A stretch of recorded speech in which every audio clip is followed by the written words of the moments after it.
being bad, which means less back at it, period. Fuck all the bullshit. You hear what the truth is. I'm love, never hate.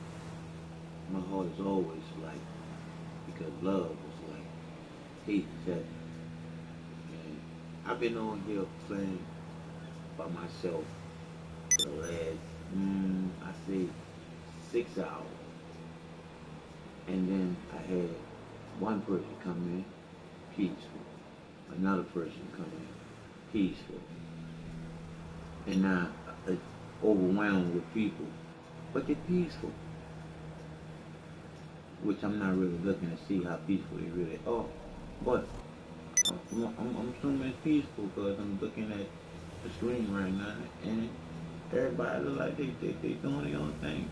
It don't look like people killing each other like you normally see. I'm just saying, you know. But the truth is the truth, period. I have somebody on their way towards me right now. Look like they probably coming to do their thing. But I'm gonna see who be the first person to kill love. I just wanna see that. Who be the first person to kill love? So while we doing that stuff, I'm gonna look to a little my boy.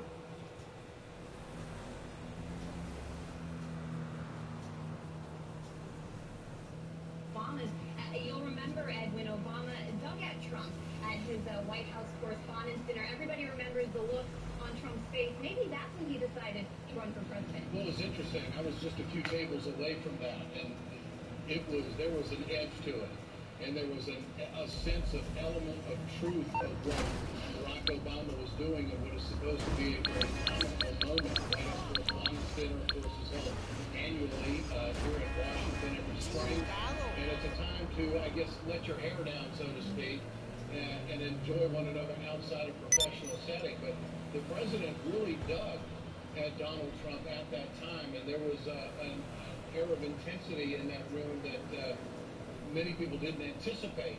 And of course, the camera shots of Donald Trump at the time were very intense. So welcome to ICU News. Weasel News. You Weasel News. When he was really blistered by the president for a number of minutes throughout that entire ordeal. So now, and many people thought that was really I guess you're gonna play tennis. Donald Trump was going to. I'm talking about, man. Shit. Have fun in the game. Is he gonna play tennis or is he behind me? Nah, he behind me. The president and insiders were saying that Barack Obama did not want to run against Donald Trump. And so there was a lot of politics being played at that dinner that night. We watched, however, here we are. Obama had his coffee with Donald Trump. Michelle put her arm around Melania on their way. Where do you want to go? This morning. So it seems as though, at least for the sake of appearance, go. they made up today. We know who did run against Trump was Hillary Clinton. She and her husband Bill will also be at the inauguration today. So again, this kind of emphasizes the appearance of, what Obama said since the day of the election would be a peaceful transition of power. Yeah. Our team is out and about. We begin our live coverage with Lindsay France from Lafayette Park outside the White House. Good morning, Lindsay. Good morning, Ed. The feeling here, I've got to be honest, there were some protests just up the street at the church when they did the morning prayer. But it's been very quiet. Secret Service is keeping things very low profile, very safe and quiet. As you said, the Obamas and the Trumps went in, they had coffee, and we saw them, acting cordial, at least putting politics to the side for today. One of the things that you're not going to hear is there are two moving masses in the White House right now. One is headed in one direction with the Obama's belongings. The other is coming into the White House with Trump's belongings.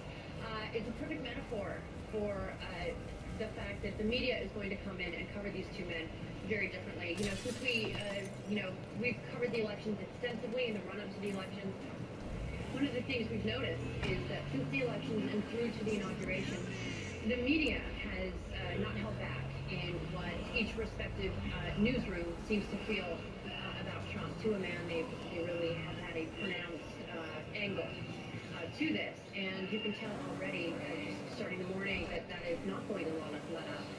The tweets sent out from certain newsrooms about what his people were doing during the church service, and it just goes on and on and on.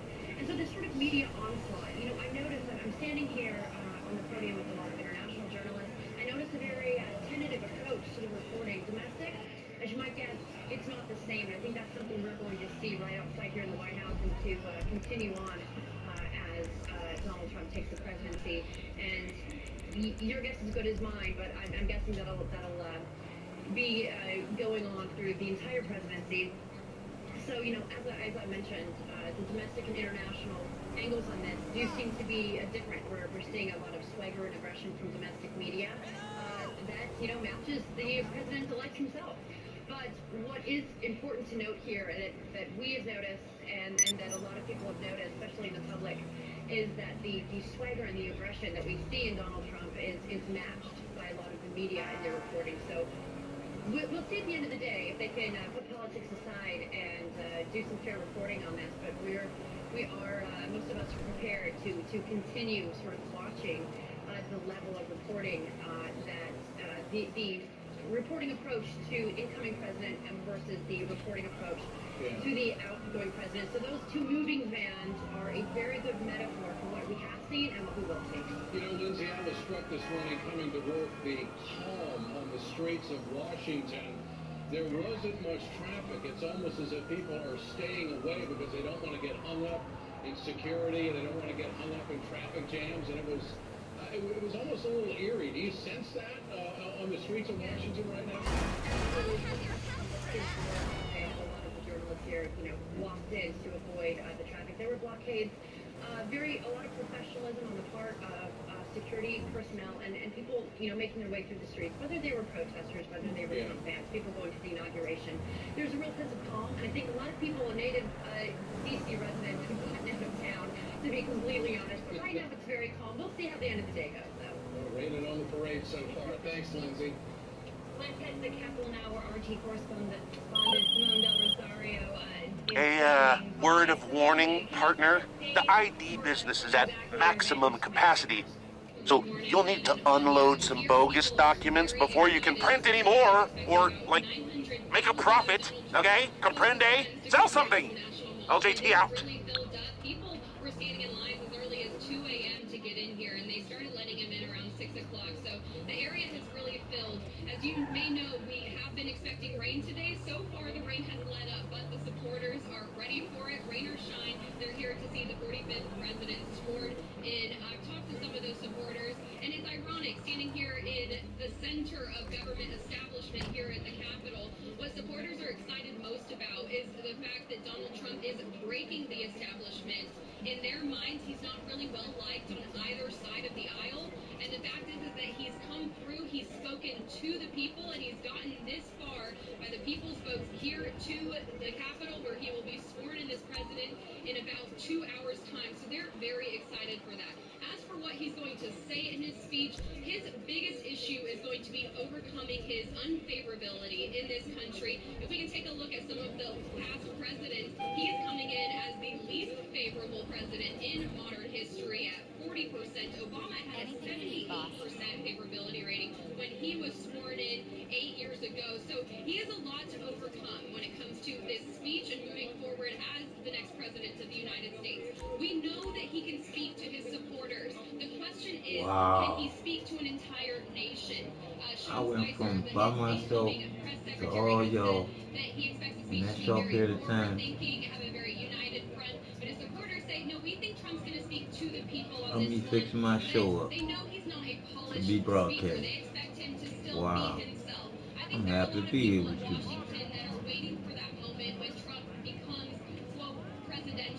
But I want to remember at this point, too, that Trump has gotten this far being himself. And when everyone tried to make him be someone else, he ignored them and he maintained his way. And I gotta say, standing here today, he's going to be sworn in as the 45th president of the United States. He's gotten pretty far. There's no question about that. Simone Del Rosario at the Capitol, and of course, there will be some vacant seats or seats being held by people that didn't expect to have them, because there are going to be some 70 Democrats who are going to boycott this speech in the wake of a spat between John Lewis and the incoming president of the United States. And these are just some of the folks that are not going to show up, and who knows how this is going to play out. But This is rather rare, the number of political leaders in this country not showing up for an inaugural process. And they've tried to emphasize that themselves, Ed, and trying to say, you know, even John Lewis saying that he hadn't boycotted a president before, even though we, of course, that wasn't true. He didn't go to George W. Bush's inauguration either. But despite that, it is unprecedented to see this low of an approval rating for the incoming president and such resistance to him from members of Congress. But it's not the only thing that's unprecedented about Donald Trump. RT correspondent Marina Portnaya is in Miami for us to talk about some of the other aspects of Trump that are unprecedented.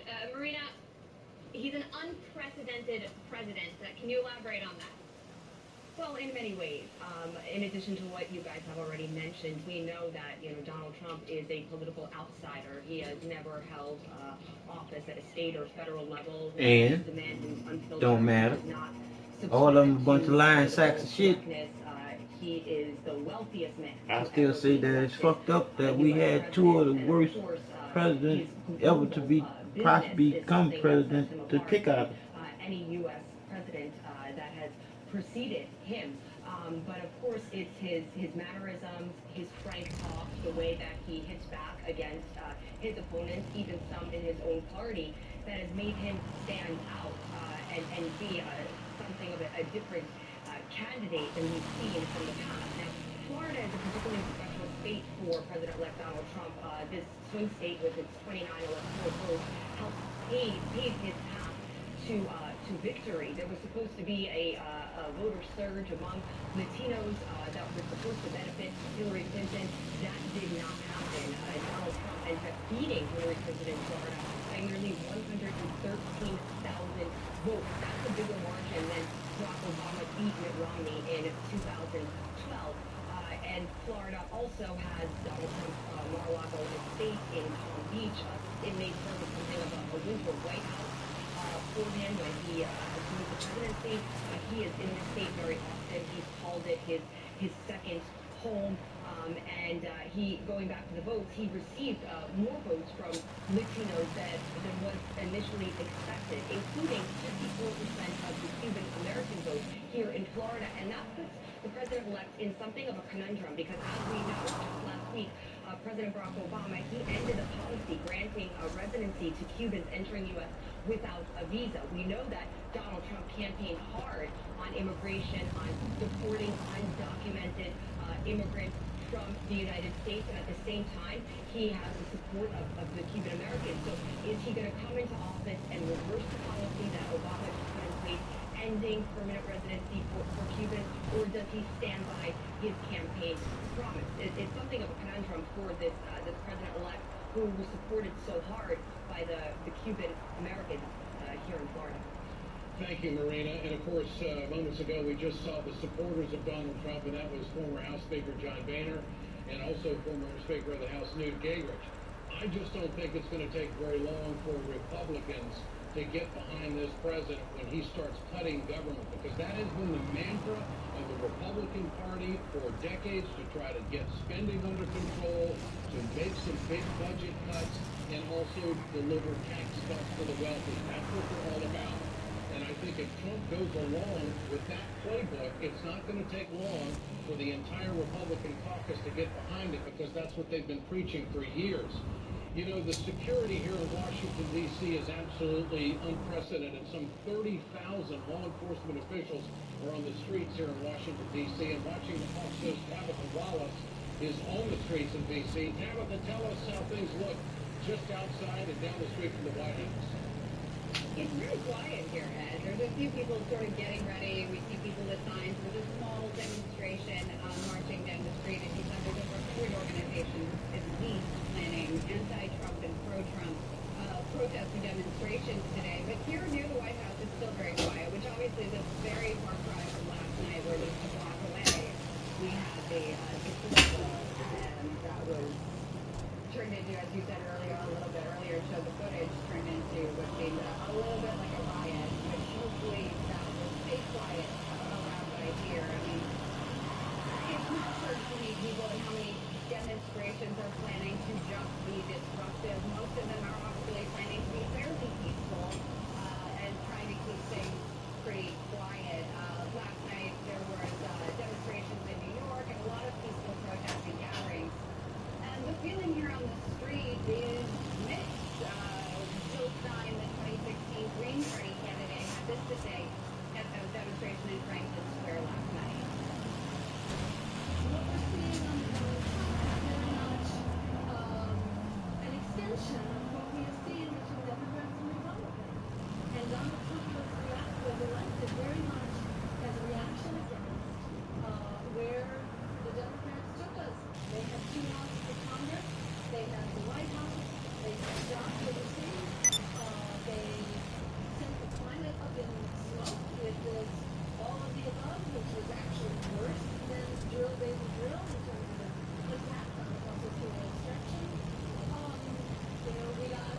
refugee migration, worse terrorist threats in failed states.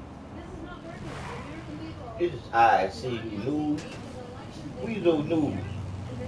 You Weasel, you. News! We got a guy on a motorcycle. Oh, he's ranked number 6,000.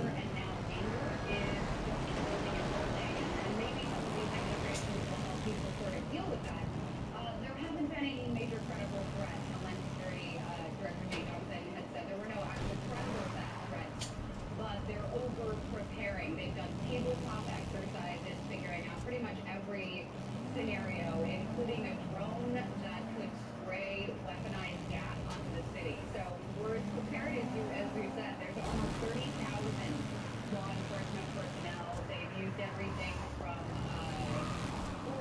barriers, concrete barriers. They have dump trucks, and they're sort of putting out upstream concrete barriers, obstructions, anything to keep drivers from coming in and having an event like that. I mean, so far there's quite a bit of security, but it all seems very calm, at least here near the White House. Okay, it's almost an intimidating process when you go out there.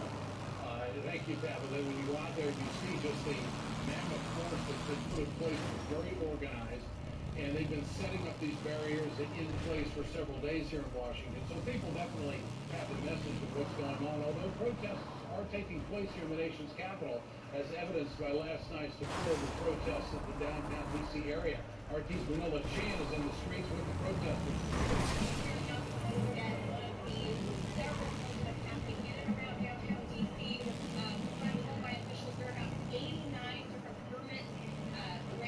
For protests today, only one of them being pro-Trump, that is Bikers for Trump rally. Right now, this is a combination of several different anti-Trump rallies. As you can hear in the background, there's a lot of energy happening out there. Like, it's a little too explicit for TV, but there's a lot of energy, a lot of people from all races, all colors, people from all over the country gathered here just this one. By my estimation, I would say there are at least 300 or 400 people just gathering now. They haven't begun their march just yet. Take a look at the sights of sound around you. We have the National Guard standing just feet away on the other end there. There are even celebrities here, like Ellen Page, joining in this particular march. But right now, it is a peaceful protest at this time. But I think there's a lot of energy running high, so we'll have to follow them and see where this goes. Thank you, Manila. Alan Page. Now, that's a name maybe a lot of people around the country don't know. He is a former NFL football player back in the 70s, MVP of the league, a very astute and academic man, has had a phenomenal career. He went on to be a Supreme Court justice in the state of Minnesota, and he has an organization that focuses on education for minorities that is very influential around the country. And Alan Page here today protesting, very interesting. You know, Simon Del Rosario talked about how Donald Trump is coming into office one of the least popular with high unfavorables. He's at 40%, where President Obama was in at 78%.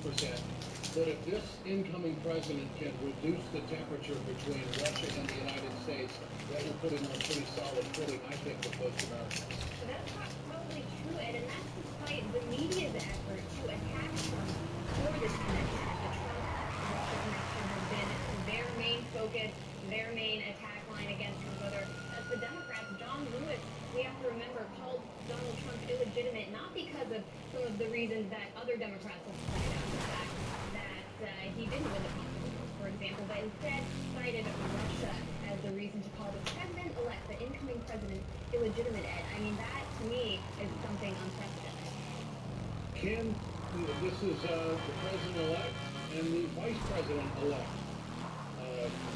together going through the ceremonies this morning here in Washington, D.C. There's so much pageantry that goes along with this, and everything is scheduled to the absolute minute and choreographed just perfectly.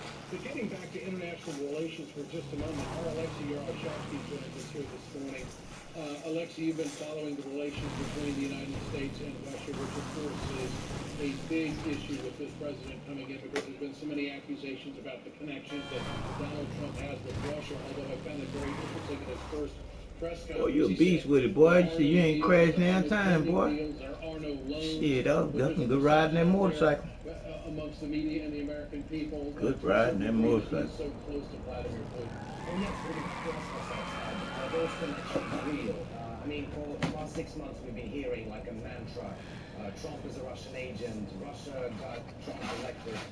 I took the liberty of my credentials last I night. don't care who got him elected. I'm happy he got elected simply because They thought about I don't give a shit so let's ask about our listeners, either one of them as far as them coming in here doing something to change something. But all they do is lie. Let's take a look. Throughout the entirety of last year's presidential campaign, it seemed that Russia's president was among the candidates. Vladimir Putin. Well, to some he actually was. But Donald really is as healthy as a horse. You know, the one Vladimir Putin rides around with. Where was all this mysterious connection coming from? Now suddenly, you're okay with your nominee having a bromance. Well, if it was romance, it must have been love at first word. Because one word was the best of how much Putin had ever said about Trump before he became. It was wrongly considered by the media, later explained by those who have a clue. He used the Russian word yarki, which in Russian, if it's about the sunshine or about the day, it means a very bright day or a bright sun. When applied to a human being, it means colorful. There's been a lot in the U.S. press about Putin tacitly supporting Donald Trump. There's no proof of that whatsoever. I mean, he's just really This saying one talking that about, word see? and that's it. I just saw a call passed by him and didn't even try to shoot him. That's the type of piece that I'm talking about in the game. We looking at, we got a new president, and we got a president that ain't about no bullshit. So we need to let them change the fucking way that we think and the way we do shit. Трамп заявил, что он готов к восстановлению, полноформатному восстановлению российско-американских отношений. Чего здесь? See, a lot of y'all disappearing off here because it's peaceful. Maybe this whole bromance thing was spurned by the Clinton campaign manager Robbie Mook dropping a genuine bomb in June. Experts are telling us that Russian state actors broke into the DNC, stole these emails, and other experts are now saying that the Russians are releasing these emails for the purpose of encrypting them. Experts stole them. Wow, that's supposed to be huge, right? But why was the FBI not granted access to forensic evidence? I've been waiting to see one of these trucks in action.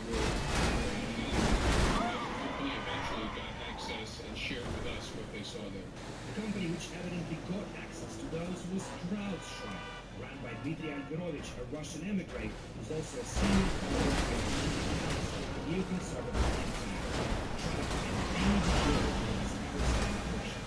So the whole idea of Trump as a Russian agent comes from one word said by Putin and the report. Boy, it's a bad truck to have. Who earns a paycheck at the Russia-bashing think tank. But clearly, that was enough to suggest that he isn't showing this around. 10 years ago, there would be all hell would break loose. There would be Putin's committee. And you know what? Even today, people are saying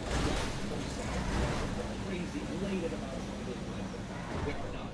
But there is certain hope that things can get better. Because you can't get lower than what you just said. Well, I think it's easy to understand that the Russian people are somewhat optimistic about Donald Trump being the next president of the United States because he was on the campaign trail saying, you know, I'd like to get along with Putin.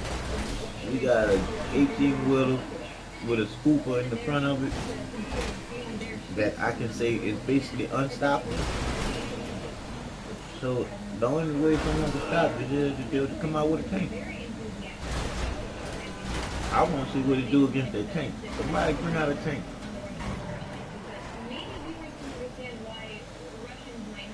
Cause I just watch y'all destruction. I don't participate in y'all destruction. I just like putting it on my channel. The truth is the truth, period. Fuck all the bullshit. And the bullshit is, he can do this here because he probably done got the glitch to get all the money. So he can do this. he's a point he's already spoken Because he's mine. words about Russia as opposed to what he's been saying on campaign trail. So it's all intrigue, it's all an open door. Let's see where we go, but at least there is a chance that things can move forward. Hillary has got the capital. Be a good way. Being put in untenable position in negotiations with Russia. Based on this buildup on the NATO border, thousands of troops and hardware, sends a message to Russia, but not a message from Donald Trump because he may see the world. Boy, the Dutch don't be playing, boy. The Dutch don't be playing. He's going to take. That's why they killed the Dutch after that. His own party saying, "Hey, you're weak. You're caving into Putin." And this is a situation where, number one, are the troops necessary? The Russians say no, they're not. We're not aggressive. We're not going to do to NATO what unfolded in Crimea and the Ukraine for substantive reasons of protecting Russian nationals. But the fact is that now he's being handed a pretty tough deck to deal with. President Trump is. From the standpoint that if he pulls off, he looks like he's weak to Putin. If he keeps him there, to the Russians, he's viewed as confrontational. Alexei, how does he maneuver through that? I mean, if we regard the deployment of NATO troops as a parting gift from the outgoing establishment and what Trump is going to do about that, that's a very big question. You're absolutely right, Ed, that he's going to take the heat. And I'll just share a personal experience from last night from the deplorable, which struck me personally. When Paul Ryan's name was sounded in the crowd, they started booing very enthusiastically, and they made it clear that the people who elected Trump are not necessarily GOP, and they're not necessarily backing the people who are now representing the Republican Party. So there may be an interesting development and fallout between Trump and the current establishment, which is mostly against Russia as well. McCain, Lindsey Graham, people like that. And we know one member of Trump's administration who's very hostile to Paul Ryan is Steve Bannon, White House counsel who was instrumental in writing this speech today. So there is this divide. Also, though, Ed, I'll note, Trump comes in today with 2 cabinet positions already confirmed, or the Senate saying they'll confirm them. One of them is General James Mathis, who isn't totally on the same page with Trump when it comes to NATO. So an interesting chessboard has been set. The pieces are left there. Obama deployed these troops early to see what Trump would do. Well, I think that the NATO question all surrounds who's going to pay the bill. I think Trump is a businessman. He's saying, he looks at the bottom line and says, you know what, the United States is paying the freight for all of this. If you're going to be a 28 member of NATO, you got to pay your fair share. I don't think he's against the, quote, negotiations and the alliances, and actually probably wants to broaden it. He just wants it to be purposeful and meaningful. How many people in here right now? And not make the United States the police officer of NATO. And I think that there is some clarity that has to be there with Vladimir Putin on where Trump's going to go in that direction. And if you remember, NATO was created as a counterweight to the Soviet communist regime in Europe. And those days which no longer exists, right? I mean, it should be rebranded as an anti-terrorism force, which is something that Trump spoke about. Whether that happens, that's a big question, as there are many other questions regarding Trump's future. And international questions as well. It's not just Russia. There are key international figures that will be there at Trump's inauguration today. Among them, Yehuda Glick. He's a settler, from an Israeli settler, been described by Israeli police as the most dangerous man in the Middle East. Also, Gert Wilders, he's a populist from the Netherlands. And then one more interesting character, Nigel Farage of UKIP.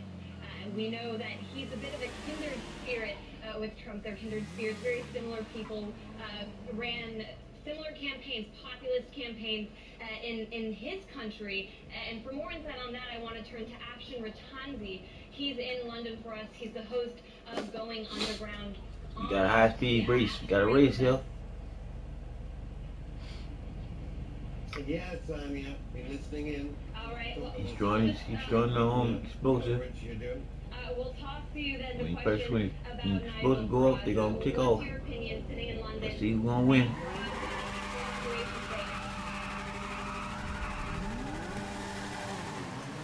Yeah, I think the British Prime Minister was annoyed by the fact that no gift was forthcoming. Wow. To Even though the yellow bike took off before the black bike still smoked the yellow bike. I think Farage being there will The yellow bike took off before the black bike still smoked the yellow bike. What happened, yellow bike? We were talking about McCarthyism. The worst thing anyone can say about anyone in this country at the moment is that they are We gonna try it again? All right, let's see. Immediately treated as being a Trump supporter. You're a Trump supporter. The Union Jack over my shoulder here is flying over the British Secret Services building, MI5. We all know what the Secret Service people are up to in the run-up to today. Y'all on the channel, Truth to Truth, period. Fuck all the bullshit. I'm Mr. Glasses, 48. You go and see this shit. You gotta see what's going on. I saw yellow bike take off before green bike. And yellow bike took off again for the green bike. Is that part of that whole media narrative? Really, the hatred for Farage and Brexit is that the British people voting the other way. I think British people also be wanting to militarize your capitals and That's what I'm talking about. Y'all having fun. Just having fun. I ain't worried about nobody killing you or nothing. Quite a few, 30,000 to be exact, here in Washington, D.C.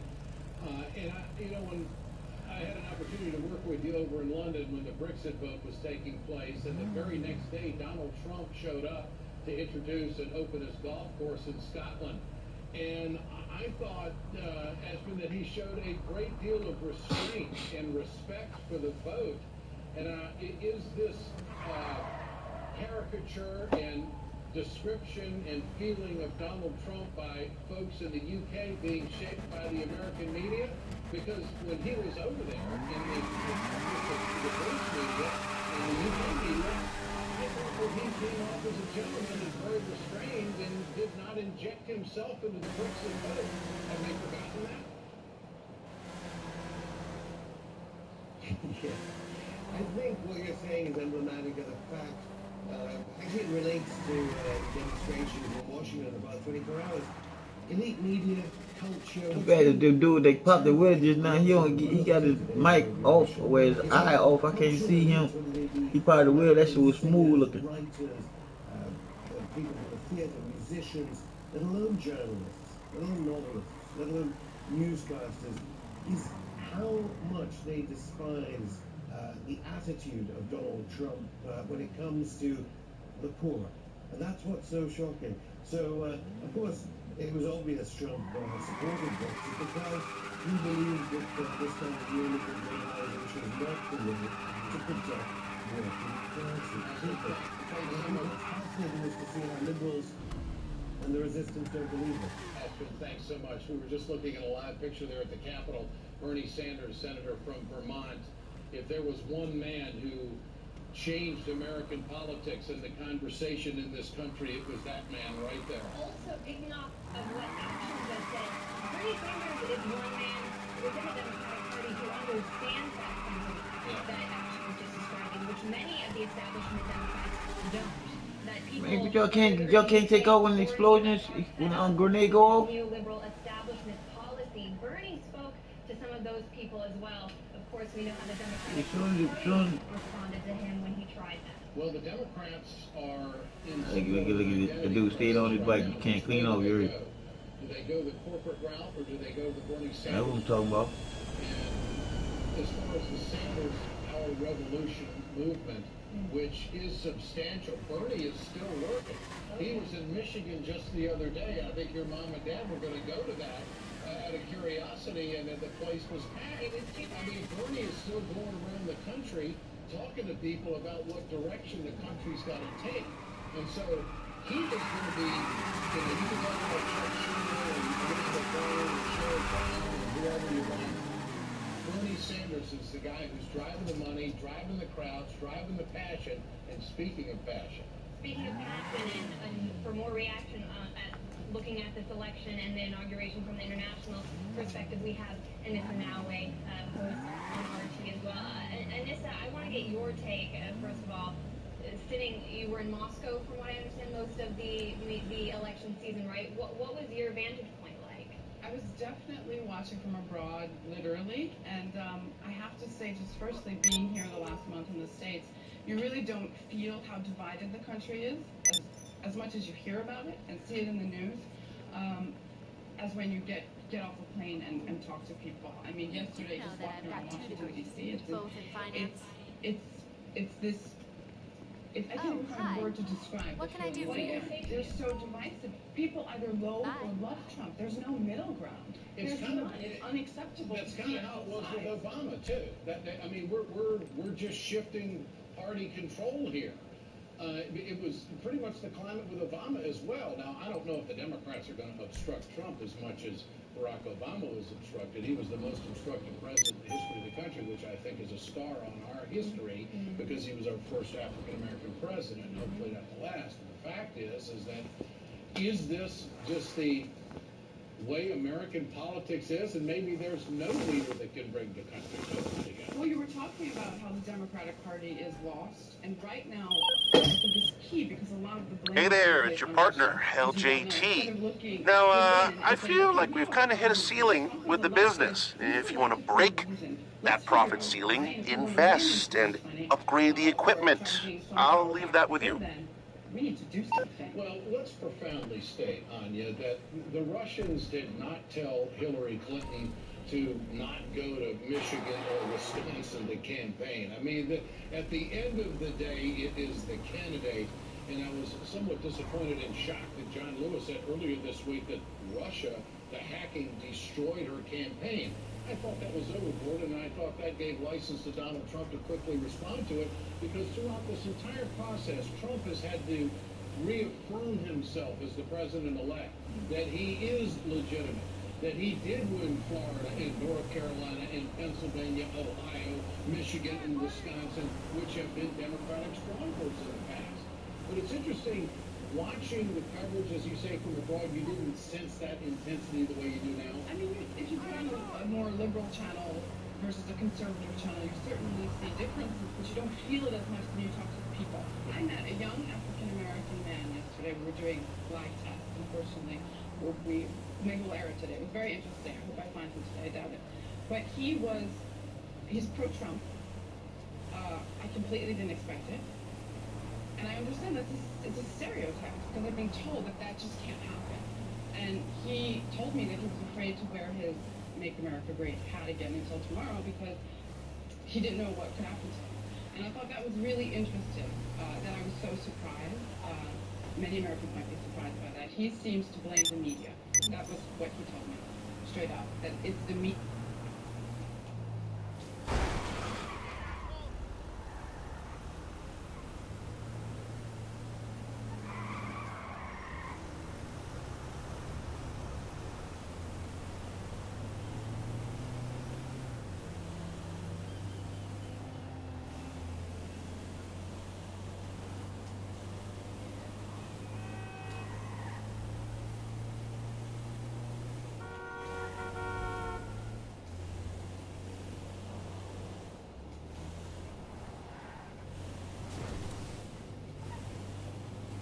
But what is told? So the amazing amount of coverage. He used it to his advantage, beaming his slogans into the nerves of the American people that wanted to hear that.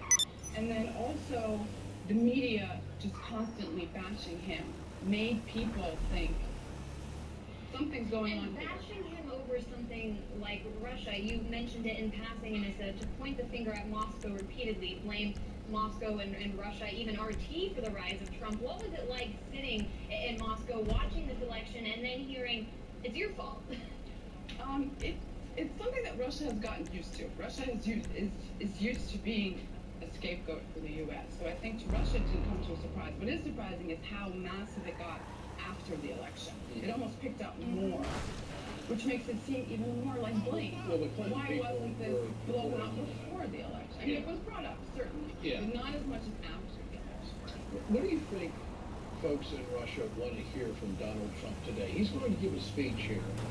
And most inaugural speeches, we'll have some historians weigh in on this a little bit later in our coverage, they're of philosophy, they're of big picture, they're of big direction, they're not very detailed.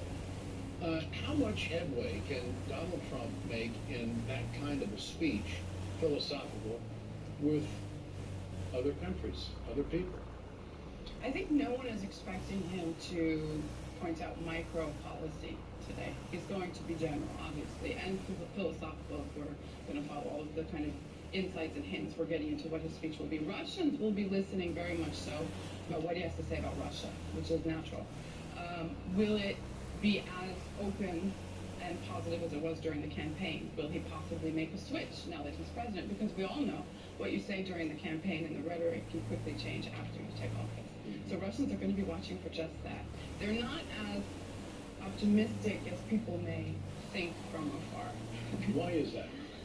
Because they know that the American president will protect American interests, the Russian president will protect Russian interests, and sometimes those interests don't coincide. What about Rex Tillerson, Secretary of State, has had direct dealings with that would be very interesting, yeah. It's a lot of people are very critical of that decision. He has met Putin. I don't know how close they actually are. It was more of a presentation, I think. ExxonMobil is a company that could have very great dealings with Russia. Those dealings were cut short. So this is something people should be watching and should be critical of. Can you give us a sense of where the Russian people are on climate change? Because you see Rex Tillerson, oil executive, you see the Russian economy, which is based quite a bit on oil and energy. How's this all going to come together? And where do the Russian people stand on climate change? I think Russian people aren't thinking as much about it as Americans just because they don't hear about it as much. So they don't have access to it. Russia is behind in the terms of teaching, learning, counting, observing what's happening with global warming and climate change. But way back in 2008 during the financial crisis, Russia made it very clear that they are aware that they can't depend on oil and gas forever, and that things need to drastically change. And if anything, these kinds of crises, sanctions, financial crisis help Russia to sort of understand that they need to make big changes when it comes to that. John Roberts, who is the Chief Justice of the Supreme Court, arriving at the inauguration as well. There you see Clarence Thomas. And the Supreme Court, Anya, is the big prize in the sky for the Republicans. And the third and final debate, which I attended in Las Vegas, the first 20 minutes was about, the final debate was about what kind of judge either one of the candidates would put on the Supreme Court. And it was almost as if Donald Trump came out and assured the conservative movement that it would be a conservative, that it would be a strict constitutionalist, and someone who would overturn Roe v. Wade. And that shocked many people, especially women, who probably thought that fight was long behind them. But we know very differing opinions in Trump's cabinet when it comes to issues like abortion. The Attorney General, Jeff Sessions, very conservative, traditional, Southern gentleman would describe him as. But usually the Attorney General pick is a bone thrown to the base, similarly to Supreme Court justices. These are where you have to stick to the ideology, where Trump might not make abortion, gay rights, his main issues. They're issues that really matter to the party, those social issues. No question about it. Kellyanne Conway, who was, for lack of a better term, one of the quarterbacks of the campaign, who distinguished herself, I think, in putting out quite a few fires throughout the campaign, and it said that she did have the ear of Donald Trump in direction on how to win the nomination and also win the election. And she, of course, will be a force in this White House. I'm anxious to see how the president, the new president, operates in the first 10 days, not 100 days. A lot of emphasis always put on 10 days. There has been so much anticipation, and there's been so much promise made, and there's Steve Bannon, formerly of Breitbart, who is also going to play a very integral part in this administration and direction and have the presidents here daily, hourly. These people want action. And on major donor as well, walking up behind him. Yeah, and you know, these people want action. They want these executive actions repealed. They want more work on Obamacare appeal, not even concerned about a replacement, which has, of course, been a big fight in the in the Republican Party. And there you see the First Lady, Michelle Obama, and the First Lady-to-be, Melania Trump, who I'm sure will set many styles in Washington, D.C. in the coming months early on. No question about that. And I want to get more perspective, perhaps, on some legal angles. If we could turn to Mike Papantonio, the host of America's Lawyer and the Ring of Fire radio show host as well, joining us from Pensacola, RT studio down there. Mike, we were just talking about the Supreme Court. Trump will get a pick. It doesn't. Merrick Garland, he's going to be returning to his old post.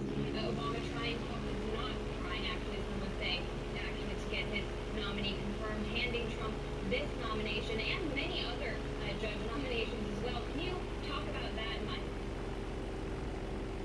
Yeah, well, we've heard Trump say that what his intent is to have people as close to Scalia type of ideology as he can possibly get. There are plenty of them out there.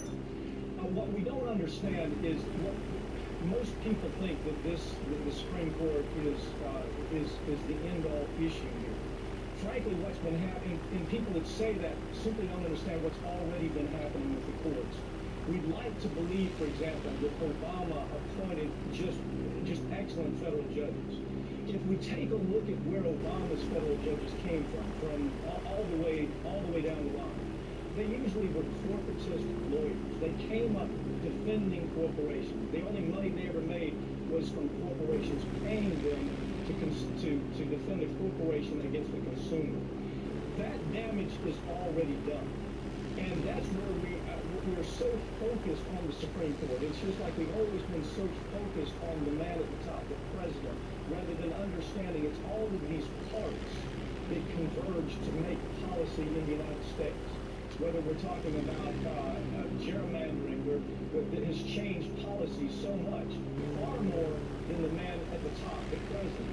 Well, Obama, really, if you take a very close look at his appointments, they'd be very disappointing to anybody who's a consumer out there thinking, I have a court that's on my side.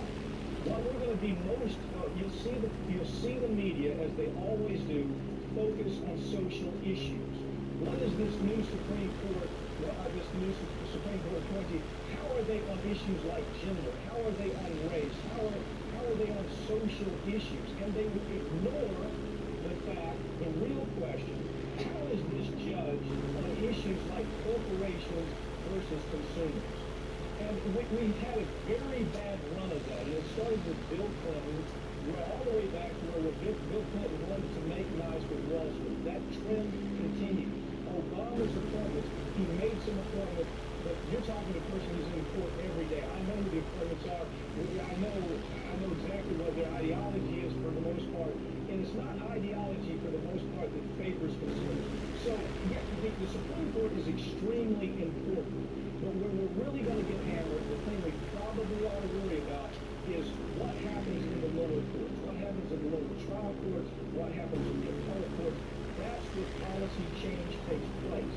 That's where you have the court get involved with actual policy making by their decisions. So, yeah. Obama is leaving a record number of federal judgeships vacant, from what I understand. Yes, he's there. This is all part of the obstruction, though, Mike, isn't it? I mean, this is all part of the obstruction that they cannot vote on judges. I just hope that they let them do something for the people. I've heard of obstruction. That is a talking point that we've heard about for so long. Never forget, Obama came into office making promises. The promises were, we're going to deal with Wall Street. I'm going to make appointments to the court to change policy. He had 2 years to do that. 2 years. Now, the difference that you're going to see between this president, Trump, and President Obama is there will be no dead time. Look, Obama gives a great speech, but he's terrible on execution. Trump gives horrible speeches, but he is a master on execution. Hello, this is Pegasus Lifestyle Management. How can I help? Thank you, sir. Your spectacular aircraft is now ready for you at our nearest airfield. And Trump get together, whether they're going to have division, of course they're going to have some division, but you're going to see them get together, and they're not going to do what Obama did, reach across the aisle, compromise, believe that we're all one nation that can get along under any circumstances. Trump will deal with it immediately, just as we've seen with his appointments already. All right, Mike Papatonio with us here on our inaugural coverage on RT. Let's go now to Chris Hedges. He joins us, Pulitzer Prize-winning journalist and host of On Contact. Chris, great to have you with us from New York today. Your expectations, what are we going to hear from Donald Trump in this inaugural speech? Probably, I'm guessing, of course, the tone will be very different from what we have heard from the president-elect since Election Day. I think the fact that he has now solidified his cabinet has made it very clear that's the strongest statement in terms of what we can expect in a Trump presidency. And as Paul Krugman pointed out today in the New York Times, many of these people are not only ethically challenged, it seems that there's no ethics accountability for the president or for anywhere else, but they embrace all sorts of conspiracy theories, very little experience in government, and so I think that's the loudest statement that we've got. I think many people felt, yes, this may be a corrupt administration, but perhaps he will appoint people who are at least competent. Well, he has not appointed people who are competent, and once we get into a crisis, either one we manufacture or one that is visited upon us, which happens, of course, I worry that these people just don't have the capability to respond in a rational way, in the same way that that coterie around George W. Bush, Wolfowitz, Pearl, and others led us into this disastrous morass in the Middle East. And there are numerous positions that are still open in the Trump administration. In fact, they've asked some 50 people from the... Fascinating is their utter disinterest in issues of national security. The fact that they don't attend the briefings, and many of those people come out of the security establishment. It just doesn't seem to be on the president's radar screen, or even particularly on the people around him. Why that is, I don't know. We did see that also in the early stages of the second Bush administration. That's how he missed through the intelligence briefings in August the signals that Al-Qaeda was planning an attack. But yes, I think that you pointed at to one of the particular areas of surprisingly great disinterest within this incoming administration. Right. Bush famously threw that intelligence brief claiming Al-Qaeda would attack the U.S. in the trash can. But today, Chris is not just about Donald Trump. It's also about all right, now I'm about to flip y'all. Barack Obama, who is welcoming Trump into the White House, or welcomed him to the White House earlier this morning. Your episode of On Contact this week looks back on Obama's legacy, specifically with Glenn Ford of the Black Agenda Report. Can you talk about that perspective here? Well, it reminds me of that Yeats poem, the best are full of conviction and the worst are full of passionate intensity. Obama says all the right things, including on his last press conference, his desire to defend the press. You know, as somebody who was an investigative journalist for the New York Times and follows that trade very closely, the Obama administration's assault on civil liberties, and in particular against the press, has been far more egregious than that carried out under the previous Republican administration. The misuse of the Espionage Act to shut down whistleblowers and the wholesale surveillance. He talked about immigrant rights. Well, he's deported more undocumented people from this country than any other president. So the rhetoric is there, but the reality isn't.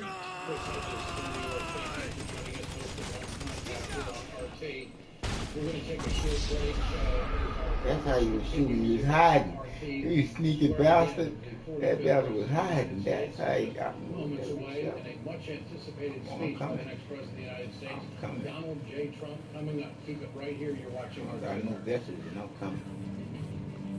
Push you in your mouth. You scumbag! Still to come, Donald Trump takes the Oval Office.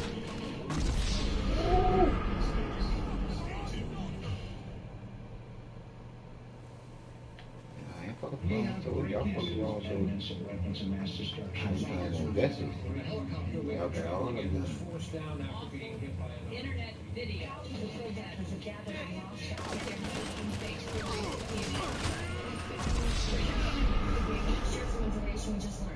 Boy, them boys go free when you ain't got no weapon. And I ain't going nowhere till I kill all y'all neither. Compromising information about this. You're learning from us. You are fake news.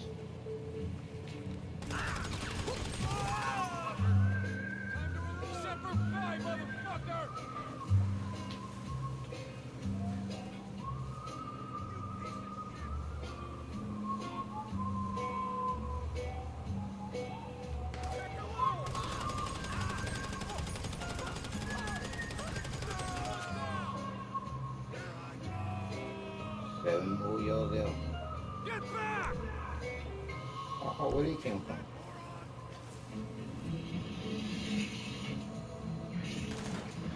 Don't fuck with me! The mainstream media camp.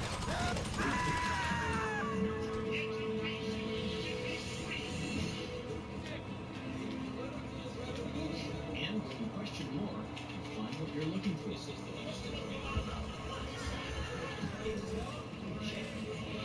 We'll go deeper, investigate, and debate, all so you can get the big picture.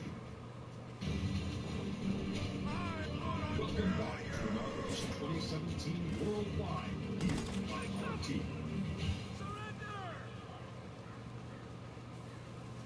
Welcome back to our coverage on RT America. I'm Ed Schultz along with Anya Farnfeld, and we are joined at this hour for more of our coverage with the legend, Larry King, and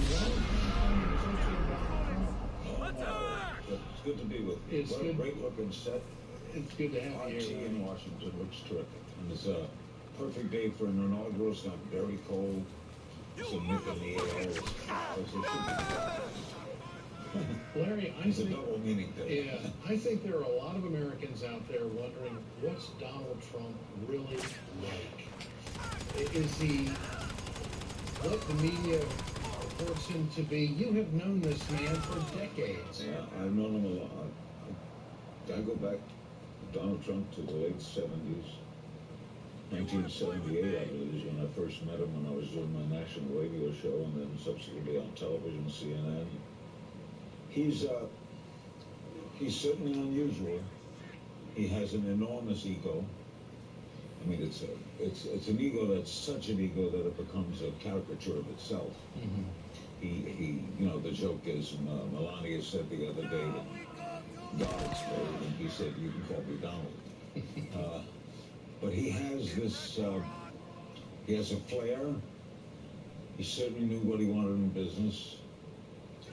He's been erratic politically, as opinions here. The Donald Trump of 10 years ago was very liberal. He wanted a single-payer health system. Was pro-choice. Supported Hillary Clinton's senatorial campaign in New York. Kind of a political drifter. Yeah, but he jumped into he found a niche here, and he jumped into it very smartly. And while he ran to what the pundits might say was an erratic campaign, those people he touched didn't see it that way. And when he made that statement, I could shoot someone on Fifth Avenue and still win the vote, it told you a lot. You've also known Hillary Clinton for a long time. This has to be this has to be a very hard day for her. And it's been a rough couple of months, a shocking defeat, so to speak. Absolutely. But I think she's been handling it very well. Look at her there. She looks very graceful. And President Bush behind her. The Bushes and the Clintons have gotten very close. It's odd that we all wish the best in that hospital open. And he was probably one of the most qualified men ever to take the Oval Office. George That's funny. He was a that real boy stuck that statesman. gun around that corner and shot him. The party, congressman, head of the I'll come straight and CIA. beat your head. He's certainly Vice president for 8 years. He's such a George Bush. I'll tell you a story on George H.W. Bush, which shows you how classy he is. I was asked to be the MC of his 80th birthday party, which would take place at Minute Maid Park in Houston. And we had a lunch a couple of days before. And during the lunch, we just casually making small talk. It was a wonderful event. And he said to me, "Remember my grandson?" And he gave me his name. I said, "Yeah, sure." I met him at the convention. So, you know, he's graduating high school now. Ease So, up yeah. on these And he'd like to Get go to in there, damn Georgetown. it, go! That's a great school. And this is President Bush. That gun he got ain't playing. I'm still gonna get you up. You the computer. You ain't got no name over your head. I'm coming to beat you up. Head of the law, the Yeah, you got because he went to the same high school I went to. Oh, that's why you got my name. Would you rather know? Yeah, I'm coming to get that ass. So I said, you're the president. Would you call him? He says, I don't know anybody there. It would be rude. Interesting. A little bit of kind of a class of, it would be rude. Right. That's that Connecticut Republican Herald Tribune. I'm with Tony Brown. I'm with this better. Well, it's certainly different from Donald Trump, who's going to be the next president of the United States. Yeah. Take us to dinner with do Donald one Trump. thing. You gotta reload that thing. What's he talk about? What's he like? What's his hot button? His hot button is, first of all, since you've last seen him, he will tell me everything. Since you've last seen him, combat skills I got this golf course. Yeah, you got a gun in your hand. About you, and he talked for a while, and he goes back. He's also has explain this. There's a sweetness to him. When I had some surgery in the hospital here, he was so nice. He got no gun in the jail. He took my wife to dinner. Keep this bullshit I was in the hospital. He can be very gracious. I've never seen him treat me badly. I know a lot of his employees liked him. But on the other hand, he's got business people who will tell you they screwed them. In other words, to say the least, he's complicated. Great insight. Larry King with us through our coverage today here on RT. Let's go live now to Lindsay France at Lafayette Park. Lindsay? Hey, you know, it's really useful here, they have now arrived at the Capitol, is that the media coverage has started in full right now, and it predictably swung into action. I mean, I've literally been looking at the tweets and the output, the articles written, and it's just shocking because you see from seemingly reputable sources, reputable media, you see tweets such as, if you compare the tweets from the Obama inauguration, you know, the masses come together for the Obama inauguration. And for the Trump tweets by that same organization, it was Trump followers clog the city. You see articles written by journalists saying, you know, should students watch this inauguration? It just goes on and on. And I think what's interesting, you know, I'm surrounded by media, mainstream, international, what have you, and they seem to be still missing the points. Not all of them, but a lot of them. And so watching these families leave the White House and, you know, put a good face on things. I've got to say, on this day, you see voters take to Twitter and say, hey, can we please put politics aside and cover this and talk about it? And it's just shocking what you see a lot of outlets do. And these are outlets that, for decades, people relied on for information, and things have changed. So, from a voter's perspective, it's an interesting day because we have seen a lot of biased coverage from Election Day to today. Oh, I'm turning around a long time shooting. But it sure is surprising now, you know, hitting around noon time in Washington, D.C., the fact that it's not letting up on this important day. And, you know, there's commentary and there's reporting, and the two are beginning to mesh. So, anyhow, from the perspective of the media stance here at the White House, as President Donald Trump then makes his way back here after the parade, it's interesting to watch this day evolve and how media is speaking to voters right now, and the media I'm surrounded by right now. Okay. Lindsay France from Lafayette Park. You see the Trump family now filing in. We've seen the Supreme Court, former presidents, Bill Clinton, and of course Hillary Clinton, all in attendance. Larry, you've seen a lot of inaugurations. How does this one formally compare? I'll give you a better opinion after it's over, and we'll see how the speech is. Some inaugurals are memorable. John F. Kennedy's, of course, one of the great lines of all time. Ask not what you can do for your ass, not what your country can do for you. Ask what you can do for your country. And seeing the great Robert Frost there and that wonderful poem and that great day, and Harry Truman, Lyndon Johnson, Richard Nixon, and a very cold day. Obama's first inaugural was historic in more ways than one, first black president. I look back in history, Lincoln's second inaugural after he had just won the Civil War and was dead a little while later. Inaugurals are very interesting. Some are remembered, some are forgotten.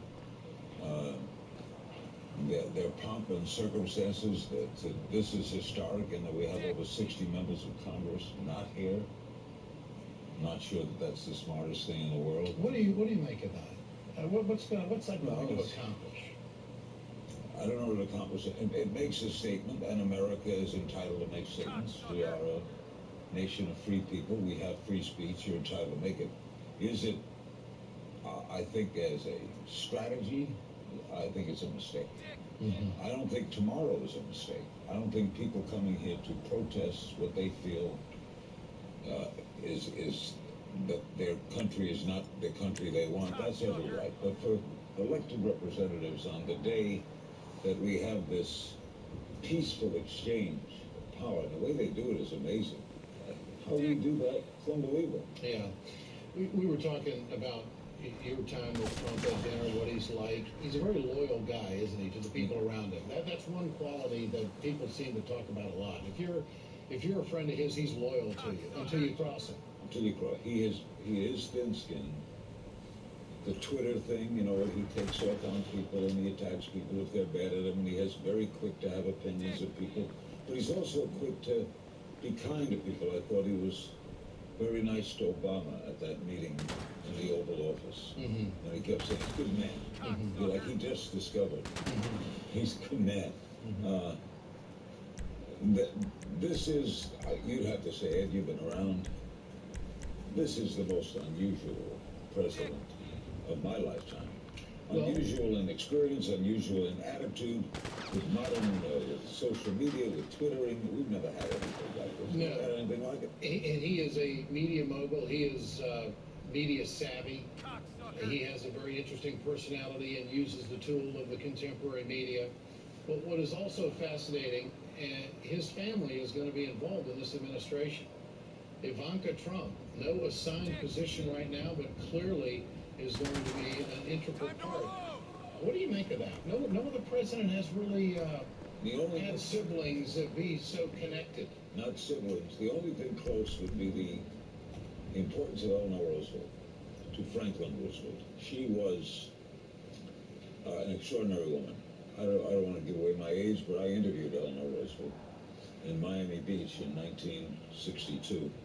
And she was the only first lady I ever know who criticized her husband, who disagreed with him in print. She wrote a column every day called My Day. And there was an example of a vice president. She was much more powerful than the vice president. And how does Donald Trump treat people who disagree with him? Well, we're going to see more and more how he does. Right now, he treats them angrily, puts them down.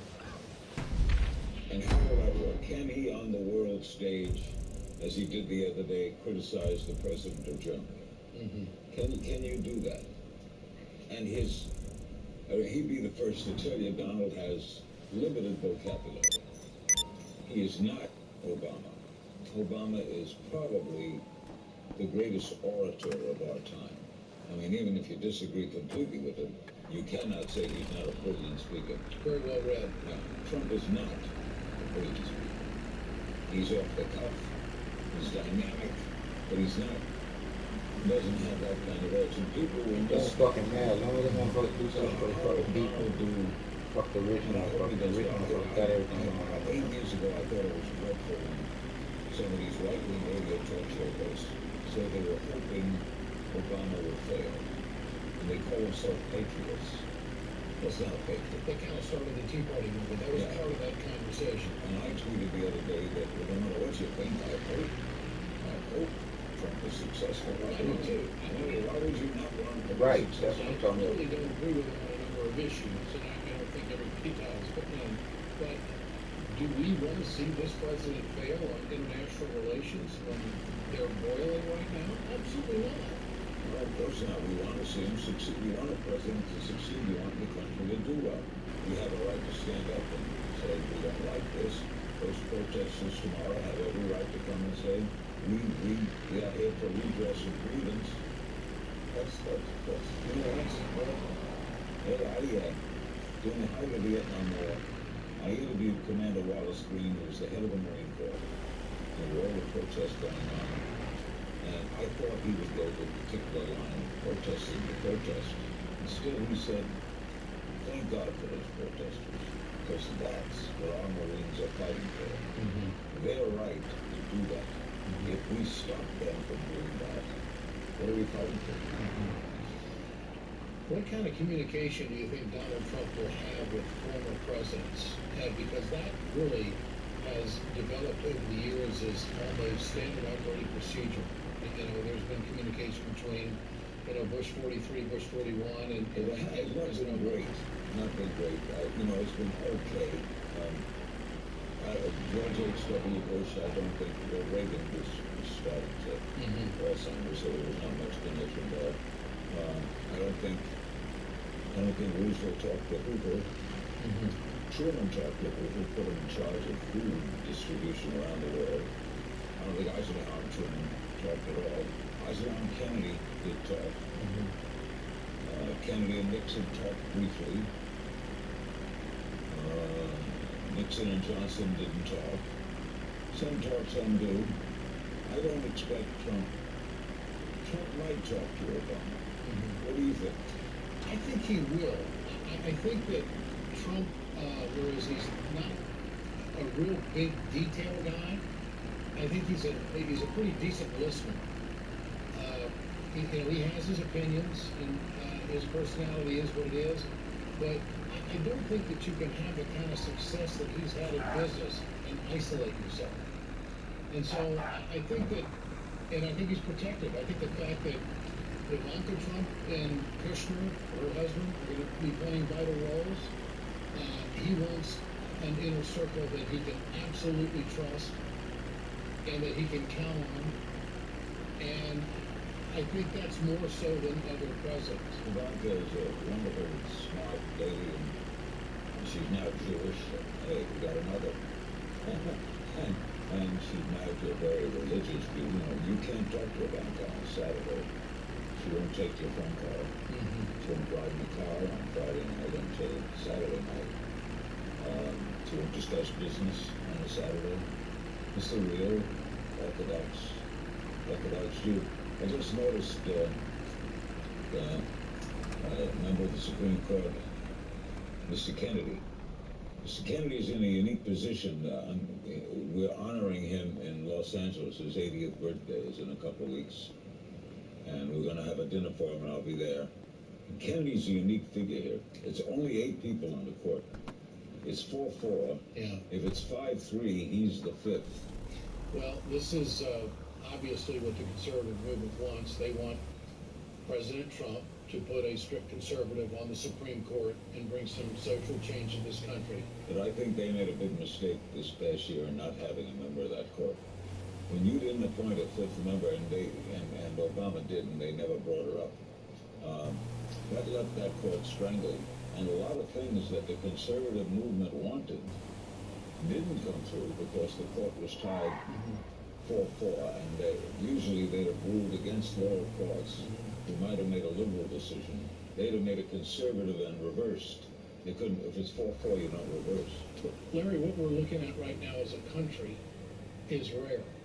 White House, House, and Senate controlled by one party that is anxious to bring change to government, to bring social change to America.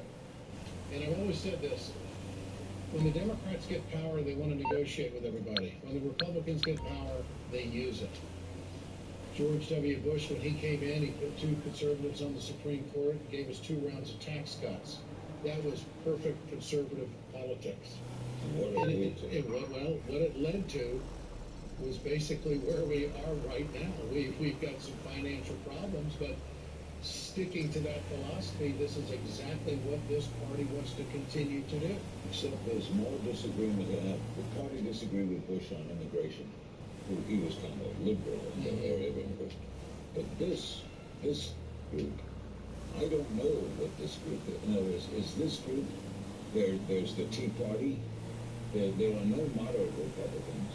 Well, what he'll do... They're not going to agree with the president on trade. Yeah. But they'll love the tax cuts, and they will love the reduction in government to the tune of 20% of the man force, the work power force in government. Those are cuts that I think that the Republicans are going to rally around fast. And he'll give them something to rally around early on. As you well know, the easiest thing to do in Washington is get a tax cut. And for years, we've heard the Republicans and the conservatives talk about too much government. It's too big. It's wasteful spending. We don't need to do it. We need somebody in there to run it like a business. I think this was part of the attraction of Donald Trump being outside Washington, being a successful businessman, and being a guy that says, you know what, we're going to cut government. And I think that you saw Reagan cut government. I get a sense you haven't seen anything yet. I think there's going to be some serious reductions, and I think that is going to give the Republican Party a real shot in the arm and a real confidence that, okay, we do have the right guy, Donald Trump. You said something interesting. Mr. Donovan, who was Reagan's Secretary of Labor, I got quite friendly with him. And he realized a couple months in, government is not business. Yeah. You do not make a profit if you're the government. And Trump's going to find that out. At the end of the week, you don't have a celebration. We made $20,000. We're not. Hubert Humphrey gave me a great example of this. He said, if you're going to build a house, you mortgage it, right? You go to the bank and you mortgage it. If the government's building a post office, you pay for it. That's right. And joining us now is the nation's Washington correspondent, John Nichols, who has followed this campaign there he is. Intensely. John, great to have you with us on this very historic day. Your thoughts as we're just moments away from the swearing into the 45th President of the United States and the inaugural speech. Much anticipation surrounding what Donald Trump is actually going to say. John, your thoughts at this hour. A nice looking movie with no killing. When I first thought it was a pleasure to be with Larry King. Because there's so much history and so much insight. And also a pleasure to be with you. Police and sirens. My thought is, I think the thought of just about everybody, not just in the United States, but around the world. And that is that Donald Trump comes to the presidency as one of those unknown and unexpected figures in American political history. It doesn't mean we don't know him as a reality TV star and a businessman and a developer, but he made it through the 2016 campaign pretty much doing it his own way. And that may be exactly who he is as president. That is very possible. But we will watch his speech today, and all of us will listen to it very, very closely to get a first real sense of how this man uses office, what he will try to do with it. And, you know, I'll be honest with you. I've obviously been a critic of Donald Trump at many terms, and I assume I will continue to be. But because he has said so many different things during the course of the last year, because he has taken so many stands on so many sides of issues, I think we're all going to be listening today more closely than we usually do. LJT, you good to talk? Your mini-mints running out of supplies. We have a good sense of where they're going to go and how precisely they're going to do it. We may not know everything, but we've got a good sense. With this president, we are going to kind of learn on the fly. So I think this is a big deal inaugural day. I respect everything that Larry King has been saying about past inaugural days and what they've meant and all the history and all the dynamism of this. But I think this one is very different, and I think it will be scrutinized far more closely. John, when you take a look at the content of the speech that the president-elect is going to give, how deep do you think Donald Trump will get? This is not in his wheelhouse to give a speech about philosophy, and that's what we've been told it's going to center around. Big picture. What do you think? Well, that's why we're going to be listening, right? This is what we're here for. His speech to the Republican National Convention is our touchstone, or at least our reference point on this. At the Republican National Convention, he gave a much more thorough, much more nuanced and detailed speech than he had done in most of his campaign. It was quite focused. It had a direction, which his speeches do not always have. And so I suspect that he will do better just on structure and form I can see if I'm in here with some critics kids, expect. Now, I when we give get y'all into the props. depths of it, though, there are certain things that an And one of y'all inaugural killed speech me. usually does. And you send a lot of signals I with can it, see not M just for mature. directly in what you say, That's mature, but kid. also in your That's selection mature. of past presidents that you I can deal reference, with dealing in with who y'all. you quote, in how you talk about I how see you you intend to lose. operate and what you Weasel expect to move. accomplish. There's usually a soliloquy, No. a great moment within the speech where a president gets his mark. And with Obama, We got a high it was speed a We got the black helicopter behind him. Therefore, he can hijack him a car. He's trying to get to his spot. Washington and the continental I wish I was your friend. I'd come help you. But as long as you're going against the computer, I'm but you playing against trying to do your shit against people. That's probably all that. Was not cheery. God, we still out that color. Quite dark, quite threatening, and yet out of it came, a closing that was very hopeful. That's a fancy color, man. That's been ugly. Barack Obama was in the midst of a deep recession and a tremendous amount of uncertainty. You will look for Donald Trump Look like he got his spot is the same spot as mine. Oh, this ain't it. Boy, you was a beast with it. Boy, that boy's a beast with it. I think that looked good on my show. That boy made that cover airborne. I'm going to show you ain't even run about my W's coach. You ain't run about no damn. When you get jobs today, it's going to be mixed emotions, I'm sure. What, John, I was going to ask you is... Just stay in the tunnel for a minute. What is the relevance? The inaugural speech is supposed to do what? Is it a thank you for... That was the computer did that. Is it a here's what I'm He going was to driving do? your ass off. Is That was it the computer larger fucked you than up that? like Is that. it broad in scope? Computer don't never like you Is doing it perfect run. sad, tender, happy? What this dude is in the car coming behind you? What do you look for in an inaugural speech? Such a good question, Larry. Look, it can be all those things because we are now in a 45th president. So I've studied inaugural addresses going back to George Washington. They vary tremendously. There's a good argument that the greatest ever given was Abraham Lincoln's back in 1861. But if you look at all of them, you can also note that Thomas Jefferson's in 1801, at a time of immense division in America, was really a remarkable speech. Oh, I was liking that. Why y'all The put me off of Jefferson that? speech in many ways gives us a reference point, or again, a touchdown. What Jefferson did was recognize... Oh, that's why you know that you got somebody coming to get him. He said, we're not this party, we're not that party, we're Americans. He tried very, very hard to look for a unifying theme, reference the differences, and then sought to go forward. I think a great inaugural speech usually does acknowledge the difficulty and the challenge. It acknowledges even the flaws in the man who will assume this office. Now that's not... I wonder what all cars you got, man. Perhaps, but that's what a good Because inaugural we can speech share does. cars, shit. It says, I know I got not all of you back what? me. I know I got all the cars except one.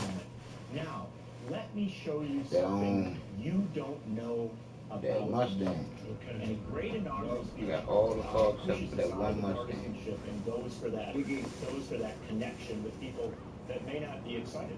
Speaking of protest, John, you mentioned the Jefferson speech in 1801. The second president of the United States, John Adams, boycotted that speech. He sure did. He left in a carriage, right before. And look, here's the interesting thing. Not only is nothing new, can I just offer this notion? I I know there's people who are upset that members of Congress are going to boycott, but the fact of the matter is that's deep-rooted in American history. Yeah. There's a lot of people that don't celebrate new presidents. John Nichols, Washington correspondent of the Nation, thanks so much. We'll get back to you again in our coverage. And joining us now is Harold Holzer, who's presidential historian at the Jonathan F. Banton, director of Hunter College's Roosevelt House Public Policy Institute. Harold, thank you for your time. What's going through your mind at this time when Donald Trump is about to give us his inaugural speech and be sworn in? Well, I think Larry King and your Nation correspondent have both hit upon the interesting parallels to Lincoln's two inaugurals. And, Lincoln is my specialty, Roosevelt assignment notwithstanding. And when Lincoln arrived in 1861 for his first inaugural, I mean, a counter demonstration would have been the least of his challenges. Washington had turned into an armed camp for the procession from the White House to the Capitol. There were sharpshooters on every roof. There was a real anticipation that there would be an outbreak of violence. 7 states had already left the Union and declared themselves an independent country. So, you know, we think we have troubles. We think we have divisions.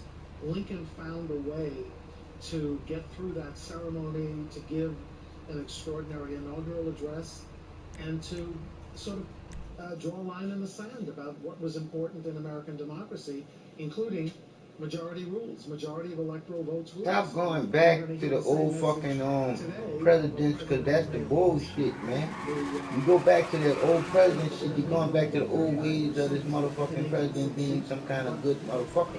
When the president wasn't no good motherfuckers. None of them motherfucking presidents was a good motherfucker. So y'all can't go no reference backwards. We need to go forward. We need to leave the backwards shit alone. Because when you look at it, slavery did happen, the Holocaust did happen, Hiroshima did happen, September 11 did fucking happen. It's time for y'all motherfuckers to do what the fucking people want the fuck done.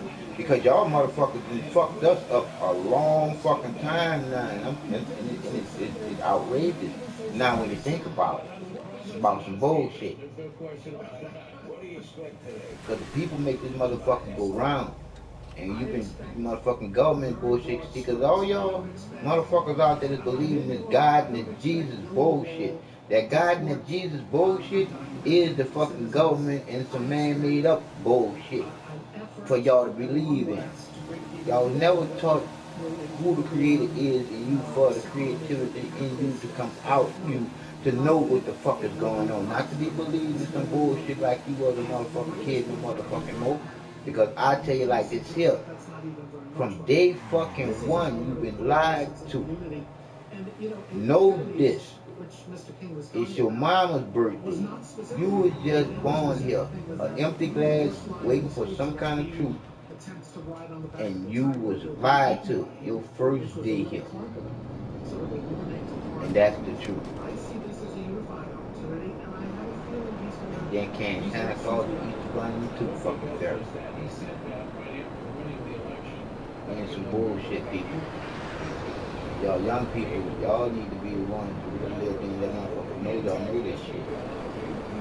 Because that God and that Jesus bullshit is just some bullshit that was put in this push up in this shit. So you be believing in some motherfucker in the sky or some motherfucker coming back to save you out of some shit. Everything got to do with your heart in this, because your heart is everything that matters. Everything that you do comes from the heart, which makes you, which is the first part of you created inside of heaven, which will be your mama's womb before you come here to hell. Think for yourself. Wouldn't hell be somewhere where they lie a lot? Now you can think about where you at and all the lies that you lied to you about. Oh, you're a stunt plane driver, huh? You ain't that much of a stunt plane because you keep on pulling out the wheels. You that controller though. Every time you get a serious maneuver, you put the wheels come out. I'm watching them, checking it out. You flying that bitch, dude. I give you that. You flying that bitch. And that's one thing about this game that I like. I like that you can lay up there and experience shit in a game that you can't, that you ain't even gonna try to do yourself. I ain't trying to go that fast, and I ain't trying to be eyeballing shit before it hits. So I say that I'm happy for old Donald Trump, and I wish, and I send out good loving vibrations that, come on, bro, don't kill us pedestrians, bro. It's an old lady, bro. Come on, bro, don't do that. Don't do it, bro. Let us slide. Let us slide. Yeah, let us slide, bro. Come on, bro, let us slide, bro. Don't kill an old lady, bro. That's an old lady, bro. That's an old lady, bro. Don't kill an old lady, bro. Let us slide, bro. Come on, bro. Let's do this. We got a 187. Legislative, the executive, the judicial branches of our constitutional government come together. 187 is murder, yeah. 187. Guy with braids on with a pink gun, so he's already confused. That's why he just killed someone, some innocent bystander on the street. And it was a lady too. So he ain't shit. Unless she a girl. It might be a girl that just killed a lady. Yeah, that's what it was, a girl. A girl dressed up like a boy. Commonplace and miraculous. Commonplace every 4 years since 1789. When President George Washington... Man, I keep saying, y'all don't stop going the fuck back with that bullshit. Because all those fucking men from them fucking times wasn't worth shit. I don't even want to know why they got these people in fucking history books. These were some low down, dirty, conniving ass motherfuckers. Rapists, pillaging and killing motherfuckers. Period. And y'all making them seem like they had some kind of good with them. No. Can't nothing sugarcoat what the fuck they was. They wasn't shit. Our founding fathers, or whatever the fuck y'all want to call them, wasn't shit. Many historians believe that the next election it wasn't my founding fathers. It was some motherfucking men that found some shit that somebody else was already at, and then decided to say that this is shit that they found. Ain't that a bitch? Gave control of the government to people they believe having promoted within its view. Oh, ain't that cool? Should and could do. And then you pop up on a motorcycle. That was some bullshit.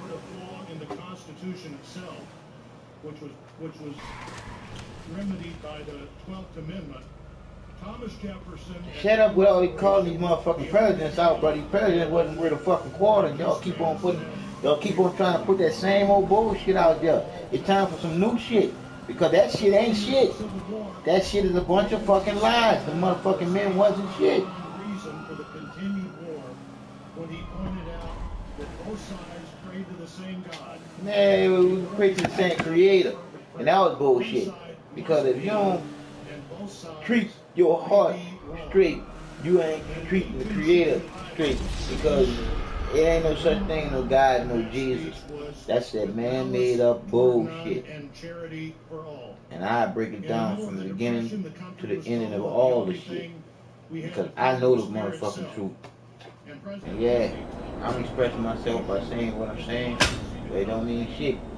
We were born into words and curses. There was some man that laid up there and put a motherfucking label on a motherfucking word, like a fucking curse word, where a motherfucker go there and go to jail for disturbing the peace. Hey, think about it. Whenever you use the fucking curse word, 9 times out of 10, your fucking peace has been disturbed first. Fuck. Because my peace is definitely fucking disturbed. But I sit here and think that we have to live there and pick out of 2 of the worst fucking evil. Hillary Clinton and Donald Trump. We ain't have no third person we can pick out of. Ain't that some fucking bullshit? So like I said again, it's time for the bullshit to stop. It's time for us as the motherfucking people to stand the fuck up and realize that we make this motherfucker go round, so therefore they can't keep stumping us in the fucking ground. Because we are the motherfucking people. See, the truth is, don't nobody want you to know the truth. Because once you know the truth, the power is going to come out of you. This is the reason why I'm banded out of all these different countries. This is the reason why I'm on here by myself, because I'm telling the truth. I appreciate y'all people that's on here right now, that's still on here, dealing with me telling the truth, and y'all ain't killing each other. Because this is how we should be in a motherfucking game, getting along with each other, especially if the motherfuckers ain't doing it in real life. Wisdom which comes from you, Belotkin, we count for nothing. Now with you is wisdom, who knows your will and was there when you made the world, who understands what is pleasing in your eyes, what is conformable with your commands. And look at this bullshit this motherfucker saying.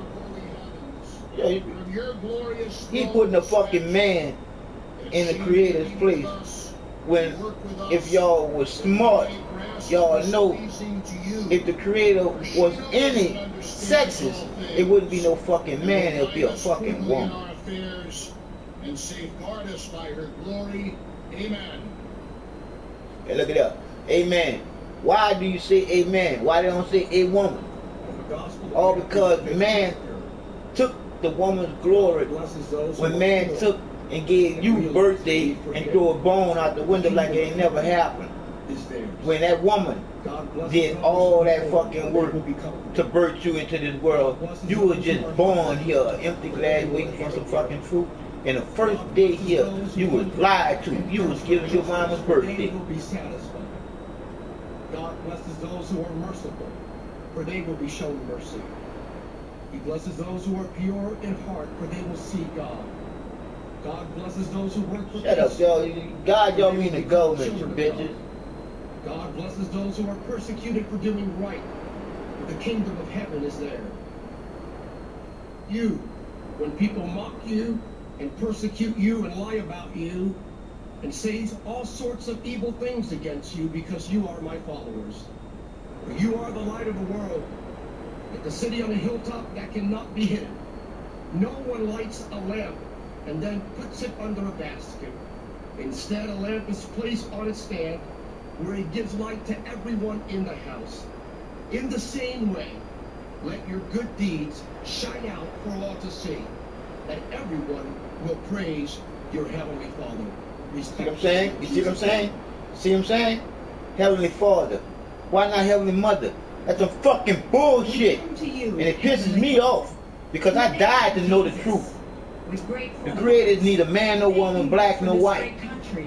There's only one divine light, and that's that one and only Son, without a mother or father. The creativity in you is the creator of you. That lightning strikes before there's smoke or fire. That unconditional feeling of love that you just can't explain. You got 5 senses to know that you're alive. Reciprocity and empathy is built in your DNA. 4 pillars of life to balance you out every fucking day. And you praying outside you and then putting something dead inside you when your fucking heart is everything for you. Cause once it stop beating, you stop moving, and then you a fucking spirit for real. The grace to Creator's love, baby. And the strength to stand for what is honorable and right in your sight. In Proverbs 21:1, there they go in that fucking book that man wrote, talking about it was from God.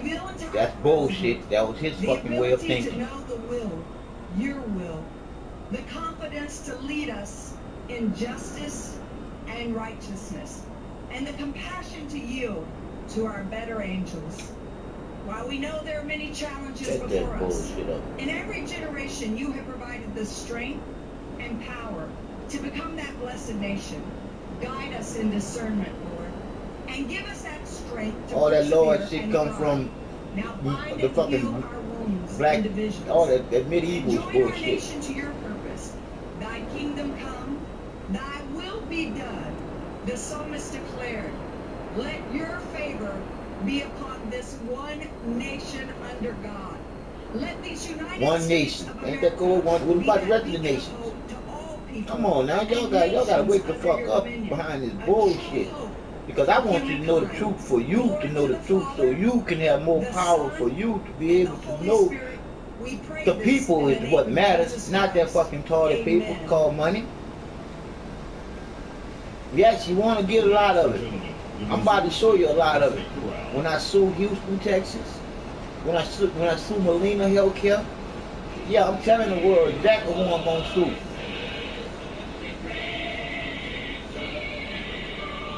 This is some bullshit, people. What we going through. And we going through this here together. And see, when you look at, some people are playing chess, and we ain't even playing checkers. These rich sons of bitches got us by the short and curlies. Believe that there. We are nothing but products to the corporation called the United States of a fucking America. But until we lay up there and let these sons of bitches know that we ain't no motherfucking product, we're conscious thinking humans living here together. Conscious thinking where we can solve any fucking problem together. But we gotta realize who the fuck we are first. RT America? Shit. And the inauguration of the 45th President of the United States. I'm checking that out. How the bus in the past that we've is seen rolling over and over in the motherfucking water. And What's wrong with it? Oh, you guys reading? Boy, you tell the kids, boy, he gotta go on top of it. Usually I ain't mad at the kid. congregate who See, y'all, see, kids. That's usually the case on a Reagan. I'm not gonna say y'all stupid, but if y'all too young to be on this game, I don't know that y'all stupid because stupid is what stupid does, and stupid does what it ain't supposed to do. It is what it is. I'm just trying to tell you. That actually look like some motherfucking helter-skelter type of shit going on right there with that bus. There was a lot of three denominations that were represented there. Anya, the sense here is that Donald Trump may inject faith into his inaugural speech, which I think a lot of people didn't anticipate. Because he hasn't traditionally appealed to the. So if you want to see yourself on TV, you got a phone. He's thrown them Just a go little bit to of bones there. Of course, Sarah Palin came out Mr. Glasses 48, and you can see yourself on your phone if you give him a voice. Go to Mr. Glasses 48. His education You want to secretary, see Betsy yourself DeVos, would not on rule phone. out teaching creationism in public schools. Interestingly enough, this week during her confirmation hearing. What did you think of Roy Blunt, his Senator Blunt from Missouri, his intro and his speech and his reference to historical importances that have taken place?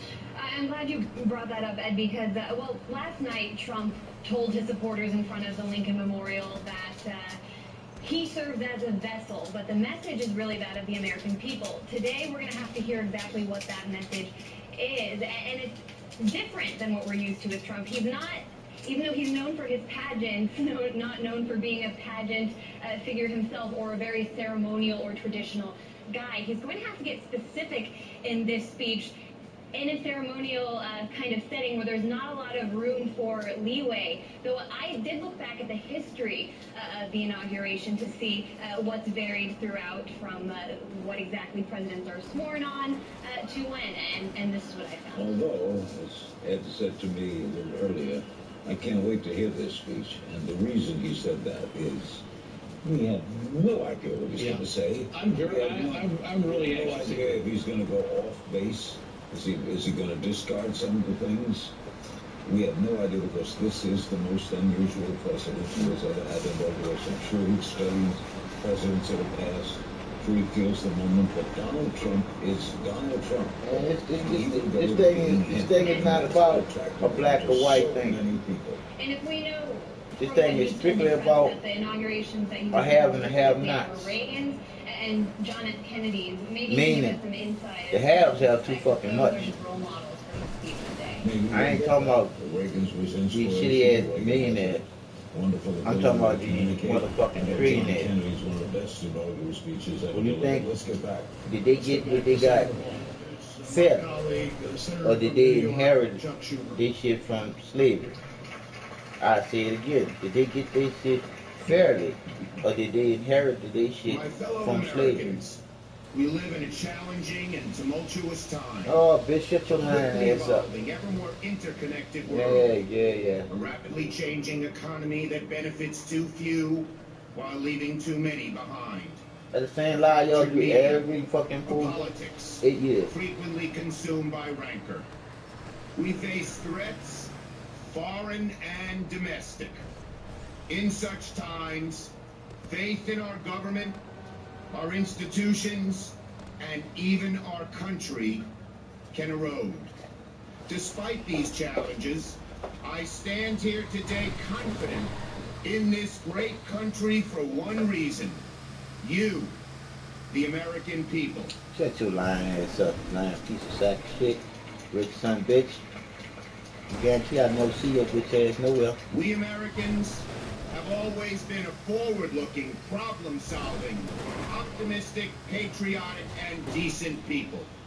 Whatever our race, religion, sexual orientation, gender identity, whether we are immigrant or native-born, whether we live with disabilities or do not, in wealth or in poverty, we are all exceptional in our commonly held yet fierce devotion to our country, and in our willingness to sacrifice our time, energy, and even our lives to making it a more perfect union. Today we celebrate one of democracy's core attributes, the peaceful transfer of power. And every day we stand up for core democratic principles enshrined in the Constitution. The rule of law, equal protection for all under law, freedom of speech, press, religion. The things that make America America. And we can gain strength from reading our history and listening to the voices of average Americans. They always save us in times of strife. One such American was Major Sullivan Ballou. On July 14, 1861, when the North and South were lining up for their first battle, a time when our country was bitterly divided and faith in the future of our country was at a nadir, Major Ballou of the 2nd Rhode Island Volunteers penned a letter to his wife, Sarah. It is one of the greatest letters in American history. I tell you, man, fuck you and the history. The history is a bunch of bullshit. When you look at the lies and all the garbage that comes along with all the bullshit from the past, we need to be focusing on the fucking future. So your letters don't mean shit, because that was the bullshit that all this shit was built on. Your letter and the motherfuckers that was in the letter, that got the letter, that wrote the letter, that is the bullshit from the letter. So like I said again, get off of the bullshit about the past. If you want to go to the future, you gotta leave the motherfucking past in the fucking past. Because as you bringing up all this bullshit, you got some old person that was living in that shit, thinking about that shit because of what the fuck you reading. So I'm saying to you, you need to live there and catch on to what I'm saying when I say that the truth is the truth, period. Fuck all the bullshit, and that is bullshit. Because you just doing your normal shit that y'all normally do when y'all talking about this bullshit. That's why we as the fucking people need to turn this bitch into the real United States of America by getting the fucking states to be united, where they have all the rules and regulations are the same. Because this could never be the United States of America simply because all the states' rules and regulations aren't the same. And the reason why they aren't the same is because if you in one fucking state, you know your rules and regulations and what you can and cannot do. But if you go into the other state, they want to fucking imprison you. And I'm telling you from fucking experience. Here in Houston, Texas, for me to be put in jail is some bullshit. That we stand today in the full blessings of liberty, in the greatest country on earth. And that spirit lives on in each of us. Americans whose families have been here for generations, and those who have just arrived. And I know our best days are yet to come. I urge all Americans to read Ballou's full letter. His words give me solace, strength. How do you choose I between your hope children? they will give you the same.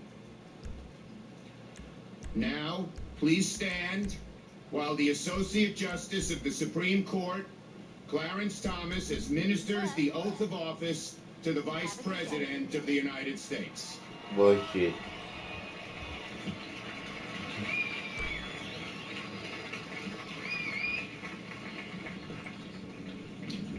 Place your hand on the Bible. Raise your right hand. Bible. Vice President-elect, would you raise your right hand and repeat after me? I, Michael Richard Pence, do solemnly swear.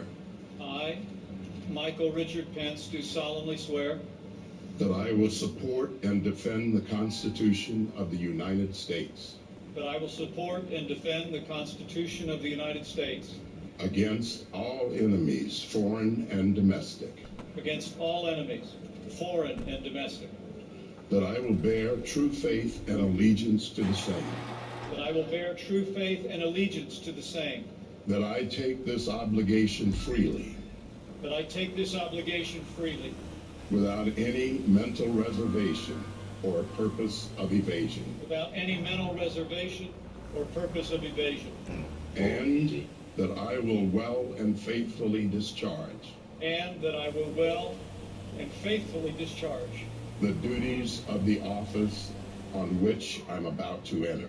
The duties of the office on which I am about to Twilight enter. Zone. So help me God. So help me So God. help me, the bullshit that this is this one. Let's go. That's the God that we're talking about. You're going to hear the separation that the president used when he said the creator.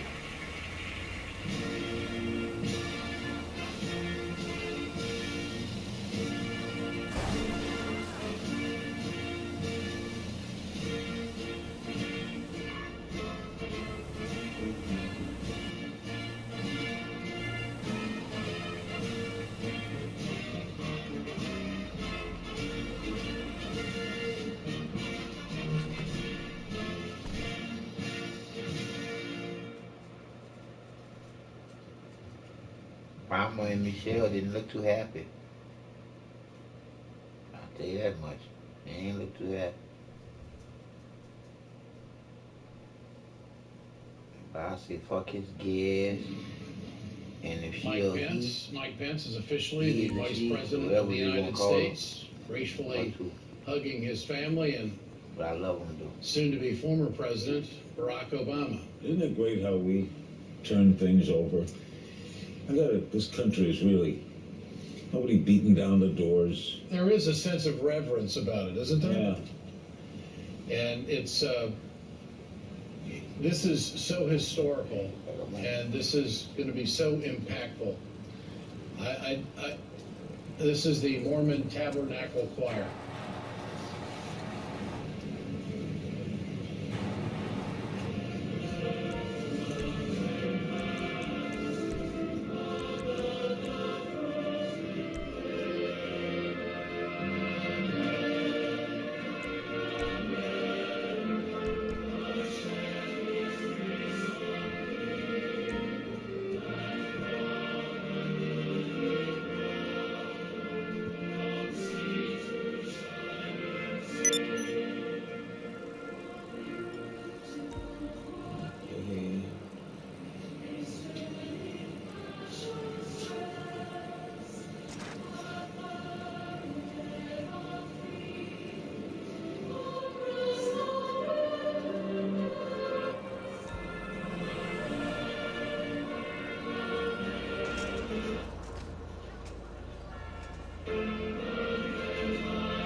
Ladies and gentlemen, it's an honor to introduce the Chief Justice of the United States, John G. Roberts, Jr., who will administer the presidential oath of office. Everyone, please stand.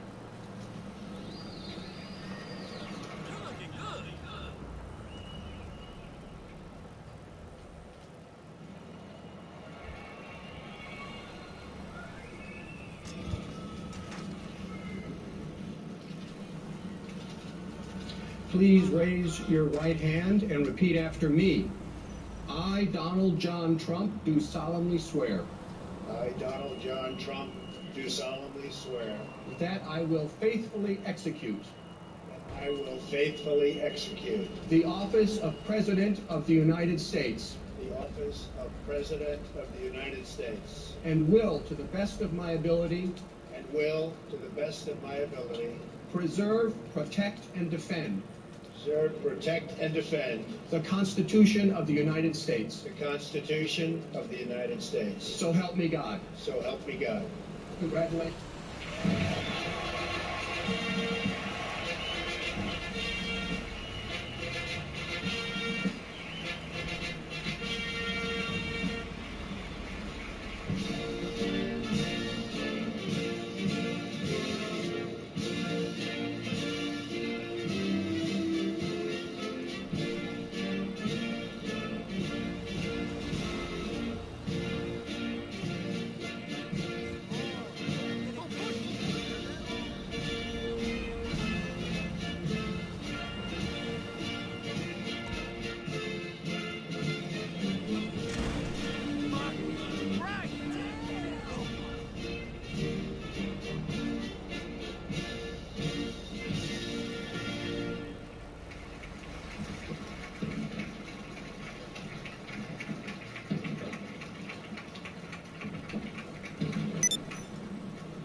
What a great honor to be able to introduce for the first time ever anywhere the 45th President of the United States of America, Donald J. Trump. How y'all still do this bullshit? That's what I mean. That's a waste of taxpayers' money.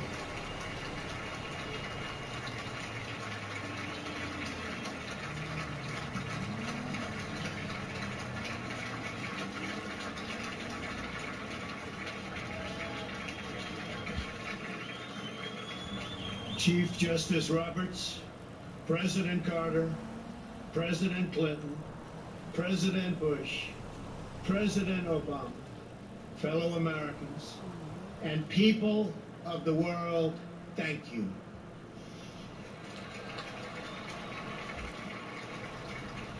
We, the citizens of America, are now joined in a great national effort to rebuild our country and restore its promise for all of our people. Together, we will determine the course of America and the world for many, many years to come. We will face challenges. We will confront hardships, but we will get the job done. Every 4 years, we gather on these steps to carry out the orderly and peaceful transfer of power. And we are grateful to President Obama and First Lady Michelle Obama for their gracious aid throughout this transition. They have been magnificent. Thank you.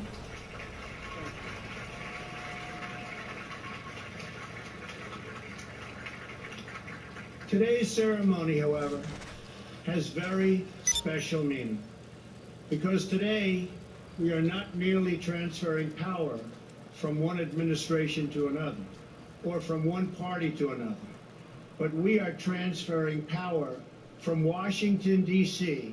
and giving it back to you, the people. Yeah, you see that they don't even look too hot. It looked like they wasn't ready for them to stay there. For too long, a small group in our nation's capital has reaped the rewards of government while the people have borne the cost. Washington flourished, but the people did not share in its wealth. Politicians prospered, but the jobs left and the factories closed. The establishment protected itself, but not the citizens of our country. LJT, you good to talk? Their Your victories mini-mint's running have out of not been your supplies. victories. I'd factor in a Their trip there for a triumphs materials have not run been your sometime triumphs. soon. And while they celebrated in our nation's LJT, capital, you got a minute? there was little to celebrate I feel like our little for enterprise is doing well, families but it all could be doing even across our weller. land. You know, if we upgraded the equipment. It's your outlay, so it's your call. But That think all about it. changes starting right here and right now, because this moment is your moment. It belongs to you.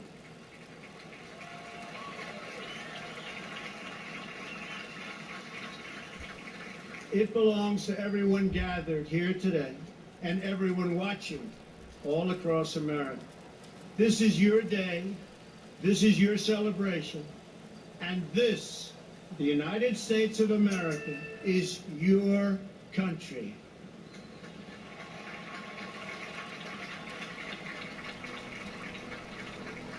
What truly matters is not which party controls our government, but whether our government is controlled by the people.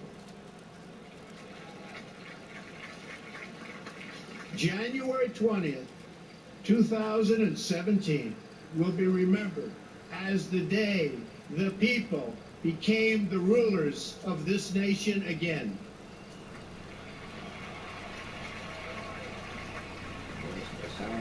The forgotten men and women of our country will be forgotten no longer. Everyone is listening to you now. You came by the tens of millions to become part of a historic movement, the likes of which the world has never seen before. At the center of this movement is a crucial conviction that a nation exists to serve its citizens. Americans want great schools for their children, safe neighborhoods for their families, and good jobs for themselves.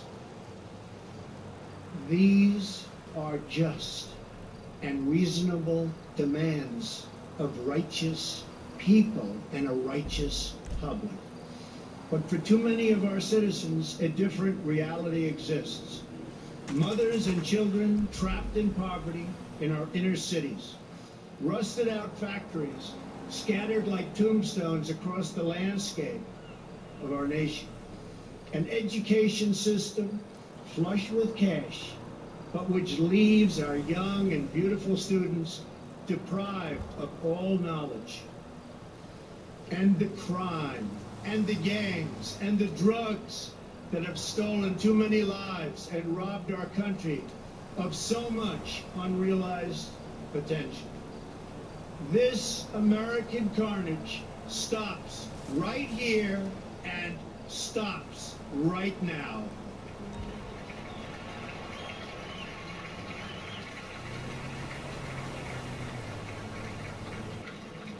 We are one nation, and their pain is our pain. Their dreams are our dreams, and their success will be our success. We share one heart, one home, and one glorious destiny. The oath of office I take today is an oath of allegiance to all Americans.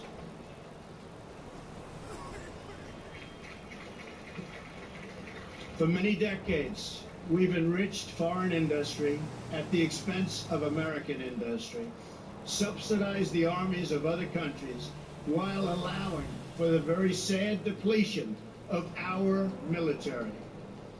We've defended other nations' borders while refusing to defend our own.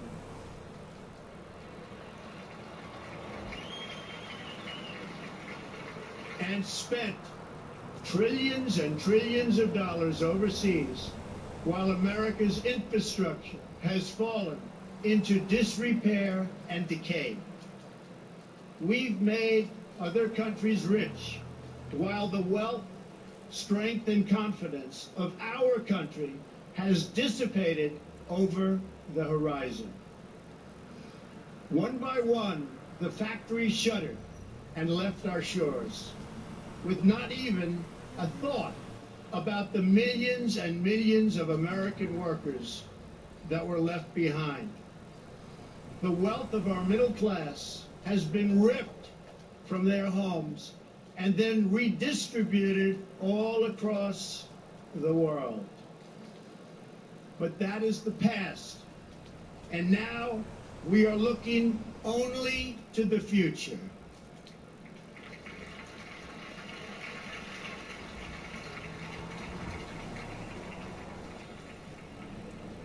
We assembled here today are issuing a new decree to be heard in every city, in every foreign capital, and in every hall of power.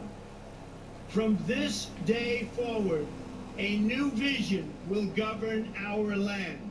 From this day forward, it's going to be only America first. America first.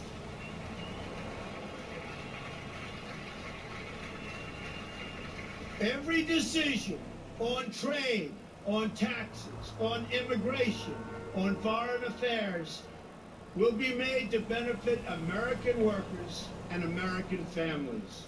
We must protect our borders from the ravages of other countries, making our products, stealing our companies, and destroying our jobs.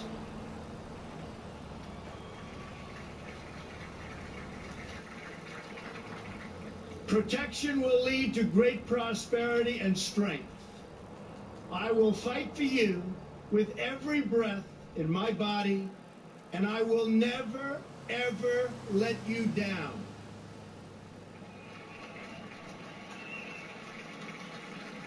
America will start winning again, winning like never before.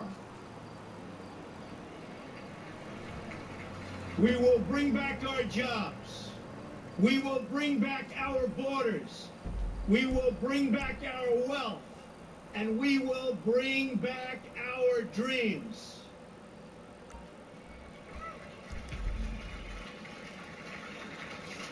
We will build new roads and highways and bridges and airports and tunnels and railways all across our wonderful nation. We will get our people off of welfare and back to work, rebuilding our country with American hands and American labor.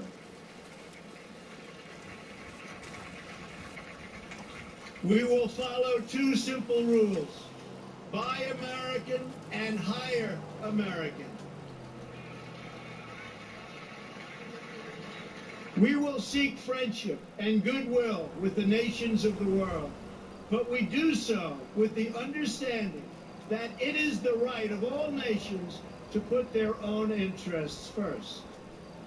We do not seek to impose our way of life on anyone, but rather to let it shine as an example. We will shine for everyone to follow. We will reinforce old alliances and form new ones, and unite the civilized world against radical Islamic terrorism, which we will eradicate completely from the face of the earth.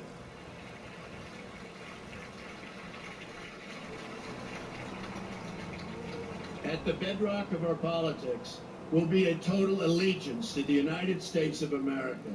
And through our loyalty to our country, we will rediscover our loyalty to each other. When you open your heart to patriotism, there is no room for prejudice.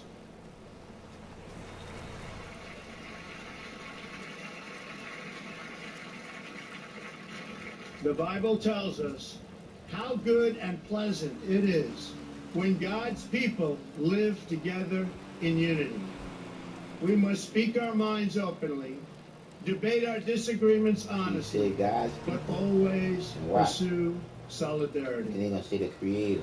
When America is united, America is totally unstoppable.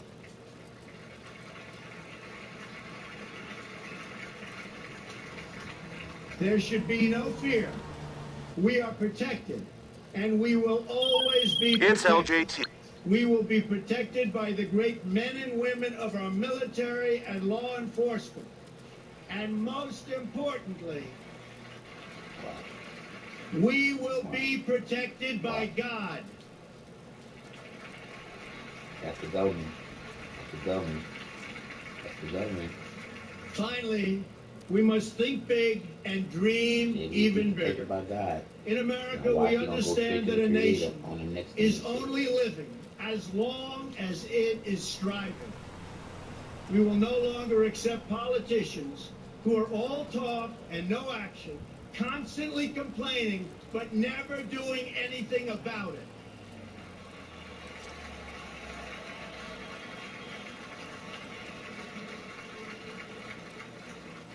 The time for empty talk is over. Now arrives the hour of action.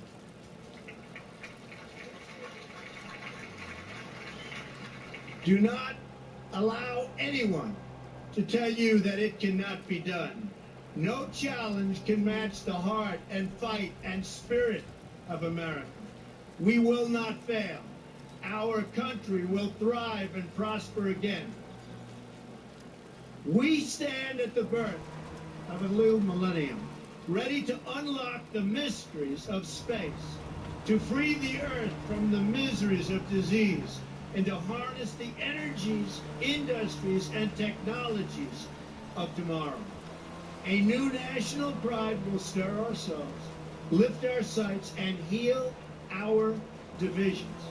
It's time to remember that old wisdom our soldiers will never forget, that whether we are black or brown or white, we all bleed the same red blood of patriots. I just figure, I hope that he's talking the truth. I hope he's living through the same. We all enjoy the same glorious freedoms, and we all salute the same great American flag.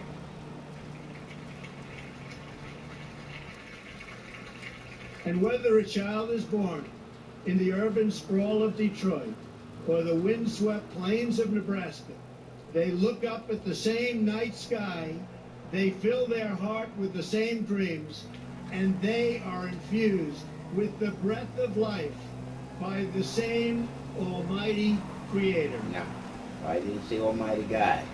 Why didn't it say Almighty God? Why did not say Almighty God? So to all Americans, in every city, near and far, small and large, from mountain to mountain, from ocean to ocean, hear these words. You will never be ignored again.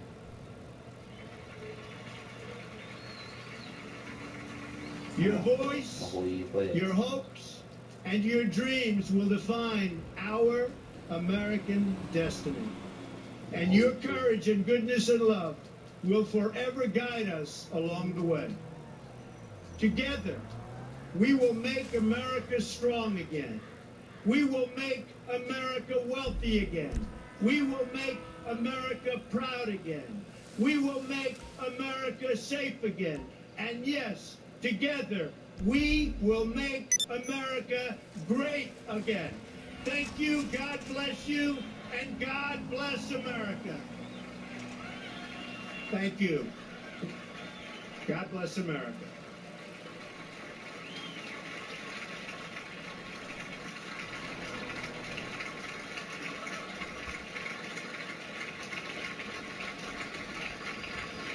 Donald Trump just gave one of the shortest inaugural speeches ever given, with a heavy emphasis on nationalism, a heavy emphasis on isolation. And this was a very unusual inaugural speech, Larry.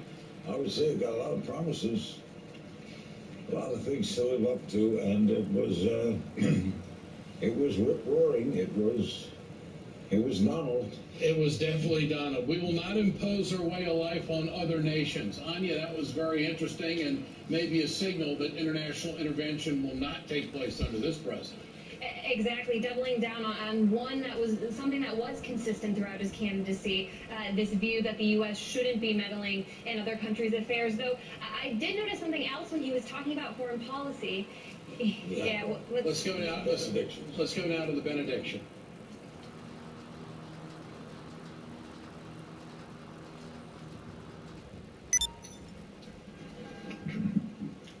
Eternal God, bless President Donald J. Trump and America, our great nation. Guide us to remember the words of the psalmist, who may dwell on your holy mountain, one who does what is right and speaks the truth, who knows that when you eat the labor of your hands, you are praiseworthy, that he who sows in tears shall reap in joy, because the freedoms we enjoy are not granted in perpetuity, but must be reclaimed by each generation. As our ancestors have planted for us, so we must plant for others. Going back to that bullshit. While it is not for us to complete the task, neither are we free to desist from them. Dispense justice for the needy and the orphan, for they have no one but their fellow citizens. And because a nation's wealth is measured by her values and not by her vaults, bless all of our allies around the world who share our beliefs. By the rivers of Babylon, we wept as we remembered Zion. If I forget thee, O Jerusalem, may my right hand forget its skill. The doer of all these shall never falter. May the days come soon when justice will dwell in the wilderness and righteousness will abide in the fertile fields, and the work of righteousness will be peace, quietness, and confidence forever. Amen.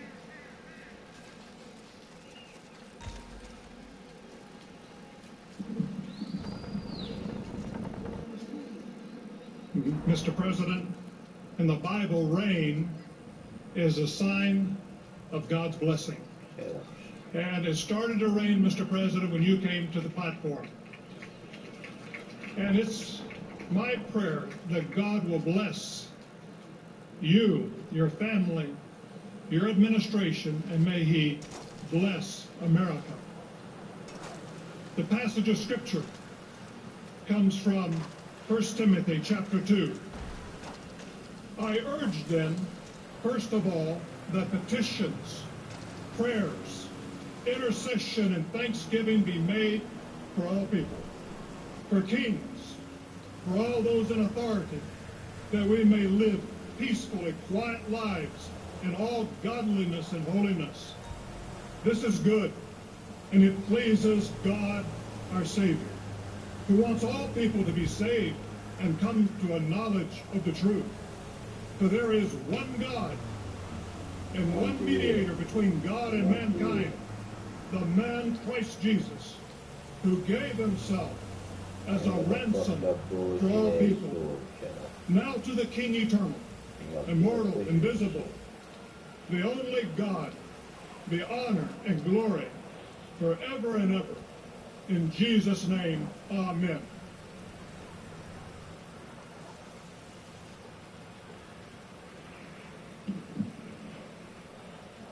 We thank you, Father, for letting us share this great moment together. Let us not take for granted the air we breathe or the life you've given us. We were all created by you with one blood, all nations to dwell upon this land together. We're not enemies, but brothers and sisters. We're not adversaries, but we're allies. We're not foes, but we're friends. Let us be healed by the power of your love and united by the bond of your spirit. Today, we pray for our 45th president, the vice president, and their families, and give them the wisdom to guide this great nation, the strength to protect it, and the hands to heal it. We bless President Donald J. Trump. We ask that you give him the wisdom of Solomon, the vision of Joseph, and the meekness of Christ. Solomon, who kept peace among many nations, Joseph, who dreamt better of the people, and Christ, who accepted us all. Oh Lord, mend our hearts. Word and of stitch warning, together partner. fabric of The this great ID country. business is at In the maximum spirit of the capacity. legendary gospel songwriter Mahalia Jackson.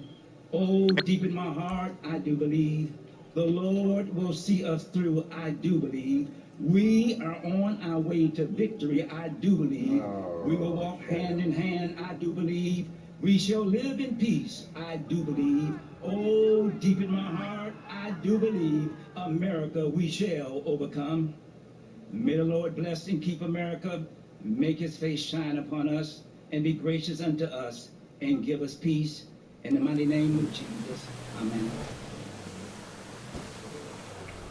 What a cracker. Ladies and gentlemen, please welcome Jackie Evanko, accompanied by the President's own United States Marine Band.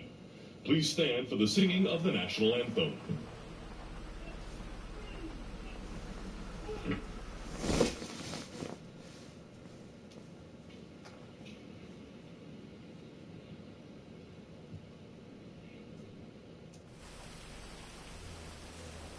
And millions of American workers that were left behind.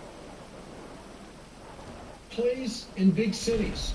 I think that there are families who are worried about the safety of their kids. Here in Washington, D.C., there are African-American parents who have gotten together teaching their kids how to talk to law enforcement officials.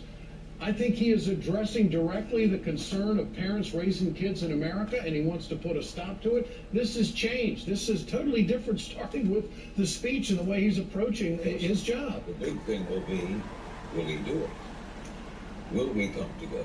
Well, the people know his focus. He said he would never let the American people down after making promises to bring the borders back. He described the U.S. as being riddled with rusted factories like tombstones. It was a very grim picture of the country he painted. Almost as if we've made no progress whatsoever, that the country has taken a step backward under Democratic policies. And this is one hot button that has been in Congress and with the American people, and that is our infrastructure. We haven't built an airport in this country in 20 years. The last one was Stapleton out of Denver. That's the last major airport.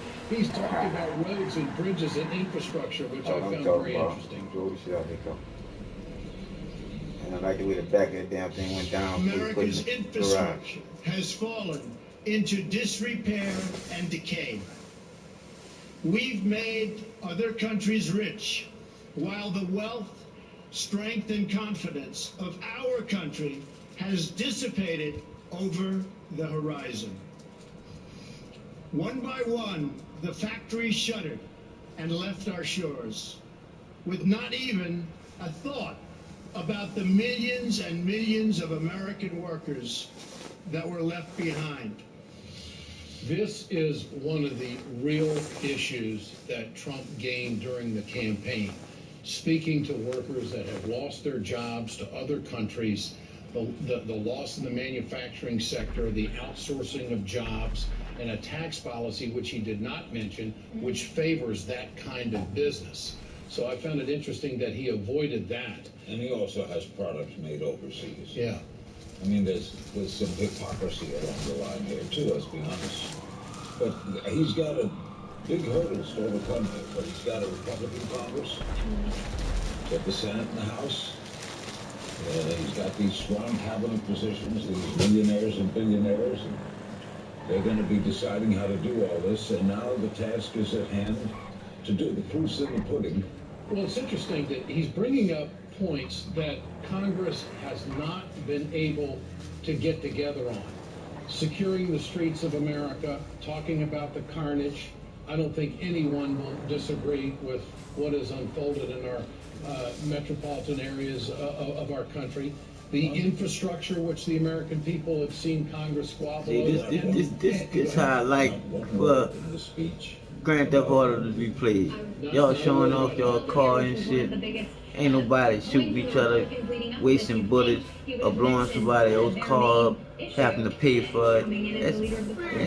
I like y'all. I expect them to say the Affordable Care Act will end and get better, and we will have insurance, as you said the other day, for everyone. Well, there's a big fight in between Republicans right now. I mean, if you listen to the testimony of the Senate confirmation hearings and you pair it up with what Trump has said on the campaign trail, they're in totally different directions. What is insurance for everybody? What does that mean? We've got insurance for everybody right now, but many Americans can't afford it. Here's another issue where there has been a lot of partisan divide and an area where the United States Congress has not been able to get on the same page, and that is buy American and hire American. I thought this was very profound.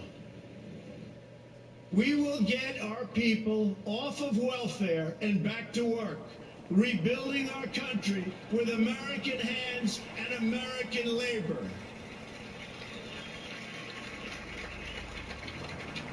We will follow two simple rules: buy American and hire American.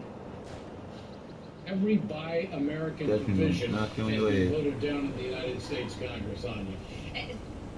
Trump has emphasized America first in this speech, whether it was him talking about the economy right there. Interesting also, and he applied it to foreign policy. He talked about building better relations with countries that were not on great terms with. I'm sure many people were wondering if he would say Russia during this speech. That's been the talk of the media. Will he reach out to Putin? Will they have okay relations? He said, I'll improve those relations, but it will be America first. I wonder what some of his critics are going to say about that. Nothing about, as you said, health care. Nothing about climate change. Nothing about Russia. Nothing about Russia. Syria. The only thing is we will not impose our way of life on other nations. But he did say he will remove radical Islamic terror completely. Another one of those promises that he made, Larry. And I noticed that President Obama did not applaud that line. He applauded a lot of things in the speech, but now they've all gathered together there on the stairs, the outgoing family and the incoming family. The current. Yep, the outgoing and the current. There it is. That's one of the greatness of America, though. That's one of the... And Trump talked about, at the very top of the speech, the transfer of power.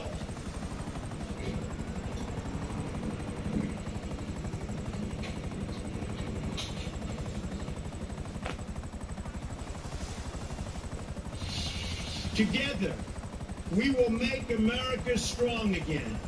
We will make America wealthy again. We will make America proud again. We will make America safe again. And yes, together, we will make America great again. Thank you, God bless you, and God bless America. The theme of Donald Trump's campaign was to make America great again, and that's how he ended the guy he's talking about. He wrote the speech. That's the only guy that's real. But it's been other guys that y'all believe numerous in. times by the transition team that Donald Trump wrote this speech. Yeah, bullshit. What do you make of the fact, Larry, that there was just no historical reference to the country, what we've been through, what other presidents have done? Nothing about Cause that's all that old shit that y'all normally do, man. It's something new. This was Donald being the reflective, thinking Donald, and this is the way I see it. I'm going to do it in 15 minutes, and that's it. That's it. I'm going to deliver it. What about the multiple It will references? not be long, remember. I don't think. What about the multiple references to God? This isn't something that we're used to in Trump. God is government. God is the government. Here, thanks to the Almighty Creator. Is this the Trump that you know, or that you used to, or that you expected? That's not the Trump I know, but she picked up on it. We best take people at what they say. I assume that he was feeling it today. You have to feel something up there. I mean, my God, you're the President of the United States. I just think that he said what he thought Americans wanted to hear. And basically, very parallel, I thought, in a big way, his entire campaign. The outsourcing of jobs, the factories going away, the infrastructure, the borders, focusing on American loyalty. Larry, you and I talked earlier about how Donald Trump's a loyal guy. If you're a part of this, yeah. Well, he's talking about loyalty. Buy American, hire American. This is something that has not been emphasized by any presidents in my lifetime to the level of an inaugural speech. I don't remember ever seeing this at the end of an inaugural. The outgoing and incoming walk down the stairs together. Usually they're parked. And there's a Secret Service man with the Obamas, and a Secret Service man with the Trumps. Well, Barack They go Obama, down the stairs together. the former president of the United States, is going to board a plane with his wife and go to Palm Springs, California, enjoy the weather, have a vacation, and play golf. In Colorado, not far from here. Yeah. Not far at all. What do you think we can expect from the post-presidency of Obama, Larry? Oh, he'll be active. He'll write. He'll do a book. He'll lecture. He'll speak out more than George W. Bush didn't speak out hardly at all. He turned to painting, and he said he would not comment. I think if there's a big issue that comes up, Obama will comment. He's 55 years old.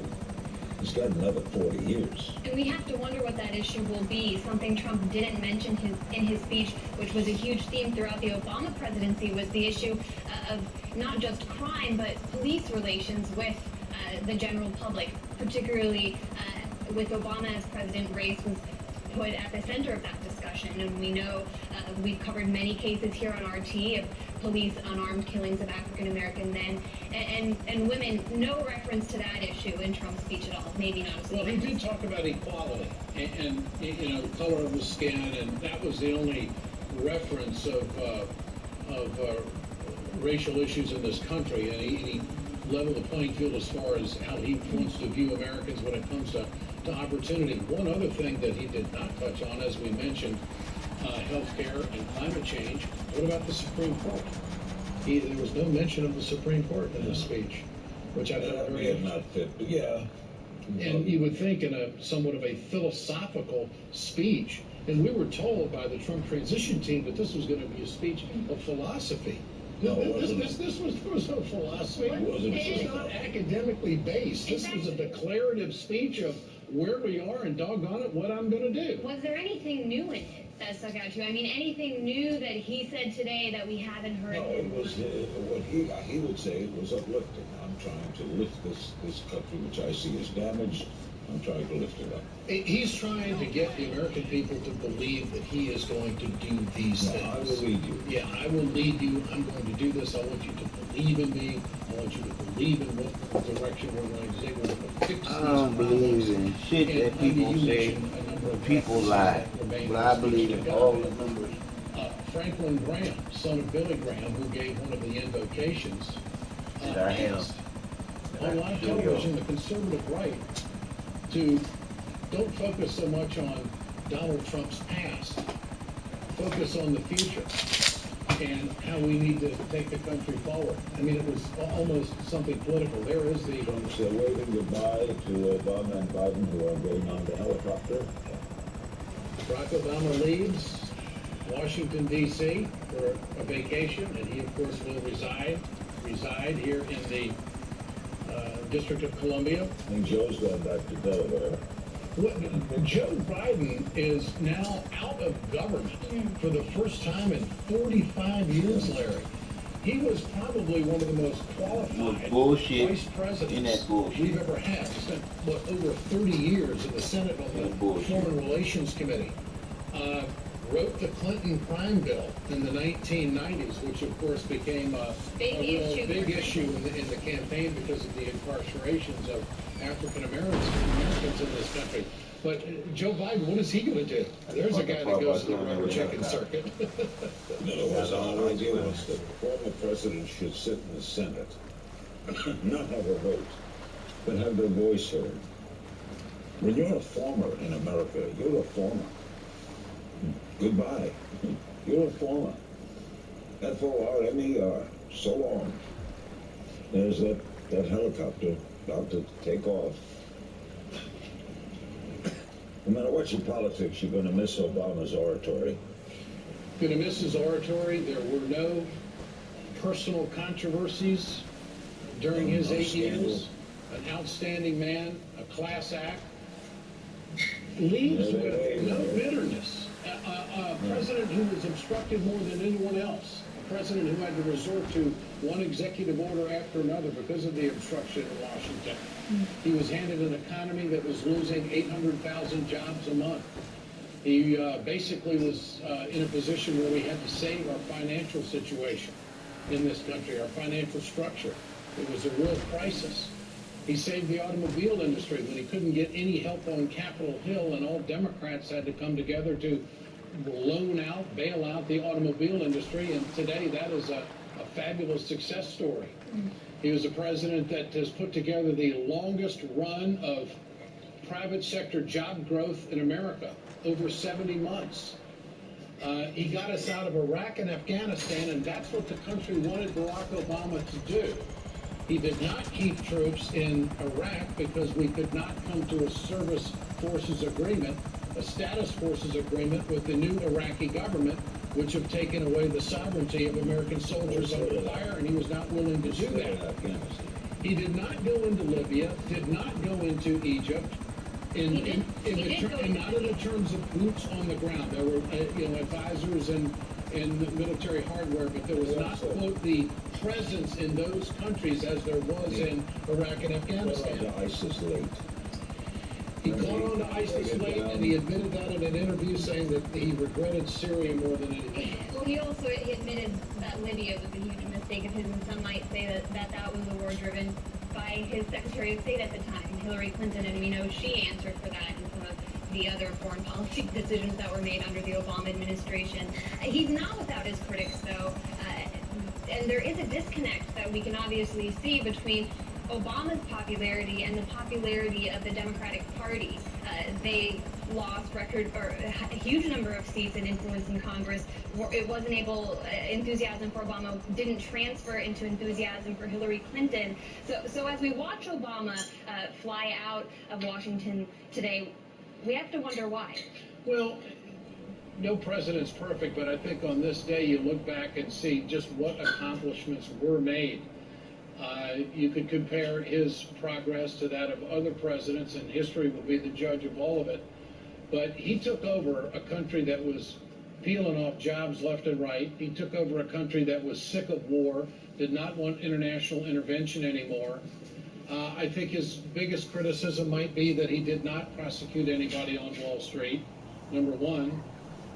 And I thought, to be critical and I think fair, is that when Ferguson, Missouri was burning, it didn't seem like President Obama was willing to inject himself into that. And he didn't want to dive into racial politics after having to deal with it in his first campaign with Reverend Wright. It's almost as if he was not going to be sidetracked by that. And I think that he disappointed a good number of Americans by not being involved in the racial turmoil that was unfolding in that summer. I can tell you that's definitely true, Ed, especially in my experience reporting in Baltimore after the death of Freddie Gray. We saw a similar uprising take place there as happened in Ferguson. Obama described the people there. He was actually, the night of the White House Correspondents' Dinner was the night of one of the most uproar in Baltimore, and he described people in the streets as thugs, and that disappointed a lot of black youth, specifically in Baltimore, that I talked to, who said they would expect more sympathy from the president, who at one point in his career did say that if he had a son, he would look like Trayvon Martin. Speaking of sympathy and a personal touch, I was fortunate enough to be part of a group that went in and had lunch with President Obama on 4 different occasions. And at the time, my wife was fighting ovarian cancer. And the first thing he said to me when I got into the room, he said, "How's Wendy?" And he was very personal. And after that meeting, he said, "Ed, stick around. I want to visit with you." He came out and he had written a personal note to my wife. And it was very moving. And he didn't have to do that. And he is someone who I think does connect to the human spirit. And if he could have done more for the country, he would have. He couldn't help the fact that he faced more Senate filibusters than any other president, that his legitimacy was questioned as president, his citizenship was questioned by the very man who is now the president of the United States, which is incredibly ironic. No one could deny it. And so Obama is not a class act. I mean, he's a model of what a father should be, a husband should be, what a leader should be, of someone who can speak so well and guide. I understand his popularity now around 60%. It's very understandable. He will grow in the years ahead too. He's whether you politics aside, he, to put it simply, is quite a guy. He is quite a guy. He reads a lot. He's good to be around. Yeah. And then let's compare that with Donald Trump. We've already said that this speech completely different from what we're used to from the last 8 years of Obama. I'm reminded of what Mike Papantonio said shortly before we heard Donald Trump speak, which is that Obama is a great orator, but as you explained that, it was very hard for him to get some things done. And Mike Papantonio predicts Donald Trump will be the opposite. He'll give a short speech, not vague, or pretty vague, but we know that the Republicans and Donald Trump are very good at getting things done. They're very good at sticking with ideology and uniting around just those few core issues that make the Republican Party the grand old party. When President Obama came into office in 2009, going back to that date, he was so popular. And the first Republican to come out and to draw criticism, and did on a regular basis, was former President Dick Cheney, who said that Vice President, yeah, that's right. Officially, he was the Vice President of the United States, but he was the one that first came out, and then it was Jim DeMint, who is now head of the Heritage Foundation. It was Jim DeMint who came out as late as July of 2009 and started to criticize Barack Obama. But they said that he didn't understand security, didn't understand the global affairs that we are facing. We did not get hit on his watch. He deported more people than any other president. He droned more people. Expanded Bush's drone war to 7 countries. And in an interview with Jon Stewart, he was asked about it, and Obama said, "Make me stop."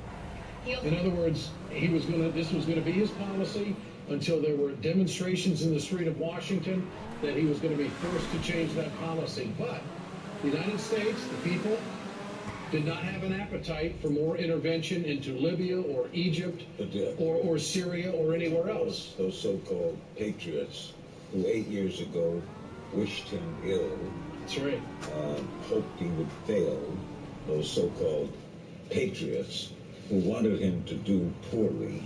But there are people on considered the left of the Democratic Party or outside of the Democratic Party as well that will criticize Obama on issues like Wall Street. You brought up that Occupy Wall Street happened just a few years into Obama's presidency. That changed the conversation of the country. It changed the conversations drastically, and in 2009, Obama had bankers in the White House told them he was the barrier between them and the pitchforks. He said that at the time. So, and not without his critics there. Let's go to Simone Del Rosario. She's on the Hill for us there. And Larry, take it over. Simone, this was quite the day. What's the response on Capitol Hill to the speech that Donald Trump just gave? Well, everyone here, all of his supporters loved his speech. They thought that it was the perfect length. They thought that he spoke to the things that they wanted to hear, the things that he's been speaking to the American people since he announced that he was running for president in the first place. And of course, now that is our president, Donald Trump. All the pomp and circumstance here of a peaceful transition of power. That is what the inauguration ceremony is.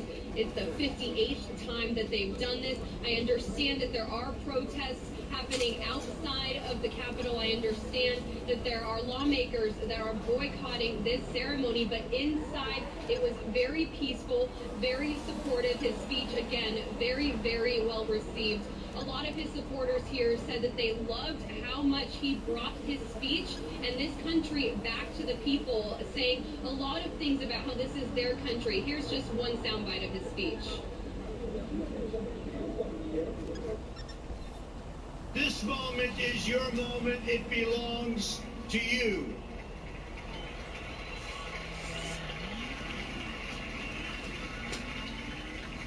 It belongs to everyone gathered here today and everyone watching all across America. This is your day. This is your celebration. And this, the United States of America, is your country.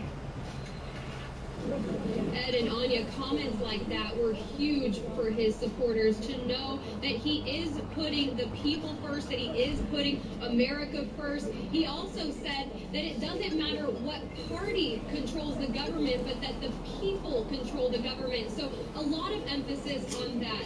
There were a couple of moments here in the crowd where there were some huge applauses.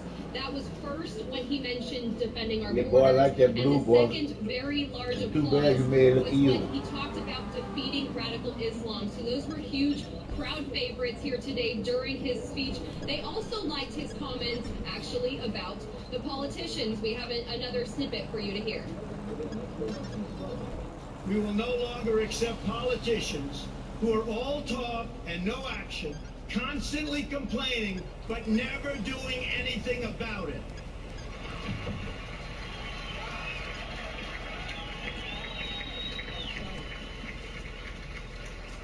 The time for empty talk is over. Now arrives the hour of action. This is what President Trump ran on all of this time, all of these months. This was the anti-establishment, anti-politician way, and he's carrying it through into his presidency. This is what the people here wanted to hear. That is what they were looking forward to hearing, was that he is going to continue this path of putting the people first. They were very, very excited to hear statements like that at Ananya. All right, Simone Del Rosario reporting live from the Capitol at the inauguration. Our coverage here on RT America continues. Just absolutely outstanding to have you, Larry. Thank you so much. It was a pleasure, Larry. I'm going to be seeing you twice a week with Politicking, every day with Larry King now, and whenever you want me here in Washington, I'll be happy to come and join the group.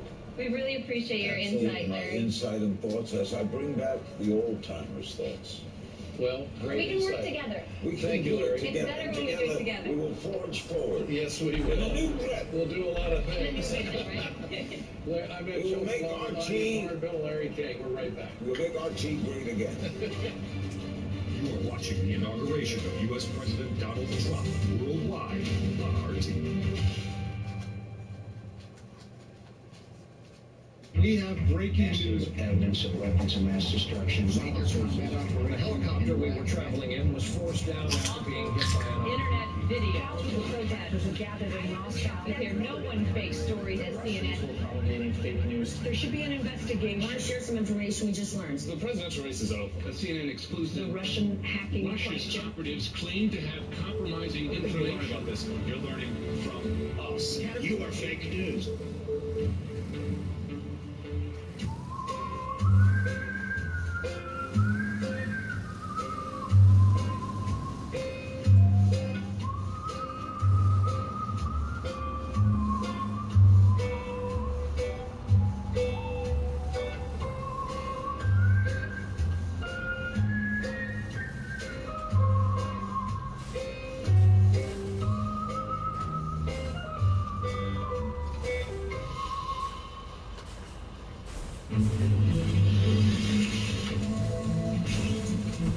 I'm Tom Hartman, and I'll give you what the mainstream media can't, the big picture.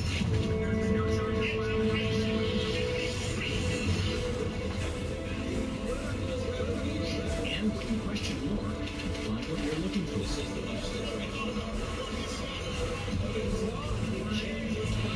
We'll go deeper, investigate, and debate, all so you can get the big picture. Welcome back to America's 2017 World TV.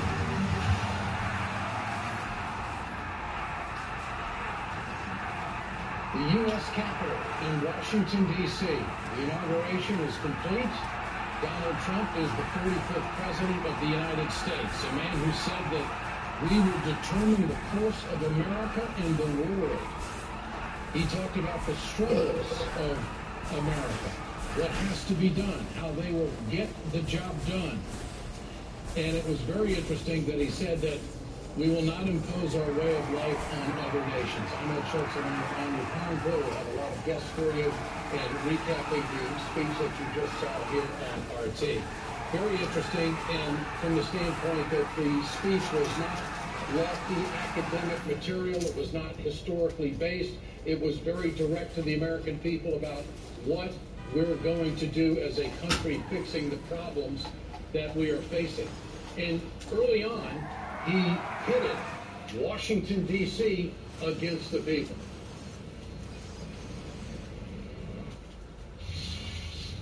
Washington flourished, but the people did not share in its wealth.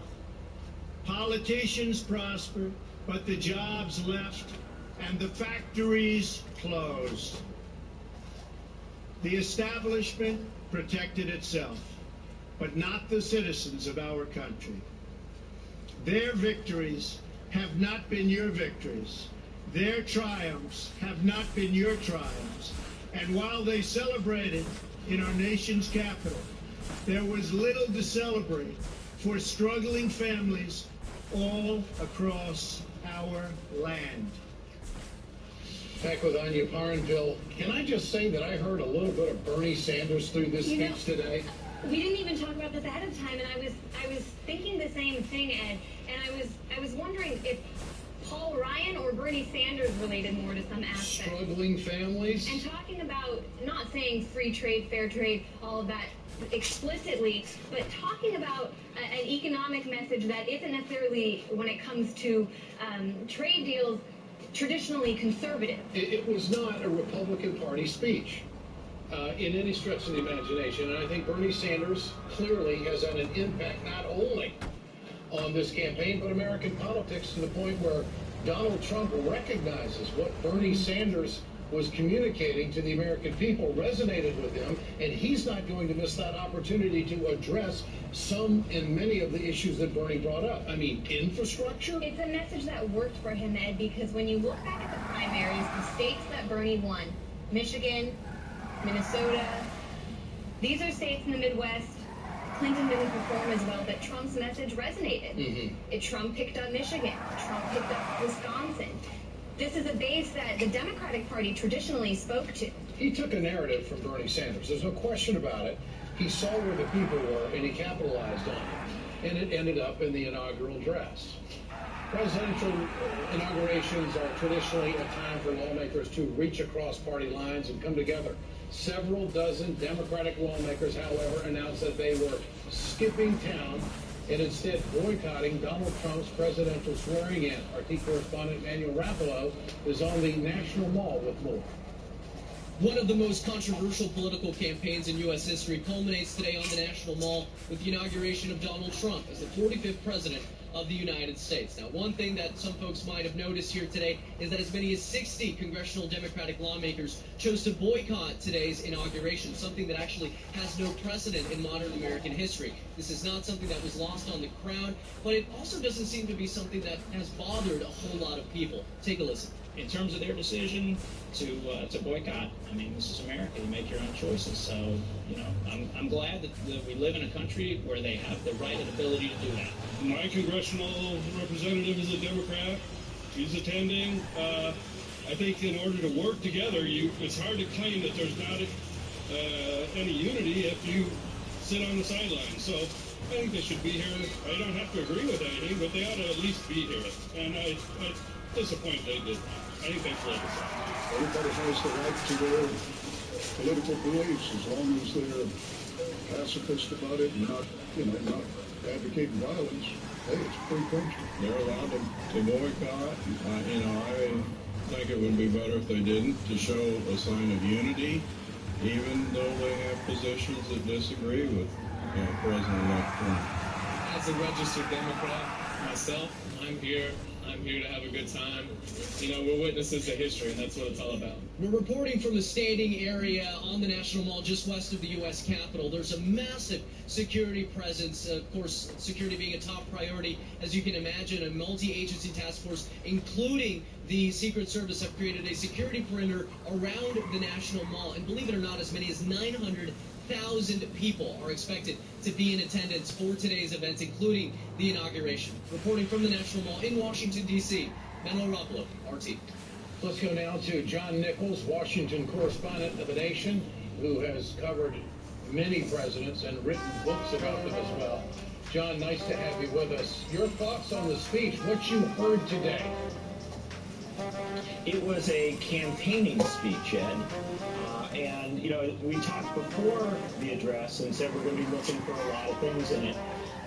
And what I heard was a very populist address, what some who know the history of presidential inaugurations might refer to as a Jacksonian address, a reference to Andrew Jackson, really in many ways the first aggressively populist president of the United States. And it was very interesting in that Donald Trump did depart from many of the recent traditions of inaugural addresses. First, it was very short. This was a quick address. Second, it was addressed largely to, I think it's fair to say, his base. Now, he certainly did some elements of outreach where he talked about unity, but by and large, he spoke to the people who brought him to Washington. And his message to them was that he would continue as president to govern in much the same way that he ran as a candidate. Now, this was a much more sober speech than you would hear on the campaign trail. But the basic themes, America first, strength, a kind of withdrawing from other countries on at least some issues to focus precisely on American concerns, that was a very campaign trail address. I think the speech will satisfy his supporters. I think it will disappoint many of his critics. John, while you're with us, I want to get your take on the Democrats as well. I found it interesting that Chuck Schumer, who's now the highest-ranking Democrat in Washington, invoked the story of Sullivan Ballou, a Union soldier who died on the battlefield in his address to the nation today. The Democrats have a battle ahead. John Nichols, is Chuck Schumer ready to sacrifice himself, or is the party going to? Who's going to step in? That is a very good question, and it was fascinating to listen to Chuck Schumer's address because of a number of factors that were in play there. In fact, I think you're very wise to focus on it. Chuck Schumer's address was nuanced, thoughtful. It wasn't a clearly dissenting speach, and yet throughout it he referenced many of the values and many of the ideals of not just the Democratic Party, but frankly of a more progressive American vision. In many ways, he took the Obama vision and brought it forward into this Trump inaugural. Now, that did not go over well with the crowd. Anybody who was listening heard some boos and interruptions along the way. But Schumer stuck with it, and frankly, I think that Americans who were listening to this whole event clearly heard the alternative to President Trump in many ways in the Schumer address. So it was a very interesting speech. John, you said he played to his base in this speech. Nothing about health care, nothing about climate change, no mention of the Supreme Court. And as Anya and I mentioned a moment ago, we heard Bernie Sanders in this speech. What did you hear? Sure. I mean, look, what you heard, and you may refer to it as Bernie Sanders. Some people will refer to it as Donald Trump. What you heard was the populist themes of the 2016 campaign brought forward into the inaugural. Now, this is a big deal because obviously Trump is one side of that populism. Bernie Sanders, in almost every way, is the opposite. They're very, very different men with profoundly different values and ideals. And yet, one of the reasons why both of these candidates had an unexpected appeal in 2016 is because they did say to great masses of Americans, you're right. If you feel neglected, if you feel forgotten, you're not being naive, you're not being foolish. You have been neglected. You have been forgotten. Now, obviously, Sanders had a radically different set of proposals for how to address that circumstance. And Sanders has already emerged as a great critic and foe of many of Donald Trump's nominees. But still, that heart of the matter, that sense that government has to be more connected to the great mass of citizens, that theme did come through in Donald Trump's speech. And what the challenge is, I would suggest, is that Donald Trump's speech was so short and in many ways so vague. Historically short. Yeah. Well, not as short as George Washington, for instance. But yes, this was a very, very short speech.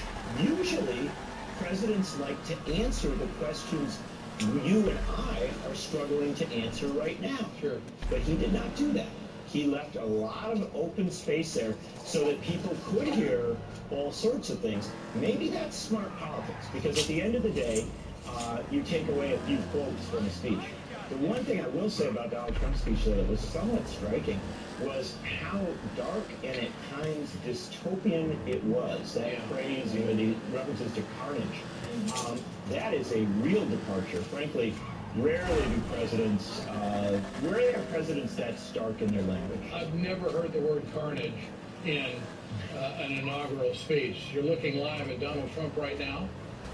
He's having, this is a traditional lunch, Anya, that they have with all of the congressional leaders from both parties and the president-elect and his family. There you see Nancy Pelosi, McCarthy, Paul Ryan, the Speaker of the House, the newly elected Vice President, Senator Blunt, Mr. Schumer, who is the Senate Minority Leader, and of course the Senate Majority Leader, Mitch McConnell. They will all have lunch with the President, which is traditional. There you see Ivanka Trump behind, and also Mr. Kushner. So this is what is happening, all part of the inauguration procedure.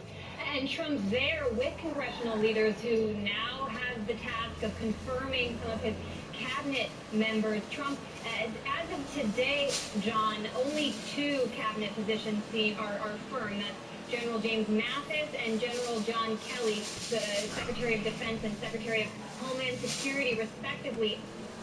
Other nominees are having a more difficult time on Capitol Hill, John. I'm wondering if you can illuminate some of the battles we saw this past week.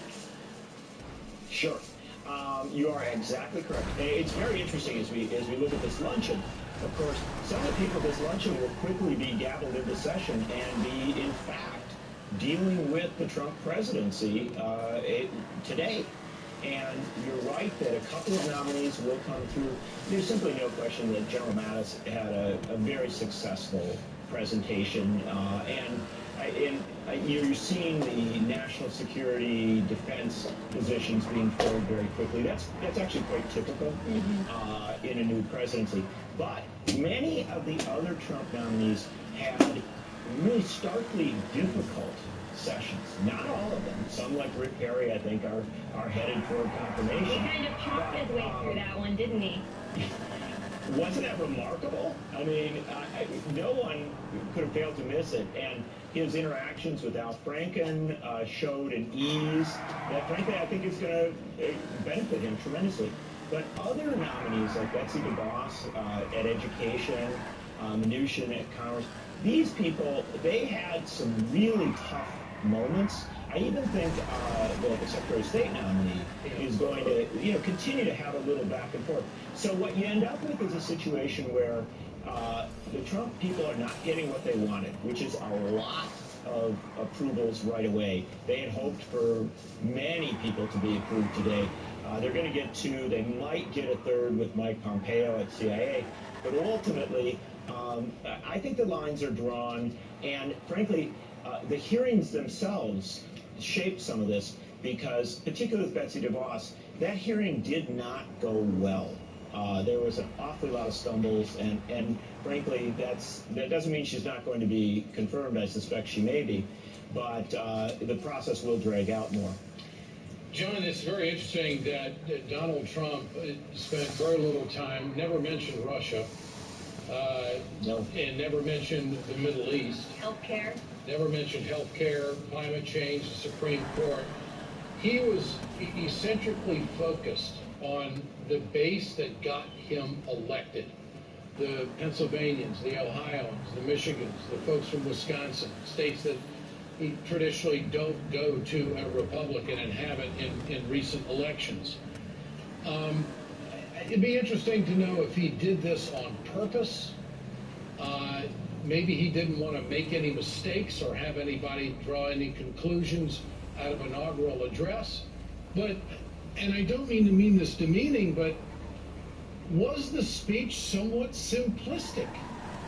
It was not academically lofty, nor was it insightful, nor was it historically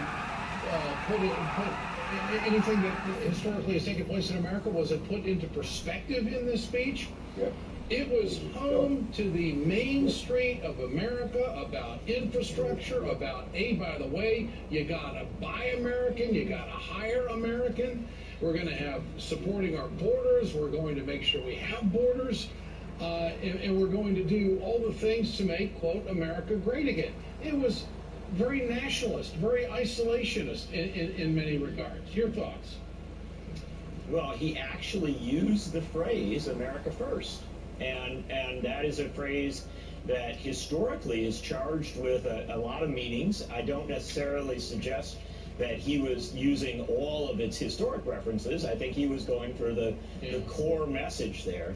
But it went to the heart of the matter. This was a very domestically focused speech. Usually, not always, but usually a new president tries to send signals not merely to the people at home, but to the world. And this president, frankly, did send a message to the world, but it wasn't one of welcoming or embrace, and he certainly didn't wrestle with many of the questions that I think people around the world were listening for him to address. Relations between Russia and Europe, relations between the U.S. and Russia, relations between the U.S. and China. I mean, so this speech will not dot a lot of I's or cross a lot of T's for people around the world. Yeah. However, remember, Donald Trump got to the presidency, even though he didn't win the majority of the vote and more people voted for Hillary Clinton. All right. He got to the presidency by speaking to a part of America, and he spoke to that part of America once more today. John, stay with us. We want to go live now to Lafayette Park and our reporter, Lindsay France. Lindsay, quite the scene there as Donald Trump is now the President of the United States. Yeah, that's right. Everyone here is gearing up for when he gets out here to view the parade in a bulletproof glass enclosed booth that's actually right behind me. Protests are happening here. They tend to be small and further away. Still, as we spoke earlier, Ed, the security presence here is very strong, and they're really keeping people away from this area, which is understandable. We just saw President Obama and former President Obama, excuse me, and the First Lady fly overhead and away. And so people here are really gearing up for what's to come here. A lot of people trickling in to sit in the stands to watch this parade. And, you know, it's interesting. The entire time I was watching this speech, I was paying attention to how media was reacting in various ways.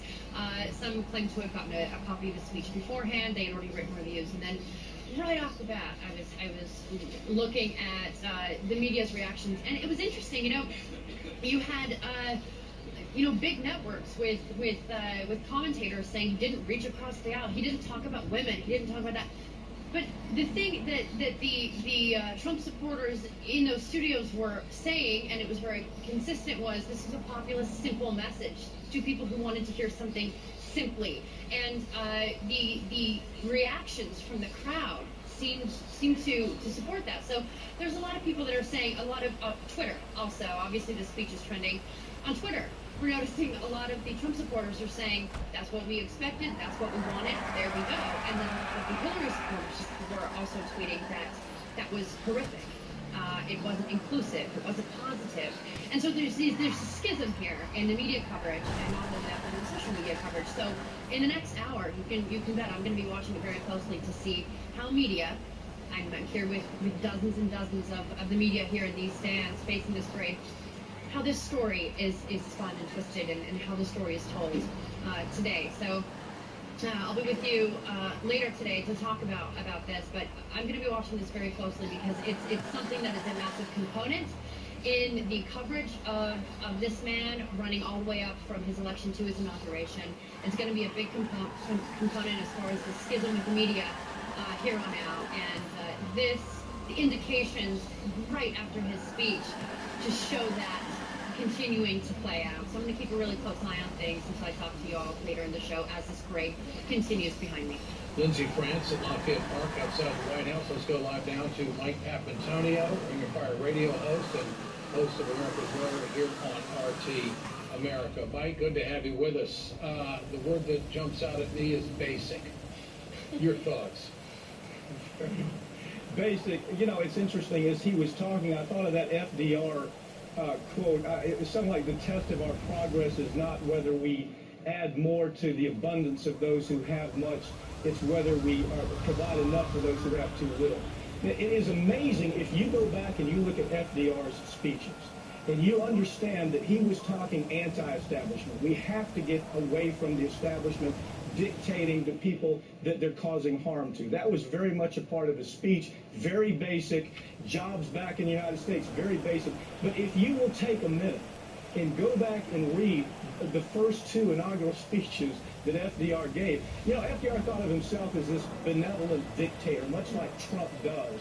And as I listened to him talk, he hit on issues that says, you know, Washington isn't working for us. Let's move that power back to the people. That's what FDR had to do. Had he not put faith back in the hands of the people, he would have had an awful situation on his hands because there was so much unrest. So the whole talk to me was anti-establishment. It was that for the last 8 years, we haven't given people the kind of power they need. As I was watching it, Ed, I thought how painful it had to be for Obama in parts of that speech to sit and listen to that, because it was truly an indictment of everything that had happened in Washington, their inability to have a vision and execute on the vision. Yeah. In a sense, that's what he was trying to say. He says, I'm going to do that. Well, we got our first release from the White House. Trade deals working for all Americans. So as Donald Trump was talking about an hour of action, here's just a paragraph in working for all Americans. The strategy starts by withdrawing from the Trans-Pacific Partnership and making certain that any new trade deals are in the interest of American workers. President Trump is committed to renegotiating NAFTA. If our partners refuse a renegotiation that gives American workers a fair deal, then the president will give notice the United States' intent to withdraw from NAFTA. Now, there are legal ramifications here, but the first 30 minutes of Trump's presidency is pretty interesting. Here, Mike, what do you, can this be done that easily? You started off by saying what was basic about what he said. It was meat and potatoes. There was nothing artful about what he said. It was not dressed up. It was, here are the simple ideas. We're losing too many jobs. We have to get them back. We've trusted Washington, D.C. We can't trust the elite that have been running things. If you're sitting on the Chamber of Commerce right now, if you're head up of the Chamber of Commerce, you're sitting there understanding the Chamber of Commerce has worked for 8 years to make sure we don't buy American, to make sure that we do export jobs. That's the elite he's talking about, whether he realized it or not. But when he gets in office, some of those realities are going to kick in. My bet is that that Trump's whole idea is to execute. He won't dress it up. It won't be pretty. It'll be like a bull in a china shop. But I think the basic nature of what he said is what we're going to see going forward. I tell you, I took a quick look at what FDR had to say when things were different. I mean, we're talking about depression, but he still attacked that elite. He said we have to move all this stuff back to people who have too little. Populism, just as John Nichols was saying, I think it's beyond that. I think it's really nationalism in a lot of ways. I heard more nationalism than I did populism, I guess is the way I would put it. Mike, you're a lawyer. I'm wondering if you can give some perspective to the law and order platform Trump ran on and that he really doubled down on today when talking about carnage in American streets, saying that ends now. Also, how his pick, Jeff Sessions, plays into that. Well, first of all, Jeff Sessions is the pick for that. All you have to do is look at what his history has been in Alabama, both on the court and as a legislator. He is completely law and order. People voted out of fear. There's no question that Trump used the fear card throughout his campaign. The idea there are too many migrants coming across the borders, your family's at risk, crime has increased. All of these things were boogeyman issues that he used. The appointments that he makes are going to be total law and order. You're going to see him heavily coming out of prosecutors' offices with long list of of experience in putting criminals away. We're going to see that toughen up. You're probably going to see him try to revamp how our police forces engage the types of things that were taking place right outside the inauguration. You're going to see a heavy hand. I mean, there's no question about it. It's going to be very important for the ACLU and civil rights organizations to understand they are going to be very, very busy in the next 4, possibly the next 8 years. Sounds like you're going to have a lot to talk about on America's Lawyer as well. There's no doubt. Yeah. Mike Papantonio, thanks so much. We want to turn now to Peter Kuznick and also John Nichols. I'm Ed Schultz along with Anya Parnfield. You're watching RT America inauguration coverage. Donald Trump has already put out his first release, and I'll kind of put a shot over the bow here. John, if I can go to you first, your thoughts on this first press release being put out, the statement by the White House on trade deals working for all Americans, and what was said, what I just said a moment ago about getting out of NAFTA and dumping the Trans-Pacific Partnership. He made news. This is a big deal. This is not the first time in history that a president has made a major announcement coming off his inauguration. However, these are very, very big announcements, and people should not underestimate the significance of it. It's true that the Trans-Pacific Partnership has been, you know, at best on life support for a while now.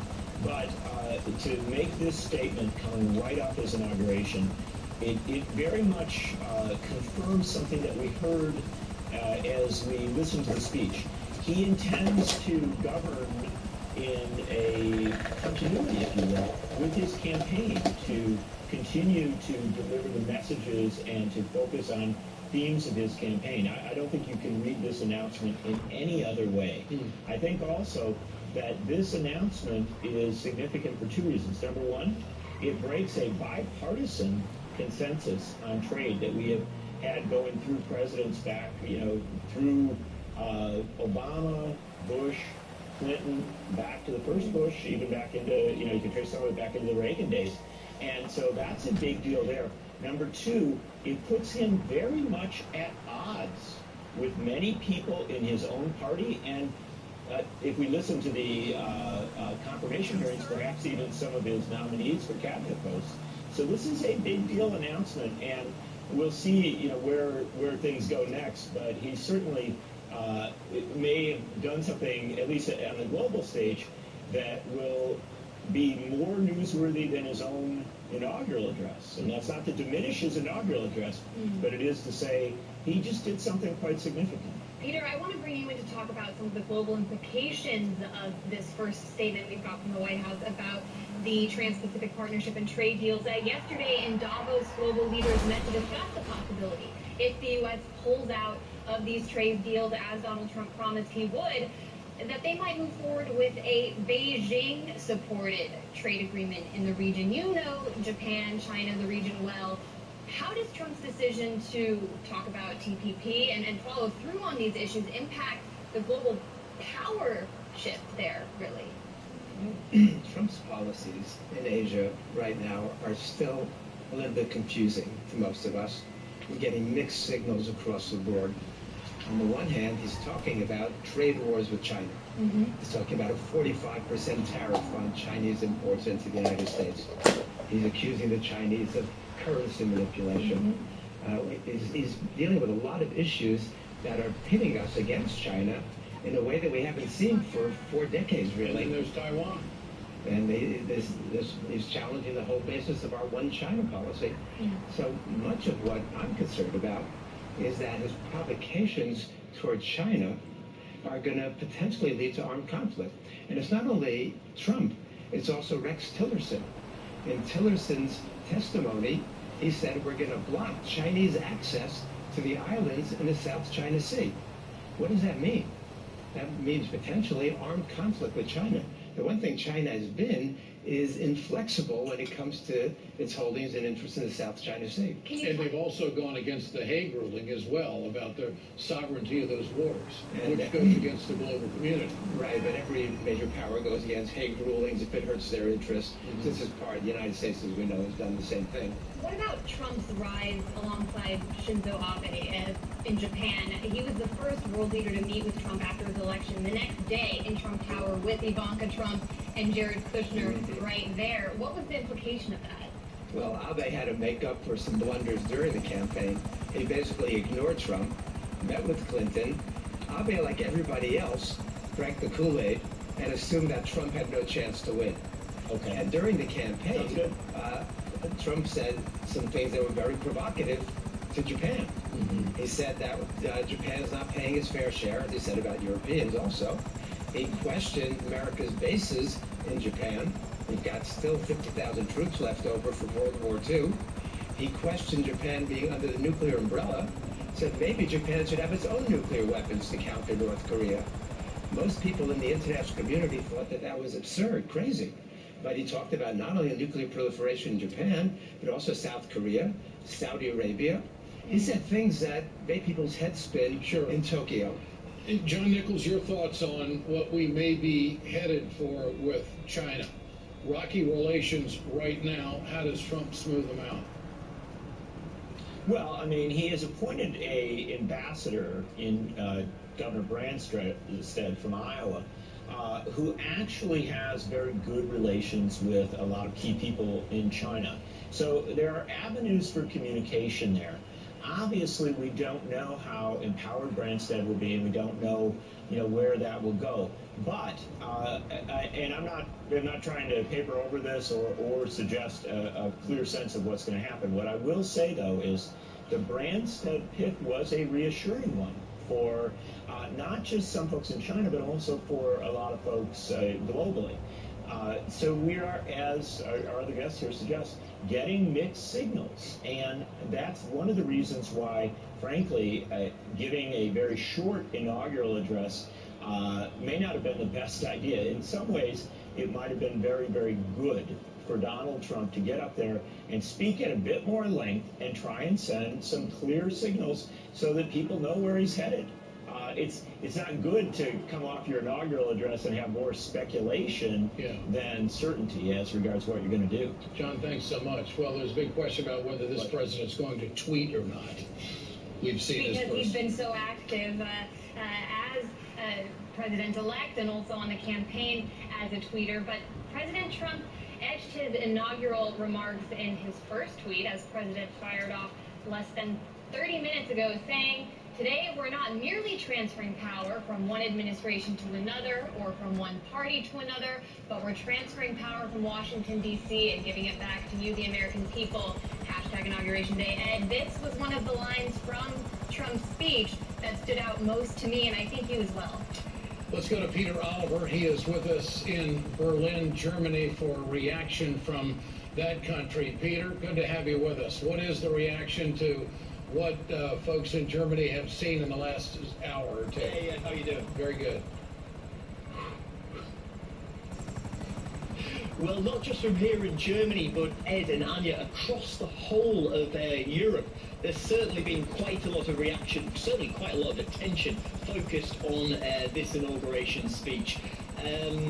What we saw leading into it is we saw both the right and the left here in Germany issuing warnings, essentially. Both the Social Democrats, who are part of the ruling coalition here in Germany, they said that, well, it was the unpredictability, or the potential unpredictability of Donald Trump that caused them concern, that they wanted to see more of a steady hand on a tiller, as it were. And without that, there could be potential problems as far as, I mean, that's talking about the actual ruling coalition that's in charge of Germany at the moment. When it comes to wider afield, MEPs such as David McAllister, who's from the CDU party here in Germany as well, also part of that ruling coalition, said that Europe may have to focus more on its own security. That's, of course, in relation to Donald Trump saying that he would perhaps move away from or not be as committed to a NATO agreement. But there are some here that support him. The CSU, basically the Bavarian party that's part of Angela Merkel's government, they praise the fact that Donald Trump, as they see it, speaks as a man of the people. But that's where we get problems, because there's a lot of concern here in Europe over just how Donald Trump will rule. A lot of the same concerns that are being heard in the United States are being echoed here. To be honest, many people here 18 months ago only knew Donald Trump as the billionaire golf resort owner and part star in Home Alone 2. Now he's the president and commander-in-chief. So there's a lot of questions that are being asked. We're hearing from France whether he'll pay much more attention to the far-right parties, the Front National. It does seem that he will be paying more attention to Marine Le Pen. He's had her over to Trump Tower for talks. How that develops, as I say, I can just keep on going. Ed, you've seen far more of these than I have. How does this one look in terms of the further afield to you? What can I mean, this is uncharted territory we're in right now, isn't it? Well, there's no question about that. It's certainly a different approach from day one. It was a speech of nationalism. It was a speech of isolation. And his first release that just came out a moment ago talking about trade takes us in an entirely different direction. He has said that he wants to have individual trade agreements with European countries, and he'll work with anybody as long as American interests are served. And so this is where it's going to get very interesting. If I could interrupt you there, Ed, when it comes to individual... If I could interrupt you there, sorry, Ed, when it comes to individual countries, one of those countries is Spain. And Spain in particular has said they don't want this type of deal. They like the way it is at the moment, because the way it is at the moment, the status quo enables Spain to be able to trade with the United States through the European bloc in a very nice way for Spain. They don't want that to change in the slightest. I think a similar thing operates in Italy. Some of the countries that he's wanting to do these deals with, they may find them going, actually, we're all right. You know, we're quite happy with things are at the moment. Okay, Peter Oliver joining us from Berlin, Germany. Thank you, Peter. Appreciate that. Anya? I want to turn now again to Peter Kuznick and pick up where we were talking earlier about something that I found so interesting when it comes to foreign policy and Donald Trump. He gets praise for being less hawkish when it comes to Russia, saying he'll see how things go with Putin. He's open to having communication there. The story's been different for China, though, Peter. And can you talk about specifically the situation with Taiwan and that's why that's so contentious? Potentially, some say, it could lead to a hot war. Well, you say he gets praise for what he says about Russia. Actually, I think he gets attacked for what he says. From the media, yes, that's true. From the media, from people in his own party, from the Democrats. There's such a unanimous chorus of opposition to Russia right now in the United States that is that's frightening to me. And even the Trump's appointees, people he selected, have been very hostile toward Russia in their comments. Now, the situation with China, people, I think, are in some ways more worried because Trump has been more provocative toward China. He's been friendly toward Putin and Russia, but he's been very hostile toward China. This one China policy, the idea from the Chinese part that Taiwan is part of China, that is inviolable. I mean, that is another bedrock principle that they're going to go to war over. And this has been something we almost went to war with China in the 1950s, in the Quemoy-Matsu crises in 55 and 57, and then there's been a lot of tension at other times.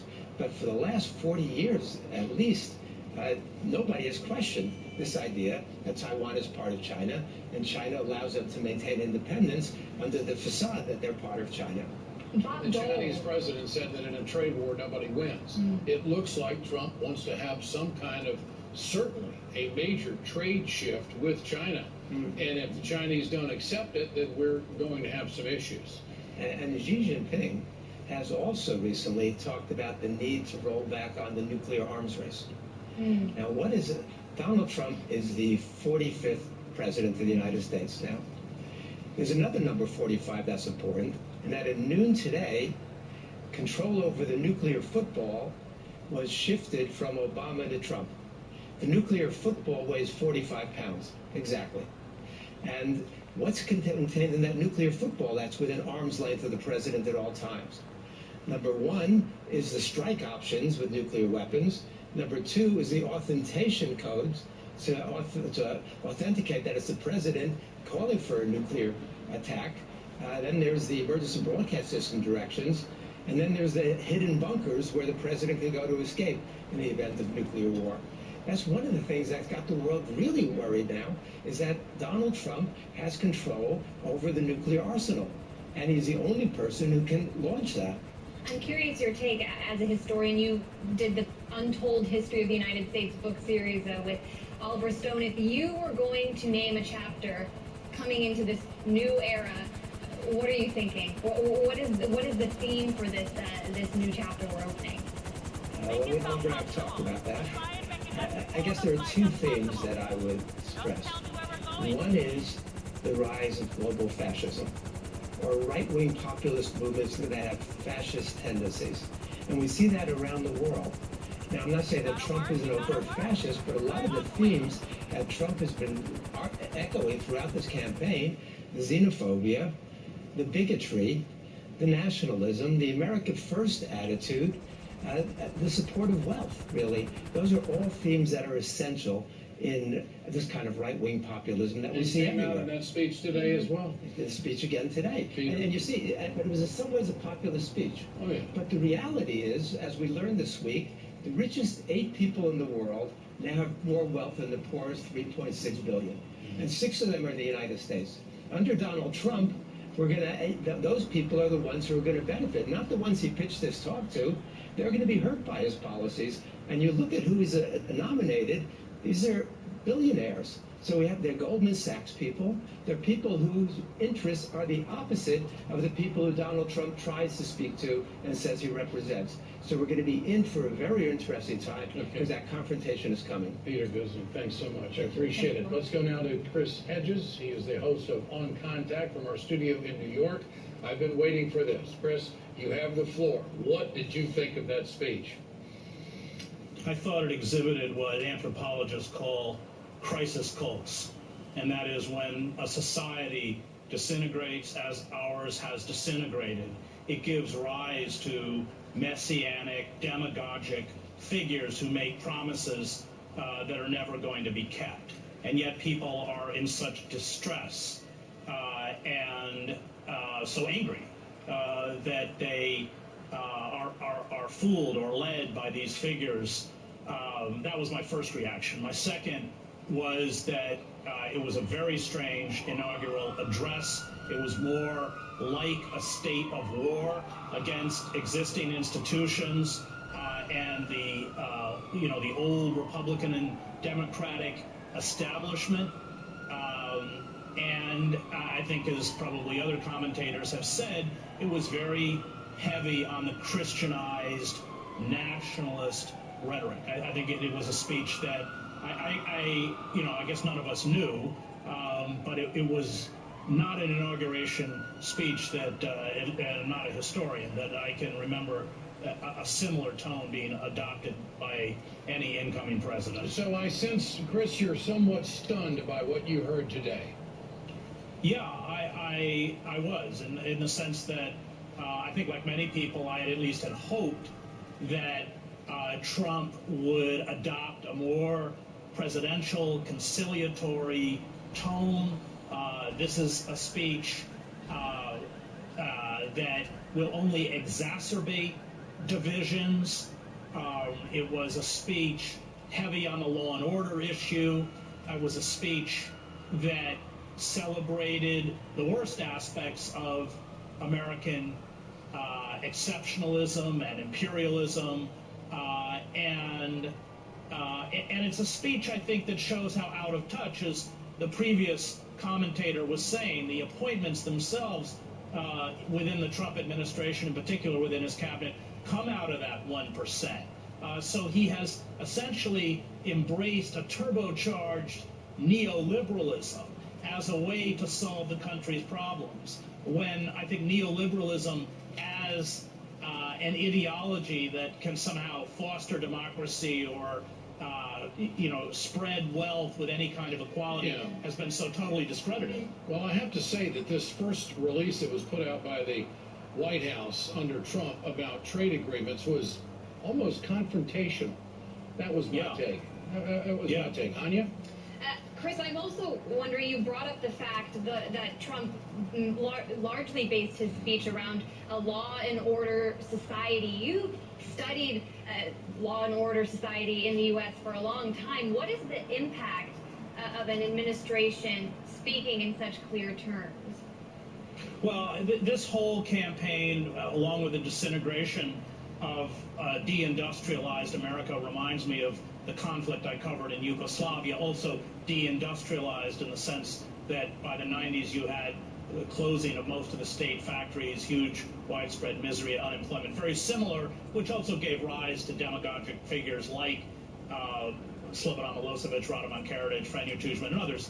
And they speak in that language. I mean, what happens when a society, as ours has, delivers this kind of prolonged suffering, chronic unemployment, and is tone deaf to that suffering, is it affects one's identity. And so they tend to seek or to compensate for that loss of identity and dignity by wrapping themselves around a demagogic figure like Trump, by fusing their own powerlessness with the might and power of the state. And what I worry, and what happened in Yugoslavia, is that as these promises are unable to be delivered, and I think we've seen with the appointments that it's certain that these promises will not be delivered, then the state stokes, and we saw hints or whispers of it in his speech, stokes the rage and hate talk and hate crimes against the vulnerable, against the other, against those people who are supposedly obstructing the road to a utopian United States. In the case of Yugoslavia, this created the ethnic conflicts between Serbs, Muslims, and Croats. Here, it will be between a mainstream, largely white, disenfranchised, working class and undocumented workers, Muslims, and African Americans. Chris Hedges on Contact here on RT America. Thanks, Chris. Appreciate it so much. Thanks. Let's go now to Tyrell Ventura, co-host of Watching the Hawks, the Millennials. How do you think they got this one? How do I think they got this one? Well, I'll put it to you like this. The millennial voting group, right, I think is the lion in the weeds that no one's paying attention to right now, because in 2020, when Trump's done being in office, when we've seen the effect of Donald Trump's presidency and everything that he talked about today, they're going to make up 90 million registered voters. That's 40% of the voting bloc. So everything that Donald Trump talks about and does in his campaign is going to affect them directly. When you look at what was biggest to them, they're the only generation right now that actually is predicting a bad economy as a whole in 2017. So they're actually very scared. Why? Because they're saddled with, student debt that's risen 1,120% since the late 70s, those loans and things like that. So the millennials, what are they going to make of Donald Trump? Well, they didn't support him in the election. Only about 9 million voted for him. However, their fervor of those 9 million was way bigger than Hillary Clinton's. They, were more aggressively behind him at 9 million. Still lost though to 13 at Hillary's. So honestly, I think he's got to win them if he wants to be reelected in 2020. Yeah. And all that. Well, the millennial group is academically connected. Mm-hmm. They're a lofty bunch. They're deeper thinkers, I think, than possibly, and more critically involved in policy. And I don't hear the other interesting thing. The other interesting thing too is I don't know how his nationalism is going to play to them, because these are kids who grew up, playing video games with kids around the world on the internet, and they're more interconnected than any other generation in history. So that kind of nationalism, closed thing, that might not play well to them. They're not hard to figure out, though. I mean, one candidate this past election season was really able to speak to millennials, and that was Bernie Sanders. It's a simple formula. College, free education. What other issues do millennials care about that Trump or somebody needs to speak to? Well, they want universal health care. It's universal health care. Their biggest issue when polled and all of that was economy, because they are this is the generation of the 2008 crash. They saw that. They've now had to live through it. They're tired of living at home with their parents, which is actually the first time in 130 years more kids are living at home with their parents than their spouses or people like that. So their biggest focus is the economy at the end of the day. Now, Trump's rhetoric about, we're going to go after Washington, we're going to, drain the swamp, like what you saw at the start of the speech today, that'll probably play well with them, but he's got to make good on it. And they're also talking about a 70-year-old man who's going to, be 74 by the time he gets to his next term? I don't see them getting behind Donald Trump. All right, you are looking at live images right now here on RT America, where demonstrators are being pepper sprayed in the District of Columbia. There are some 30,000 law enforcement officials out. They used pepper spray last night, and there you see the police marching forward. You're looking live at the protests here in Washington, D.C. against the inauguration of Donald Trump. Viewers might be interested to know, as Ed mentioned, some 30,000 law enforcement officials on the street today.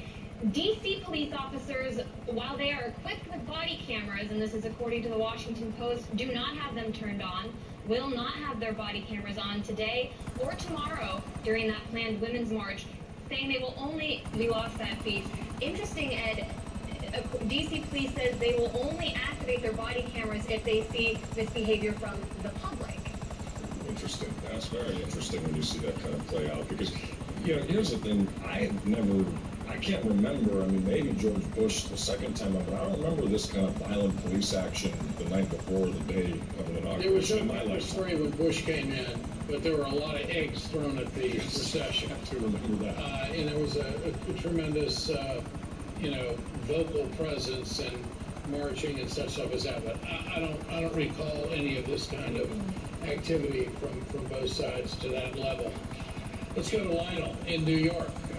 Media analyst in Lionel.com. Lionel, good to have you with us. Your thoughts on what you heard Donald Trump say today in his first official speech as President of the United States? Well, Ed, not typical, it was atypical. Nothing that he has ever done. In fact, this will be the theme of the entire election. Nothing that he has ever done, nothing has ever said, has been predictable. As I was watching this, everything was different, even though it was the same. And when we go back and we look at this, think about what happened with this. Think about how this is the culmination of a person who came along and took all of the rules of order, all of the rules of the political universe, kind of like relativity versus quantum mechanics, and turned it upside down. Every time that Donald Trump was told he's out, he's gone too far, he's attacked McCain, he's attacked this group, he's through, he's finished, you can't go on Twitter, you can't say that, he can't beat the Democrats, he can't beat Hillary, he can't beat the establishment, he beat everyone. He was against everyone. This is an anomaly. I just want people just to step back for a second and look at where we've been. Because I'm telling you right now, maybe you feel the same way, but I've been watching this all day and all morning, and I still cannot believe what I'm seeing. I cannot believe that Donald Trump is the president of the United States. And I'm not saying that because I'm incredulous or I'm shocked or I'm happy or I'm sad. I just cannot believe in the world that I thought I knew. That in this world that you have to have experience, you have to have everybody behind you, going up against the Clintons, you have to have a solid message, a consistent message. You can't use Twitter, you can't do this. Every single thing that he did, that they told him, you're through, you're finished, he did it and he won. And even though I'm watching this, and even though my brain is telling me, yes, he's the president, and even though I see him signing this, I can't believe this. And I'm not saying this out of any kind of disrespect. It's that this is existentially different. Look at the media itself. Just look at how we look at the media platforms. Everything from this moment on that we know, political media news has all changed. It will never be the same. I think I understand what you're trying to say, Lionel, and I'll bring Tyrell back in. It sounds like what Lionel's describing here is a surreality. It's a surreal feeling that we live in now. It truly is. It took me that moment today when I sat and looked up at the thing saying, wow, Donald Trump's actually taking the oath of office today. I never would have thought I'd see that in my entire life. And I'm someone who, lived with the wrestler who became a governor. But for Donald to do that, that's really incredible at the end of the day. And whether you love him or hate him, you hope that he has the right intention and you hope that he's going to do the good job. But he's got a mountain to overcome. As Lionel was saying, he's overcome everything up until this point. But once you're in the shoes and doing the job, that's a whole nother battlefield that you're going to have to navigate. Not very much about foreign policy in this speech, Lionel. In fact, this played, I think, right to the people who elected him. Those white, working, frustrated workers across America who feel like they've lost their voice in Washington. Right off the bat, Donald Trump pitted the American people against Washington, made Washington the boogeyman, told them it didn't work, said that the people here in Washington were taking all the goods and leaving nothing. He even used the word carnage, describing the condition of the country. There's a lot of people, Lionel, that voted for Donald Trump that will agree with what he said today. These are words of these are the words of the 10,000 people per stop of his airplane that everybody came out and wanted to hear. So it accentuates the division in the country, doesn't it? You know, Ed, that is precisely right. This election from the beginning has always been watched over and kind of mocked by, and I don't want to use these terms, but I will, kind of the journalistic elitist. Like somebody would say, well, he didn't mention anything about global warming or trade. Now, to the voter, and I don't want to say the average American, but I'm talking about somebody who really believed in him. He knew exactly how to speak to them. He knew what they wanted to hear. And yet again, I tell you, another message of this is that I don't think we were, because I think very frankly, and I say this with all due respect, I think we were spot on, but America is still this foreign commodity to a lot of people in the media. They have been so detached, so much in this bubble, that they have lost any connection with or any semblance of the understanding of what Americans feel like. I mean, look at just other talk about Russian propaganda. How many times did they mention RT? What were they talking about? I don't want to say Joe Sixpack, Joe Lunchpail, that sounds demeaning, but Joe or Josephine American. Well, we had Joe the plumber in the last election cycle. We might as well have. Right. But Ed, but seriously, it was a disconnect over what he really thought. Let me tell you one last thing. There was something in New York that I saw. Years ago, there was a guy named Rudy Giuliani, and they said, what does this guy know about being a mayor? He doesn't know anything about this. He's rough, he's gruff, he's now, whether you like him or not, he came in, and in some people's eyes, he really knew how to be a mayor. And what you've got to do is you're going to find, almost in a strange way, Ed, that his inexperience and his lack of getting used to being told he can't do something is going to inure to our benefit. We've got more live pictures coming in from the streets of Washington, D.C. This is live coverage, protesters gathering, facing down law enforcement, having pepper spray put towards them. This is the scene in Washington, D.C. I'm Ed Schultz along with Anya Parnville. Tyrell Ventura will stay with us along with Lionel. Our coverage continues here on RT America, the election of Donald Trump, the inauguration. He is now the 45th President of the United States. You are watching the inauguration of U.S. President Donald Trump worldwide on RT. We have breaking news. Evidence of weapons of mass destruction. Donald Trump met up with a helicopter we were traveling in was forced down after being hit by an Internet video. Thousands of protesters have gathered in Moscow. You hear no one fake stories at CNN. Fake news. There should be an investigation. Want to share some information we just learned? The presidential race is over. A CNN exclusive. The Russian hacking. Russia's operatives claim to have compromising information of us. You're learning from us. You are fake news.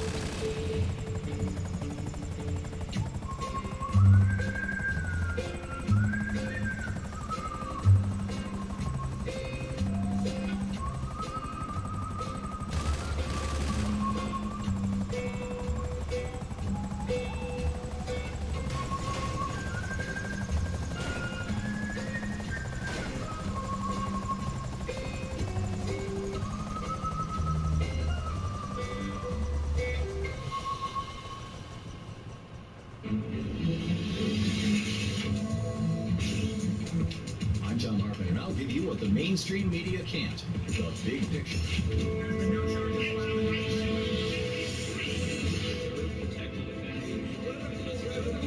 And when you question more, you find what you're looking for. This is the legislature. We'll go deeper, investigate, and debate, all so you can get the big picture. Welcome back to Inauguration 2017 Worldwide here on RT.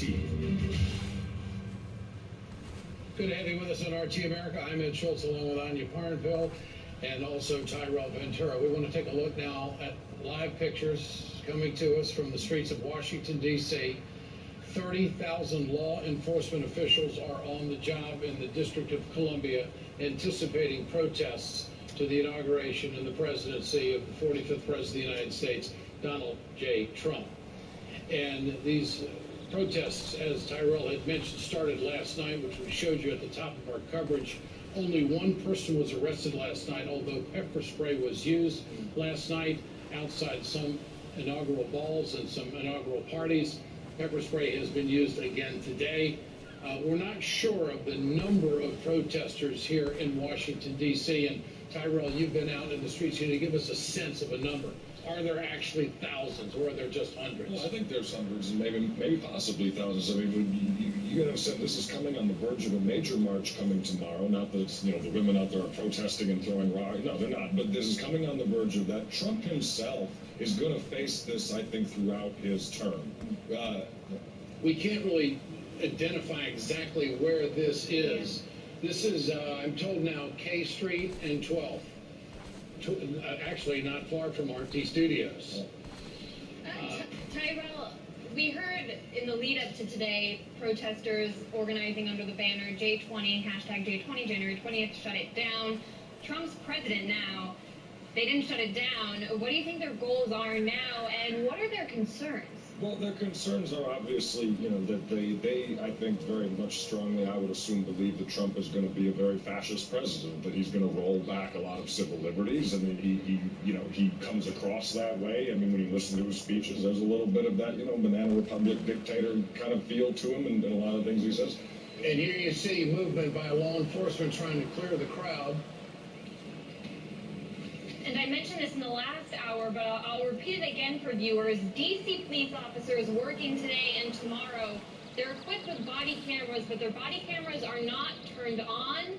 According to department policy, they will only turn those cameras on in order to record the public.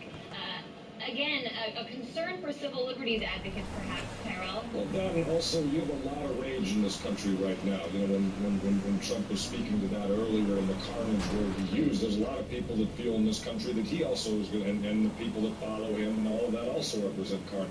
Now, you asked me about, J20 trying to disrupt his inauguration and things like that.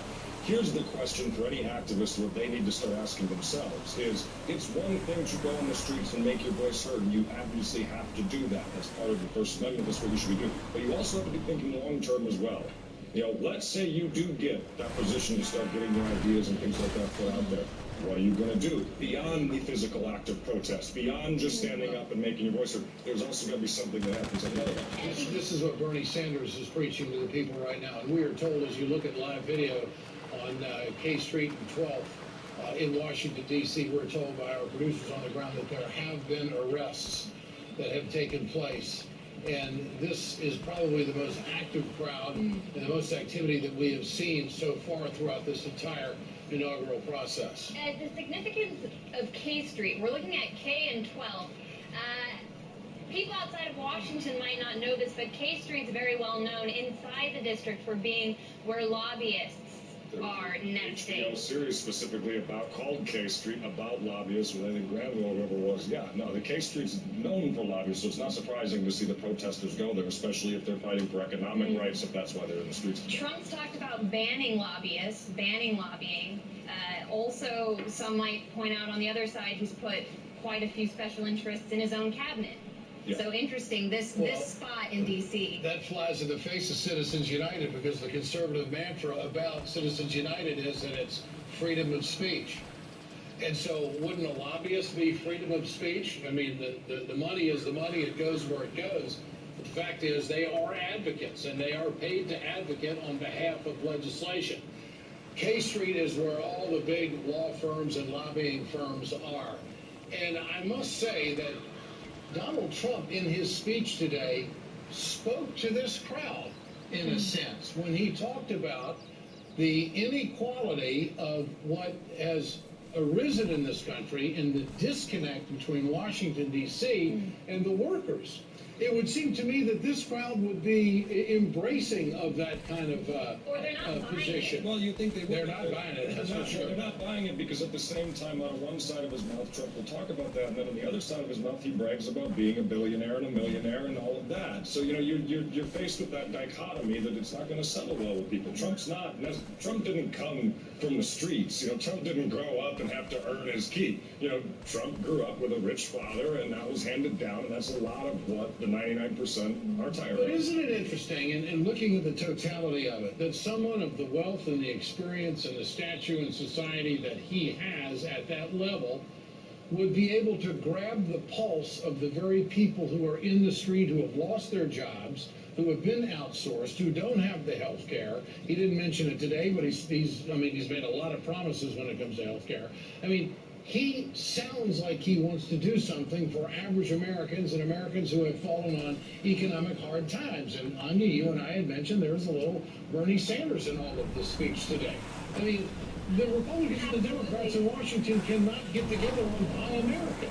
He talked about it. Americans love that kind of talk. He talked about infrastructure. People do not want to cross bridges in America that fall down. I come from a state in Minnesota where a bridge fell down and 13 people were killed back in 2007, and nobody did anything about it. There was a lot of Bernie Sanders in Trump's speech. Where there's not a lot of Bernie Sanders is in Trump's cabinet. And that's where I think these people have a divide. Goldman Sachs is in the cabinet, ExxonMobil is in the cabinet. We're talking about public education, millennials, Betsy DeVos. A lot of these people that value public education. Let's also things remember like too that. is that when Trump talks, you get the very sense that he might, he'll never admit it, but you also get that sense that it's the people and the downtrodden folks who look like him. You know, it's the people and downtrodden folks who are white males. You know, you can get that sense a lot of times, especially when he starts talking about, when the xenophobia comes out and things like that in his policy. Let's talk about the different marches for a moment that we have seen in this city throughout the decades. The Civil Rights March, we didn't see anything like this in Washington.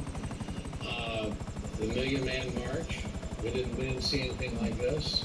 There were Native American marches. There were marches against the Keystone XL pipeline.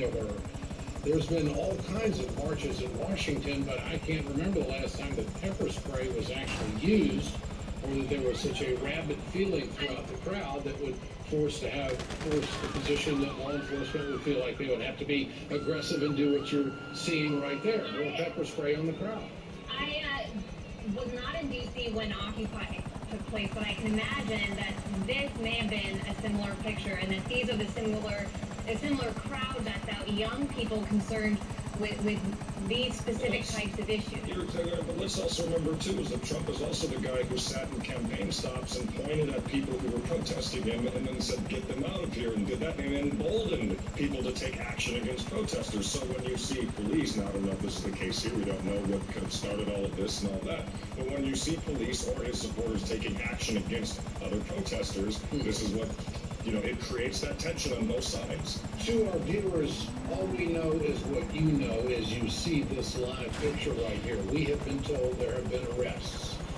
We have not seen any physical confrontation between any of the protesters and law enforcement officials, but we have seen pepper spray. And the bar doesn't have to be raised very far for them to use pepper spray either. If they want a crowd to move, they're going to use it instead of engage them in any way. And look, we also have politicians around the country right now in North Dakota and around the country who are also trying to pass legislature in states that would outlaw certain types of protests, like being on a highway and things like that. So you're seeing this kind of attack on First Amendment. So when you see the use of pepper spray, it'll be debated long after this footage is aired whether it was right or not. Okay, let's go to your co-host, Tabitha Wallace. She is out on the streets in Washington, D.C. Tabitha? Hi, Ed. We're here on the streets. It's still a little bit sparse, the amount of people down here, but just a few blocks away, as you said, there were some pretty heavy protests and things that are sort of looking a little bit like riots. But they're small. But here where we are, a couple of blocks from the White House, it's been somewhat quiet. It's actually a much smaller crowd than most people have seen in years. I was talking to one of the security guys down here, and he's been down here for at least 2 or 3 inaugurations, and he's never seen this few people. It's kind of a mixed crowd of both sort of protesters, anti-Trump people, and Trump supporters. But so far, at least here, we haven't seen any altercations between the two.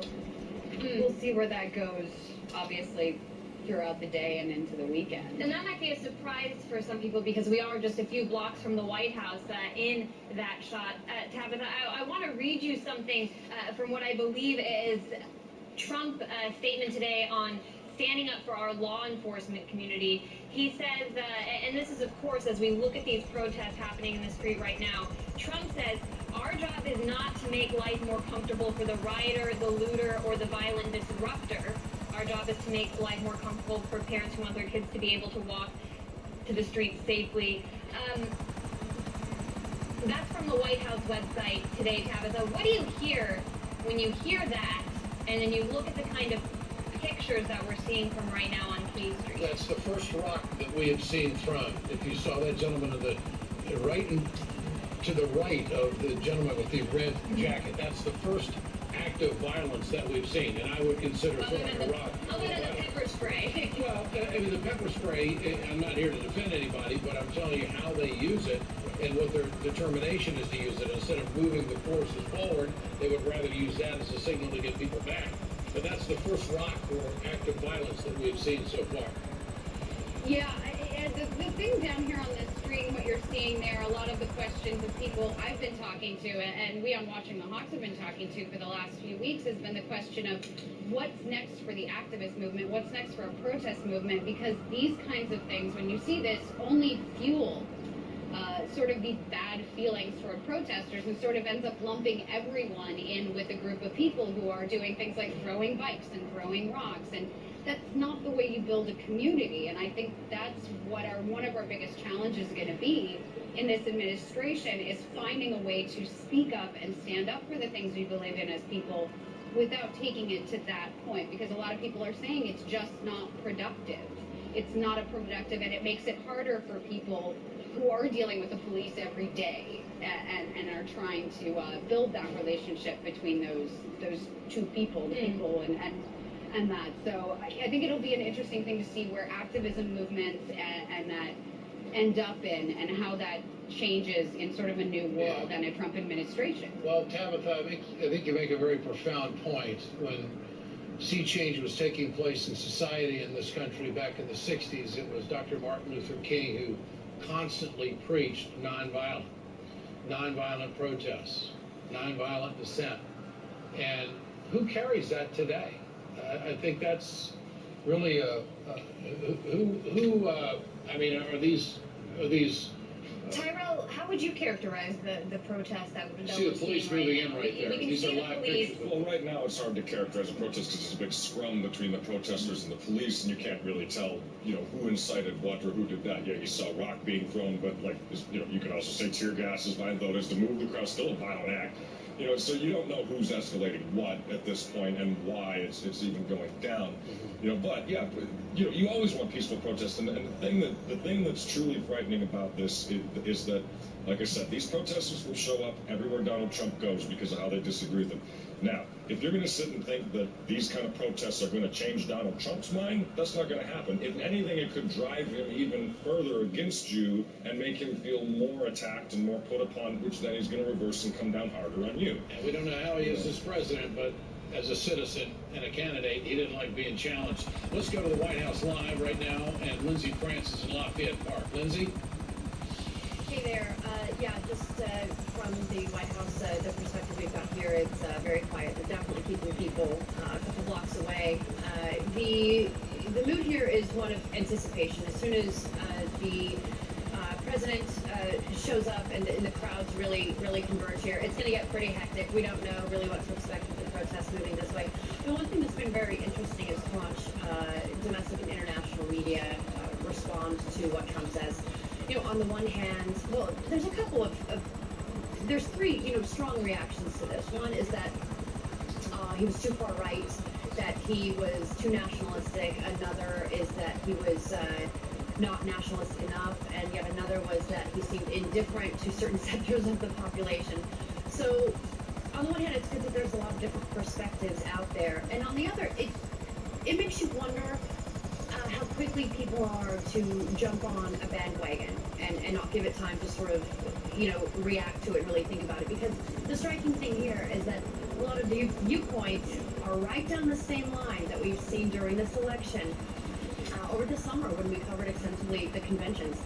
During the election, all the way after the election, all the way to the run-up to the inauguration, you see the same outlets spewing the same lines, and you can almost predict what everyone is going to say across the board. So really, I've been watching that very closely. I'm going to be watching it throughout the day, because as time has gone by since that speech, the reactions are rolling in from celebrities, from media outlets, from the public, from people in Washington, from people around the world. And it's very interesting to watch. And I think it's also an indicator of what to expect in the days to come. Okay, Lindsay France over at Lafayette Park outside the White House. Tyrell, how many organizations? There were 83 different permits that were distributed among groups. Only one pro-Trump group was given a demonstration permit in the city. This is, I'm told, the highest number that we've seen for some time as far as protest groups, and many of them were not able to get positions along the parade route.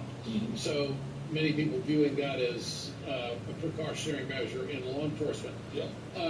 Who are the main groups? Who have you talked to on the street? Well, I mean, you got Disrupt J20 is the one I think that's been getting the most press, and you see that. It's hard to say how many different main groups and who's all out there, because at any point you're going to have a wide mix of people who are just unhappy with Donald Trump, and they're going to join up with whoever's out there. You can also get people that aren't organized just going in and kind of jumping into the fray as well, because they just want to shake the system up. Do you think Washington will be different from this day on? I mean, are we going to see a lot of protests? Yeah. Is Washington going to be the protest city? I think we very well might, because it very well depends on how Trump wants to run his job as president, and what kind of laws he's going to push for, and who he kind of selectively favors over others, and what demographics, things like that. I think we're going to see lots of protests during the 4 years that the next 4 years that he's president. It's not going to end anytime soon. And we're looking at this picture now, Tyrell, again, the question being, we saw police spraying pepper spray on the crowd earlier. That could be to disperse the crowd, but why? I mean, at this point in time, is it not their right to be in the street?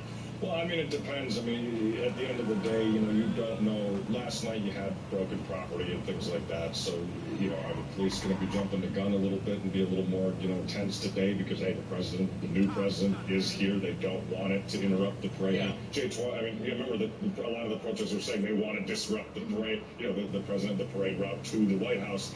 That's their goal. So if they think that that's what's about to happen, they're going to do that. We'll keep an eye on the protests that are unfolding here in Washington, D.C. But first, let's go to former Congresswoman Donna Edwards. She joins us. She is on the road doing some advocacy work, and she joins us from Pensacola, Florida. Congresswoman, nice to have you with us. Good to have you on our coverage today. I want to get you bet. Give us your thoughts on what you've seen today. First of all, your thoughts on the number of congressional people that have boycotted the procedures in the celebration of Donald Trump being elected, and the pushback against Trump here in Washington, D.C. via Congress. This is the highest number of people in the Congress that have ever boycotted an inauguration. Your thoughts? Well, I don't want to make a judgment about people who boycotted versus people who chose to go to the inauguration, because I think there's a legitimate debate on both ends. I do think that, President Trump demonstrated during the course of the campaign and even leading right up last night to today that he's pushing a lot of buttons, and I think he can see that evidence both in the protests of members of Congress, but also on the street. And as much as this is a peaceful transition of Constitution, also compels those who have disagreements to come out on the street and peaceably demonstrate. Not with violent demonstrations, which I think were very small compared to the number of people there. But I think it's important for us to stand up for our values. And anytime this administration goes wrong from day one, the whole 1 p.m., it's important for us to let President Trump know that. Your thoughts on what you heard the president say today?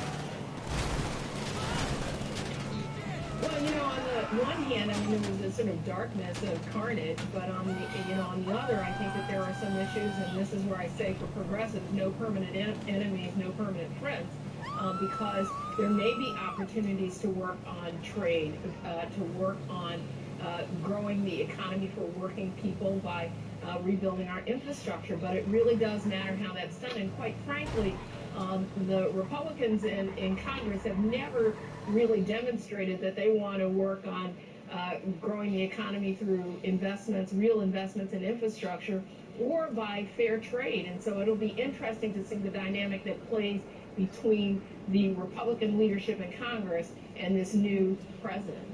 Congressman Edwards, I want to talk about the Democrats. Ed and I were talking earlier about the fact that Chuck Schumer delivered a speech today invoking a Union soldier dying on the battlefield for the cause of the country. Talk about the battle the Democrats have ahead of them, one that your former colleague Keith Ellison wants to lead. Well, you know, I've always believed that it's really important for us to stand, as Democrats, to stand on the side of our values. And our values include providing quality, affordable, and accessible health care. Our values include protecting Medicare and Social Security.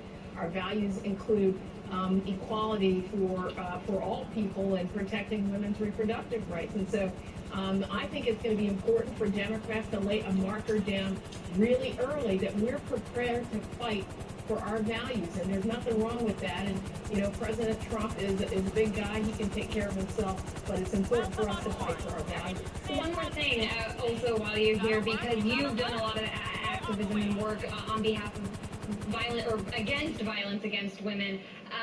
A report yesterday in The Hill said part of Trump's budget is to cut funding for the Violence Against Women Act. Can you talk about that?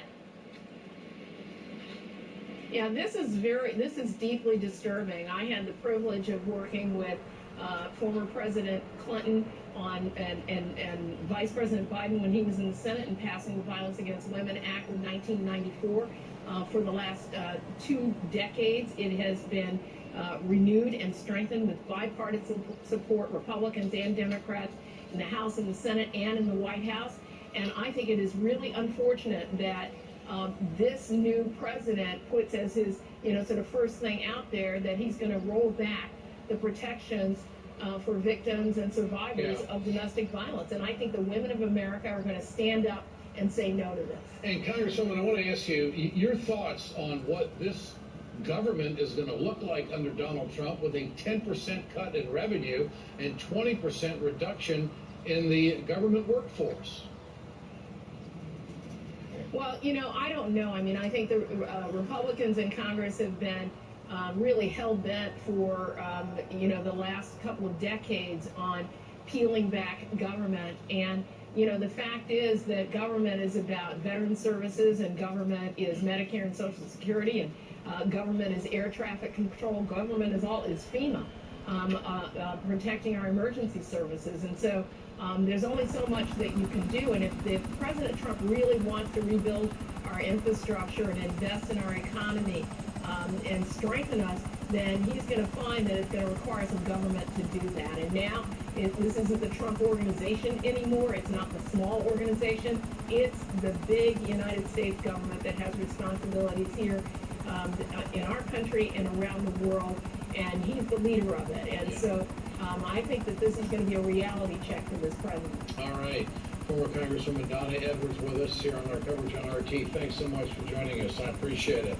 Let's go live now to Simone Del Rosario at the Capitol. Simone? And I think that Trump's biggest challenge after a speech that was so well received by people here at the inauguration ceremony is going to be putting those words into actions. You see the people protesting out in the street. You know that those people are still not happy, but he has to be a president for all of those people. He made a lot of promises to the American people in his speech, and I think if people were hoping that Donald Trump would come out here and be presidential, this was the first time maybe they saw a good glimpse of that. He took this ceremony very serious. He took his speech very serious. It was not a philosophical speech, but it was also not very specific. He did speak of a direction that he thinks his country should be going, and that direction is putting America first. Take a listen. From this day forward, a new vision will govern our land. From this day forward, it's going to be only America first. America first.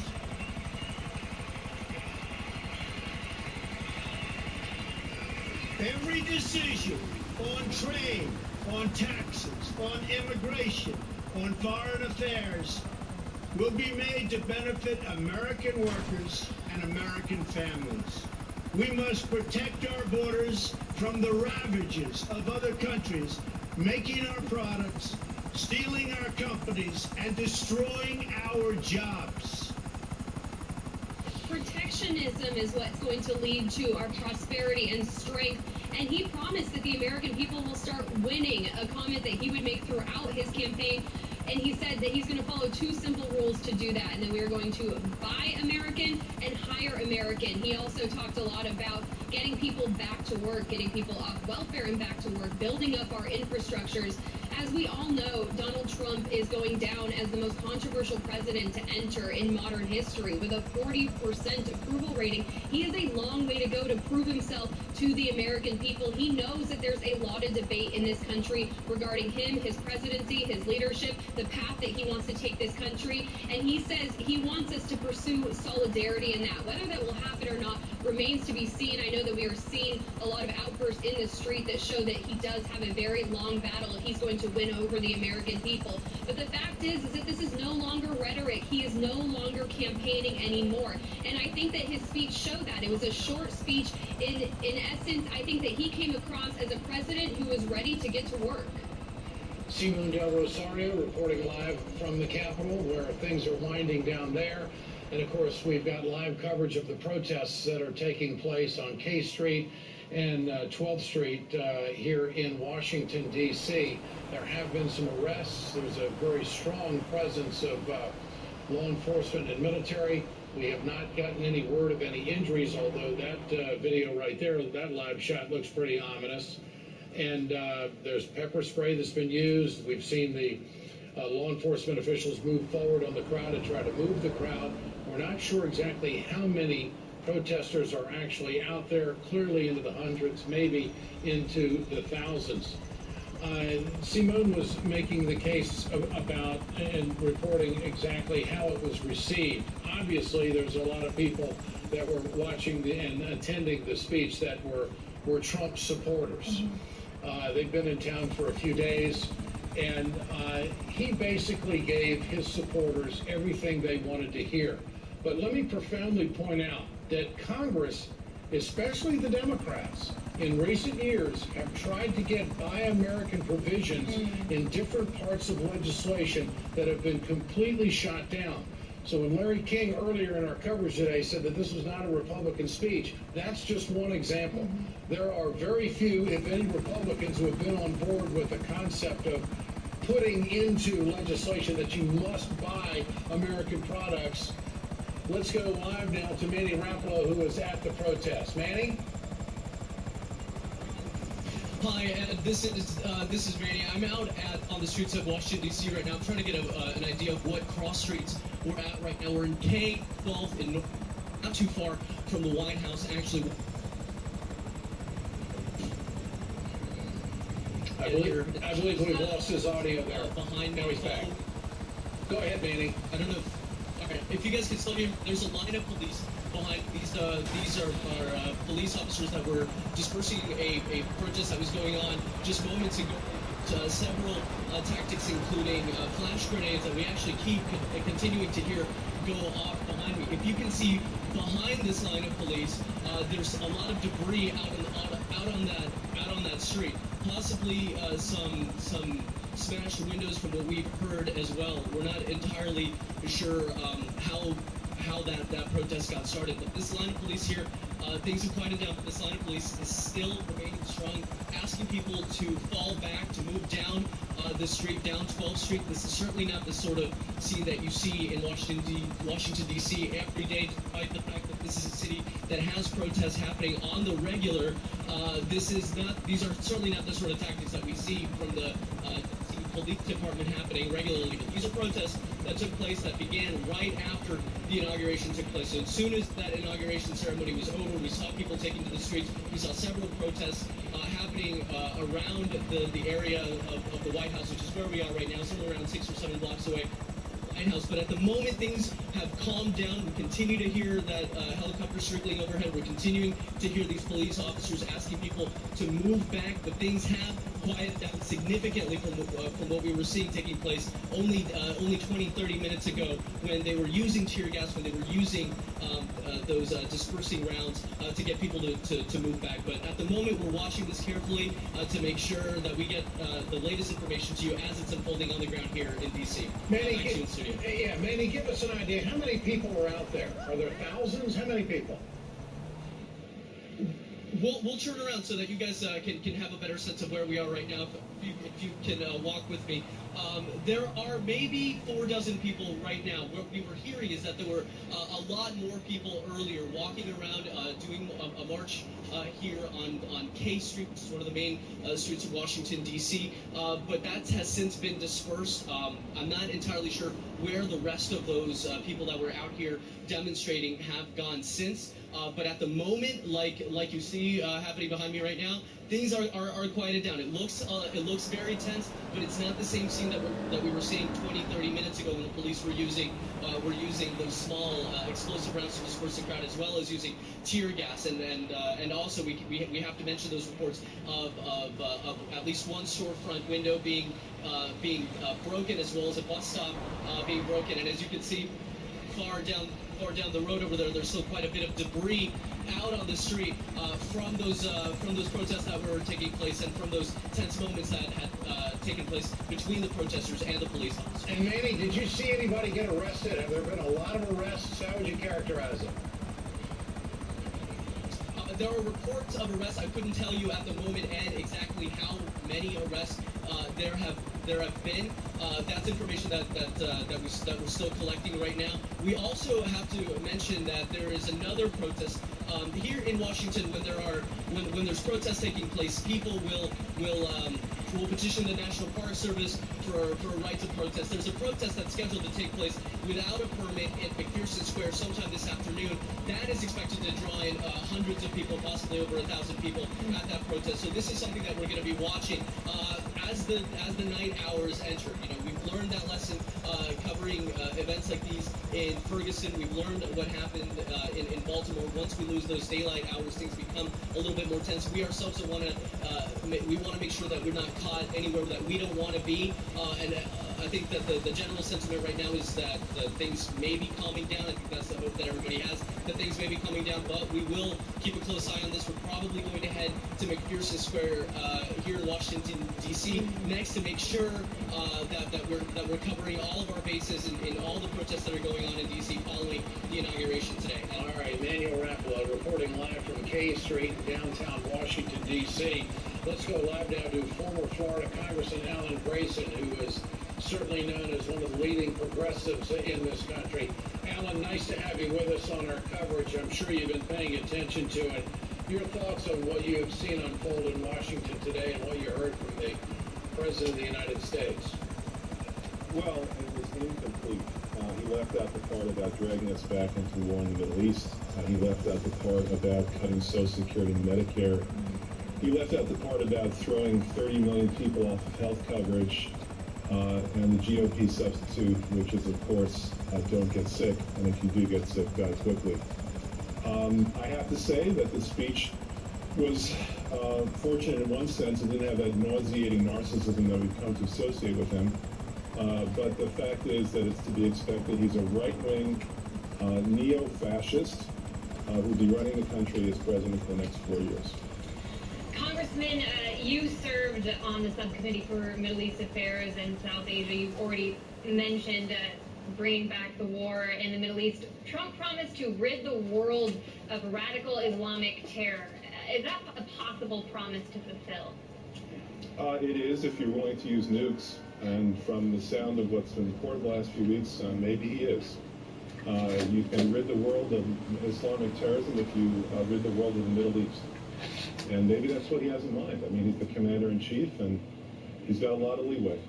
Would you believe what he said? We're not going to impose our way of life on other nations. How do you read that, Congressman? Well, look, he has a lot of trouble getting his own story straight.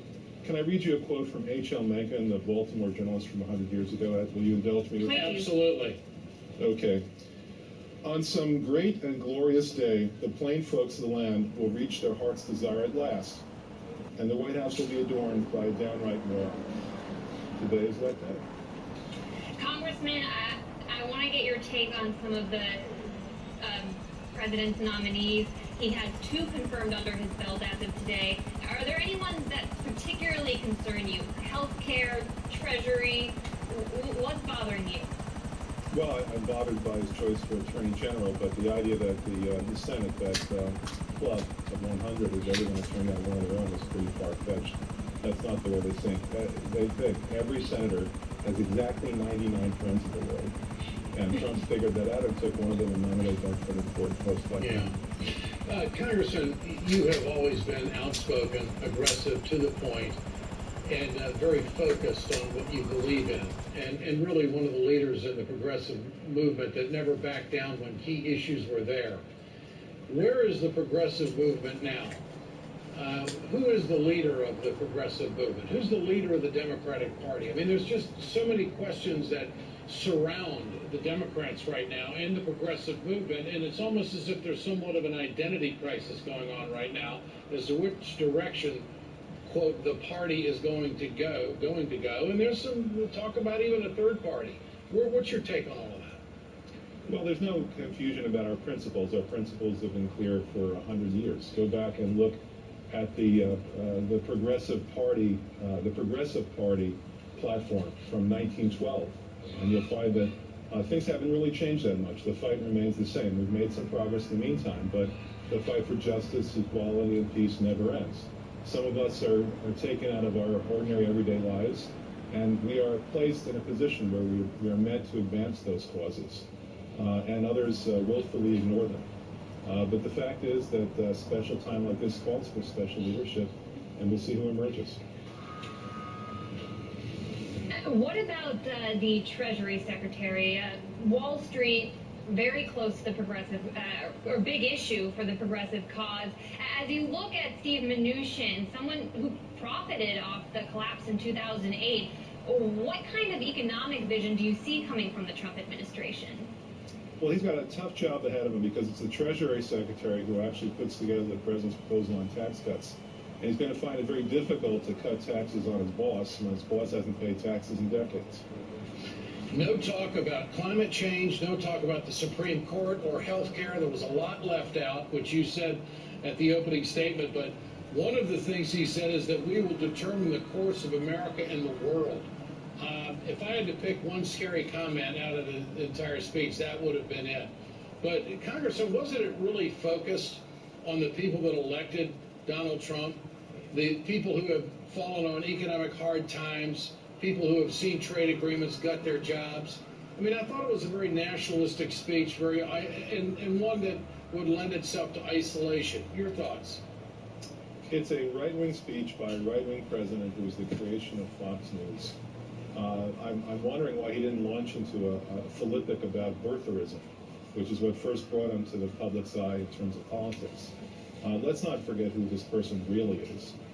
He is rooted in right-wing fanaticism, and that doesn't change. One speech could never change that. He is who he is, who he is. And finally, Congressman, your future. What are you doing? How involved are you going to be now that you're out of Congress? You've been in and out and always been in the mix. What's the future?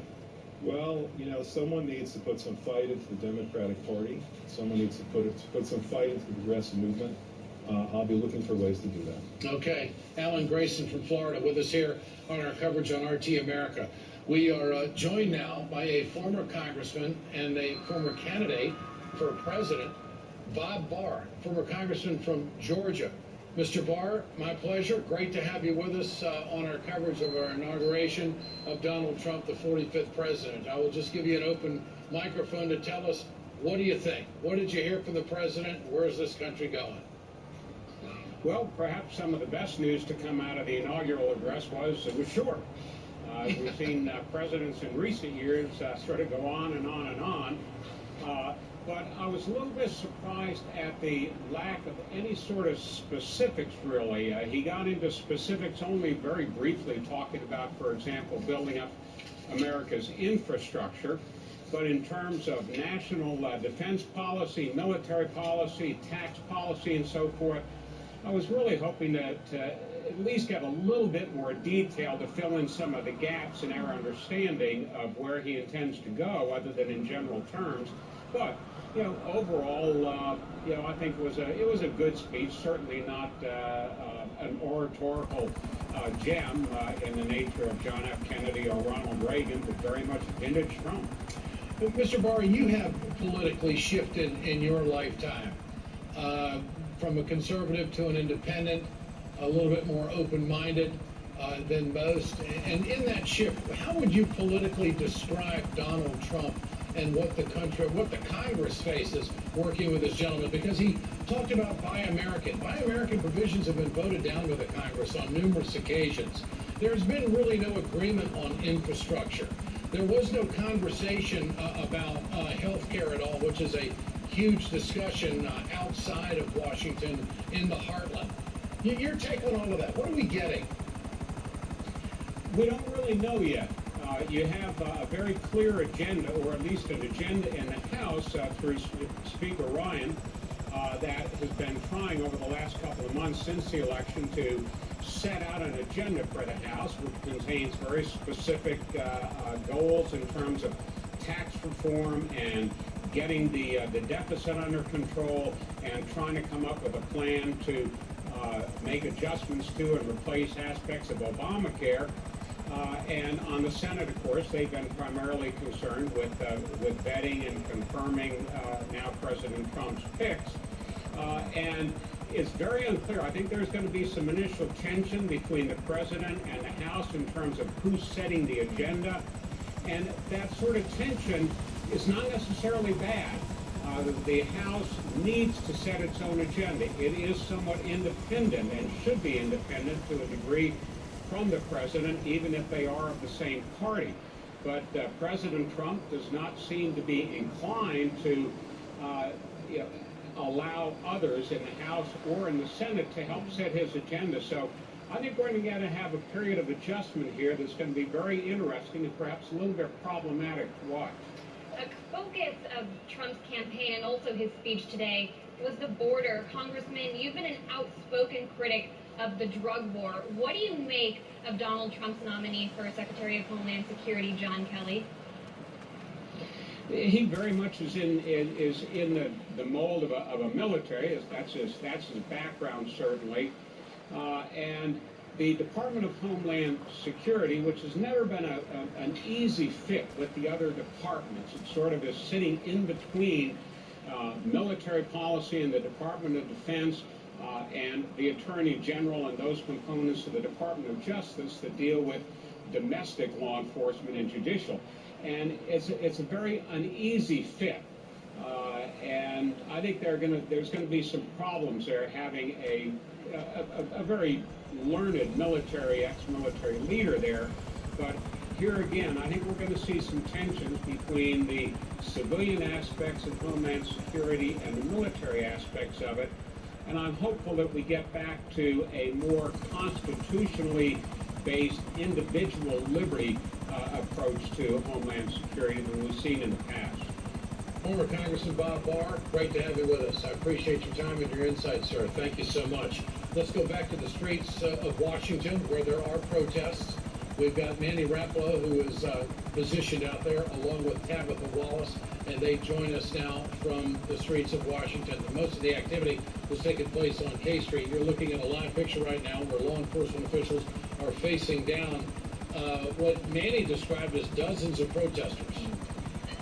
Manny, if you can hear us, can you give us a sense of what the protests you've seen most recently on K Street are like. What are you seeing in terms of police response and also demonstrators? Where we are now is at Franklin Square. It's off of K Street in Northwest Washington, again, just a few blocks away from the White House. We followed a group of protesters that kind of came around a police line that was moving people back, kind of trying to disperse a crowd that was protesting on K Street. But I'll have you guys walk with me to give you a sense of how many people are out here. I had mentioned that we were seeing around a few dozen protesters at the site that we were. Where we are now is a much larger crowd. This is K Street behind me right here. To the right is one of the armored vehicles used to block off the road. That's one of the armored vehicles used by the National Guard to kind of form a barricade. Now something's going on right now. We have people moving back. Not sure what's going on, but this is sort of the scene that we've been seeing. I don't know if you caught that.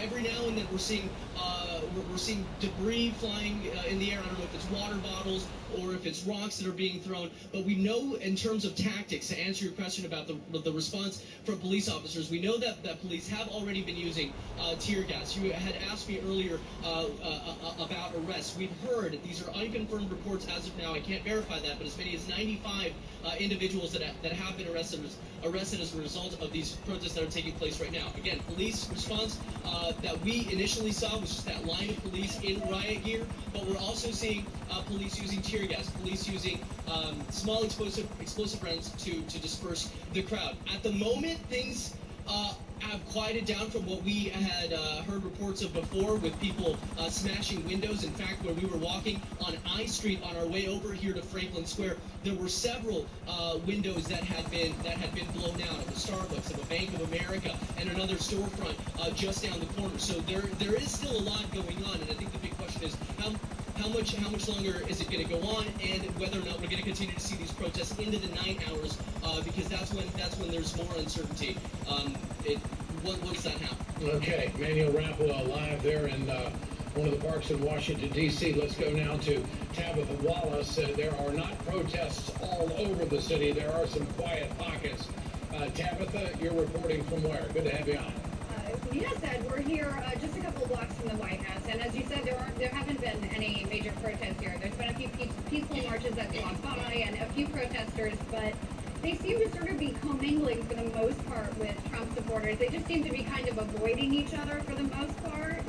There have been a couple of little verbal dust-ups, but people seem to be sort of trying to keep their cool, and then there are certain places that just aren't staying cool, such as what we saw in McPherson, or in Franklin Square and over at McPherson. But we are hearing from people here that sort of the riots and things like that, and that sort of behavior really makes them uncomfortable, and that's from both sides, of people trying to keep it peaceful but protest Trump, while also working to sort of not let the message go away.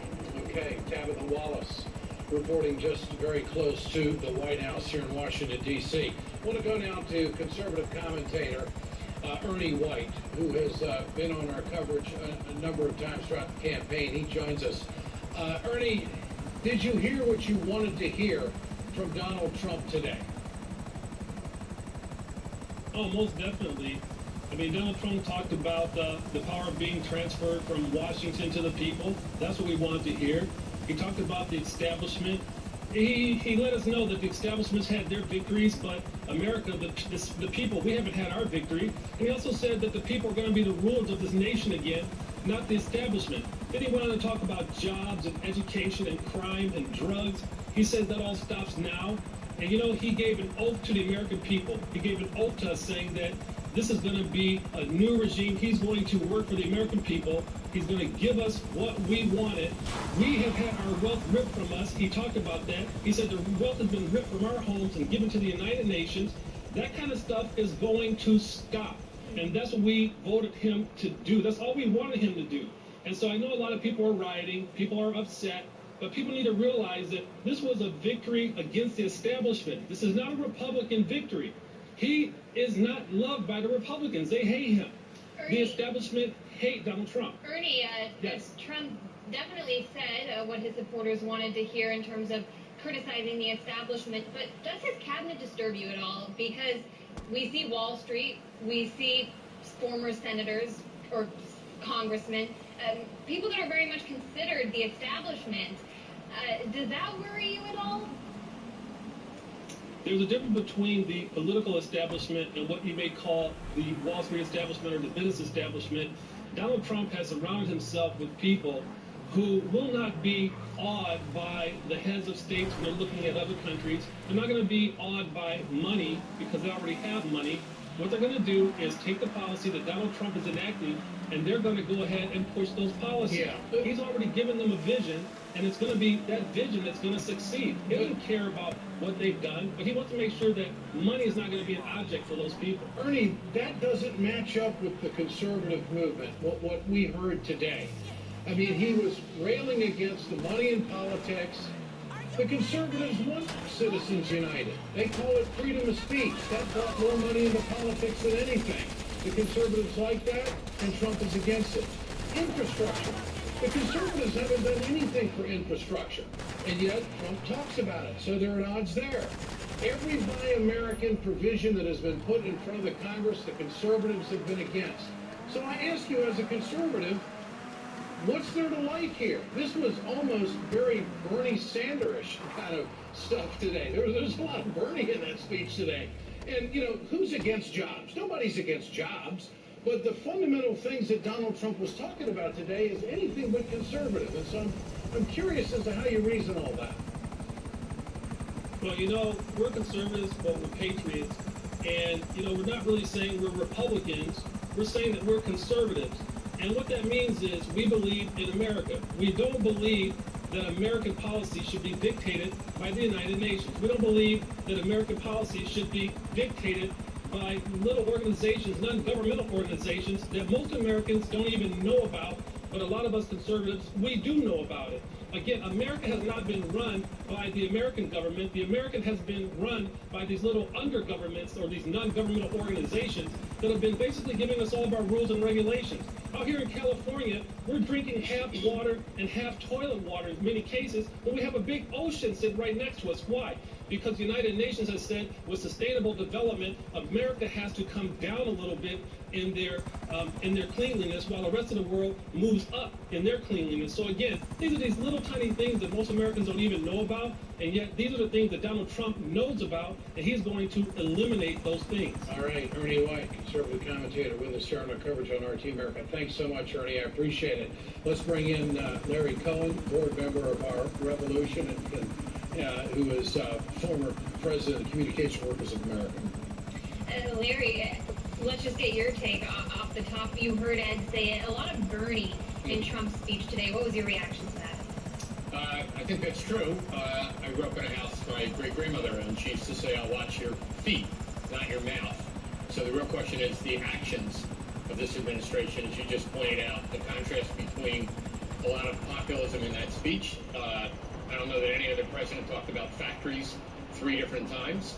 Or use the word labor, for that matter. He described the factories as tombstones. Yeah, well, but obviously celebrating manufacturing in a way that I haven't heard from Democratic leaders, many Democratic House members and even Senate members, but not the president for sure. But at the same time, as you said, the cabinet nominations, they weren't even nominations because he's just nominating them now, but the Senate decided they would have hearings on them before they were nominees. In any case, they are all from the 1% of the 1%. There's nobody from populist America. It's not a single nominee like that. So.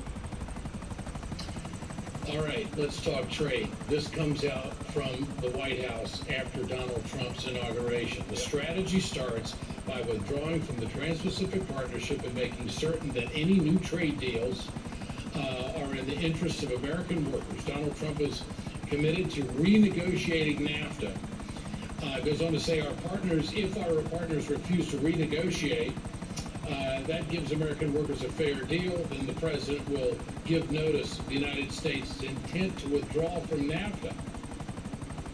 As a former labor leader and activist now, this is conversation, and these are words that wage earners in this country have been waiting to hear.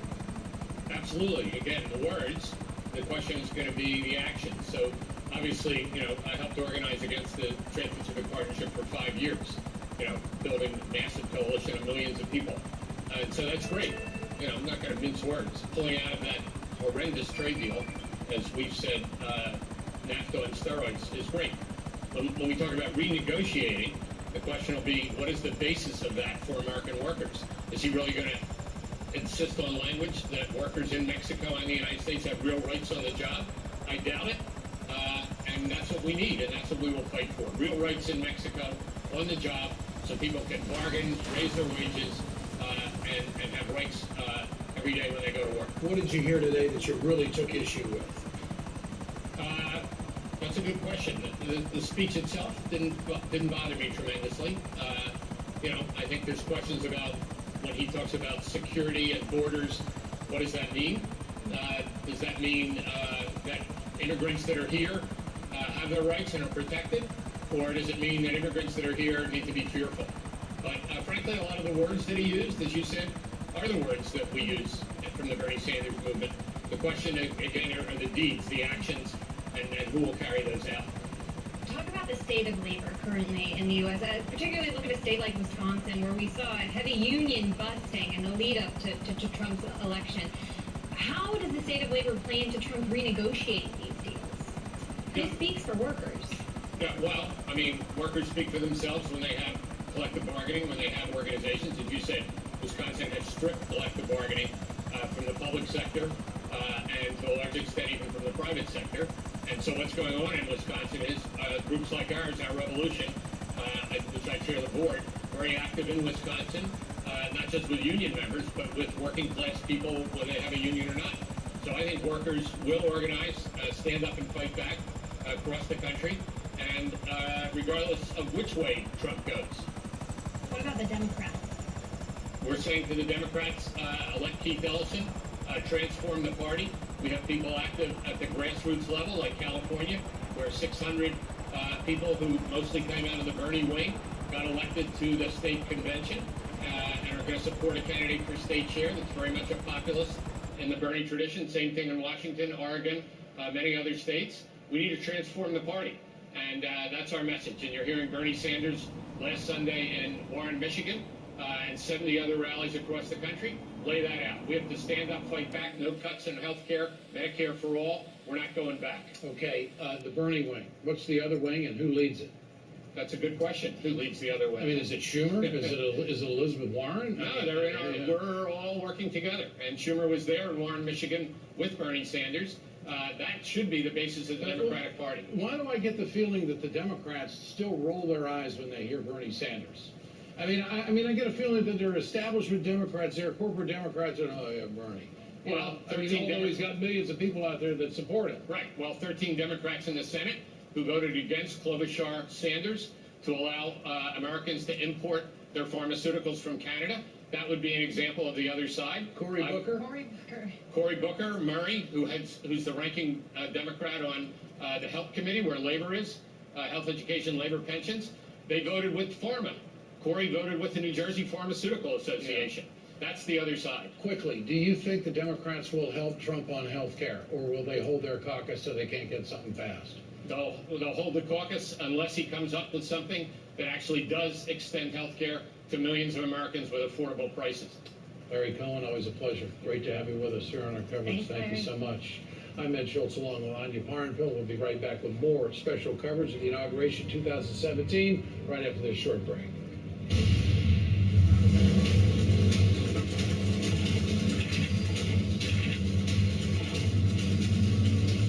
It's called the feeling of freedom. Everyone in the world should experience freedom, and you get it on the open road. The world according to Jesse. Welcome to my world. Come along for the ride.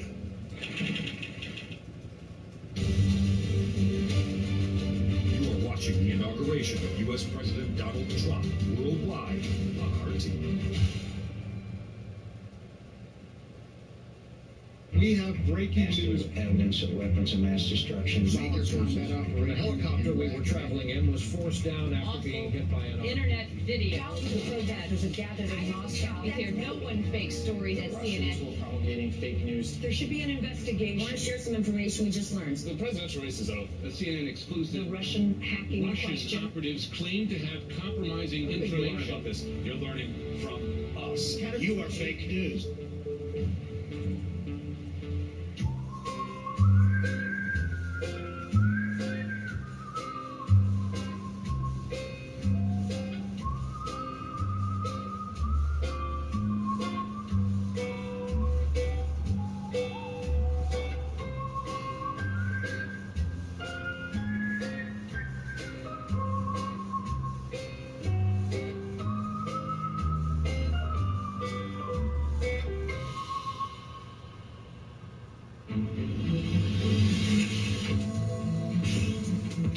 I'm John Harper, and I'll give you what the mainstream media can't. The big picture.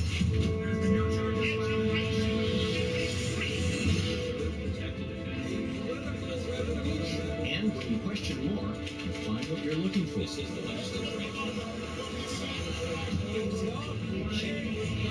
We'll go deeper, investigate, and debate, all so you can get the big picture. Welcome back to special coverage of Inauguration Day in America, here on RT. I'm Ed Schultz along with Anya Parnpill on RT America. Our coverage continues here for another hour. Donald Trump was the 45th president of the United States. His speech today was anything but academic, but it was very pointed to the base that got him elected. And that is really the wheelhouse of frustrated Americans who think that the economy has not done them right. He made a lot of promises and also pointed to the direction of where he wants to take the country, which is America first, buy American, hire American. And one thing that he did not talk about was a plan to cut the government workforce some 20% and cut the budget 10%. And Anya, that is as huge a change as we could ever see in this country. And I do think that the Republicans are going to jump on board with that. The easiest thing to do in this city is to get a tax cut. The fact is that if anything's going to rally the Republican caucus in favor of Donald Trump, it would be that. I would suspect that that's coming early on. The caucus, yes. The question is his base, Ed, because while he spoke to them directly today with his language, if he does go ahead with those kinds of cuts, that's when you have to start talking about touching people's Social Security, Medicaid, things, healthcare. His supporters don't want to lose those benefits. They may vote for a Republican, but those are things they keep. They hurt when they lose those benefits. So maybe that's why he didn't speak so specifically about some of the cuts he wants to make. A lot of specifics were left out. Protests have been continuing throughout downtown Washington all this afternoon. RT's Manila Chan on the street.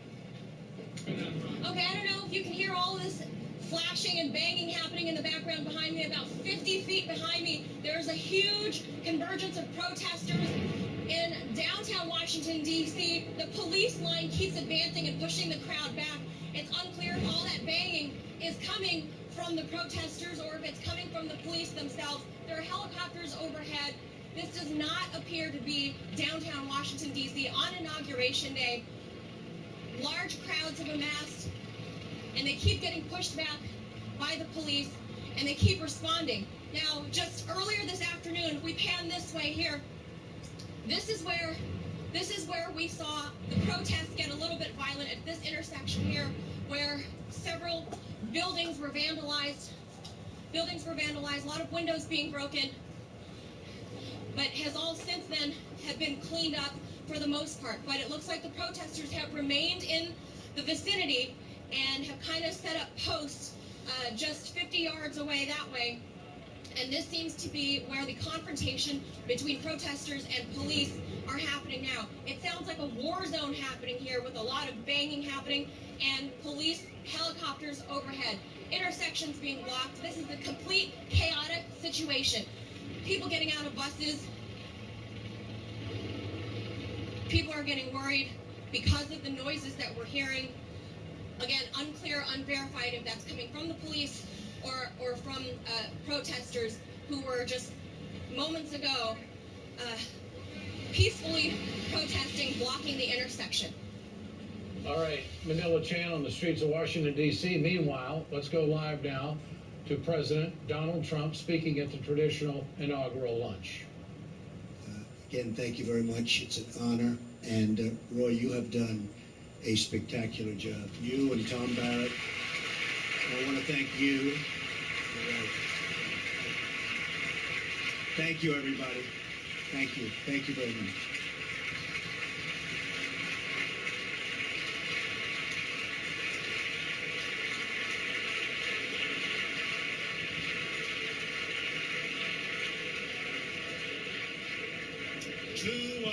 Two quick final things.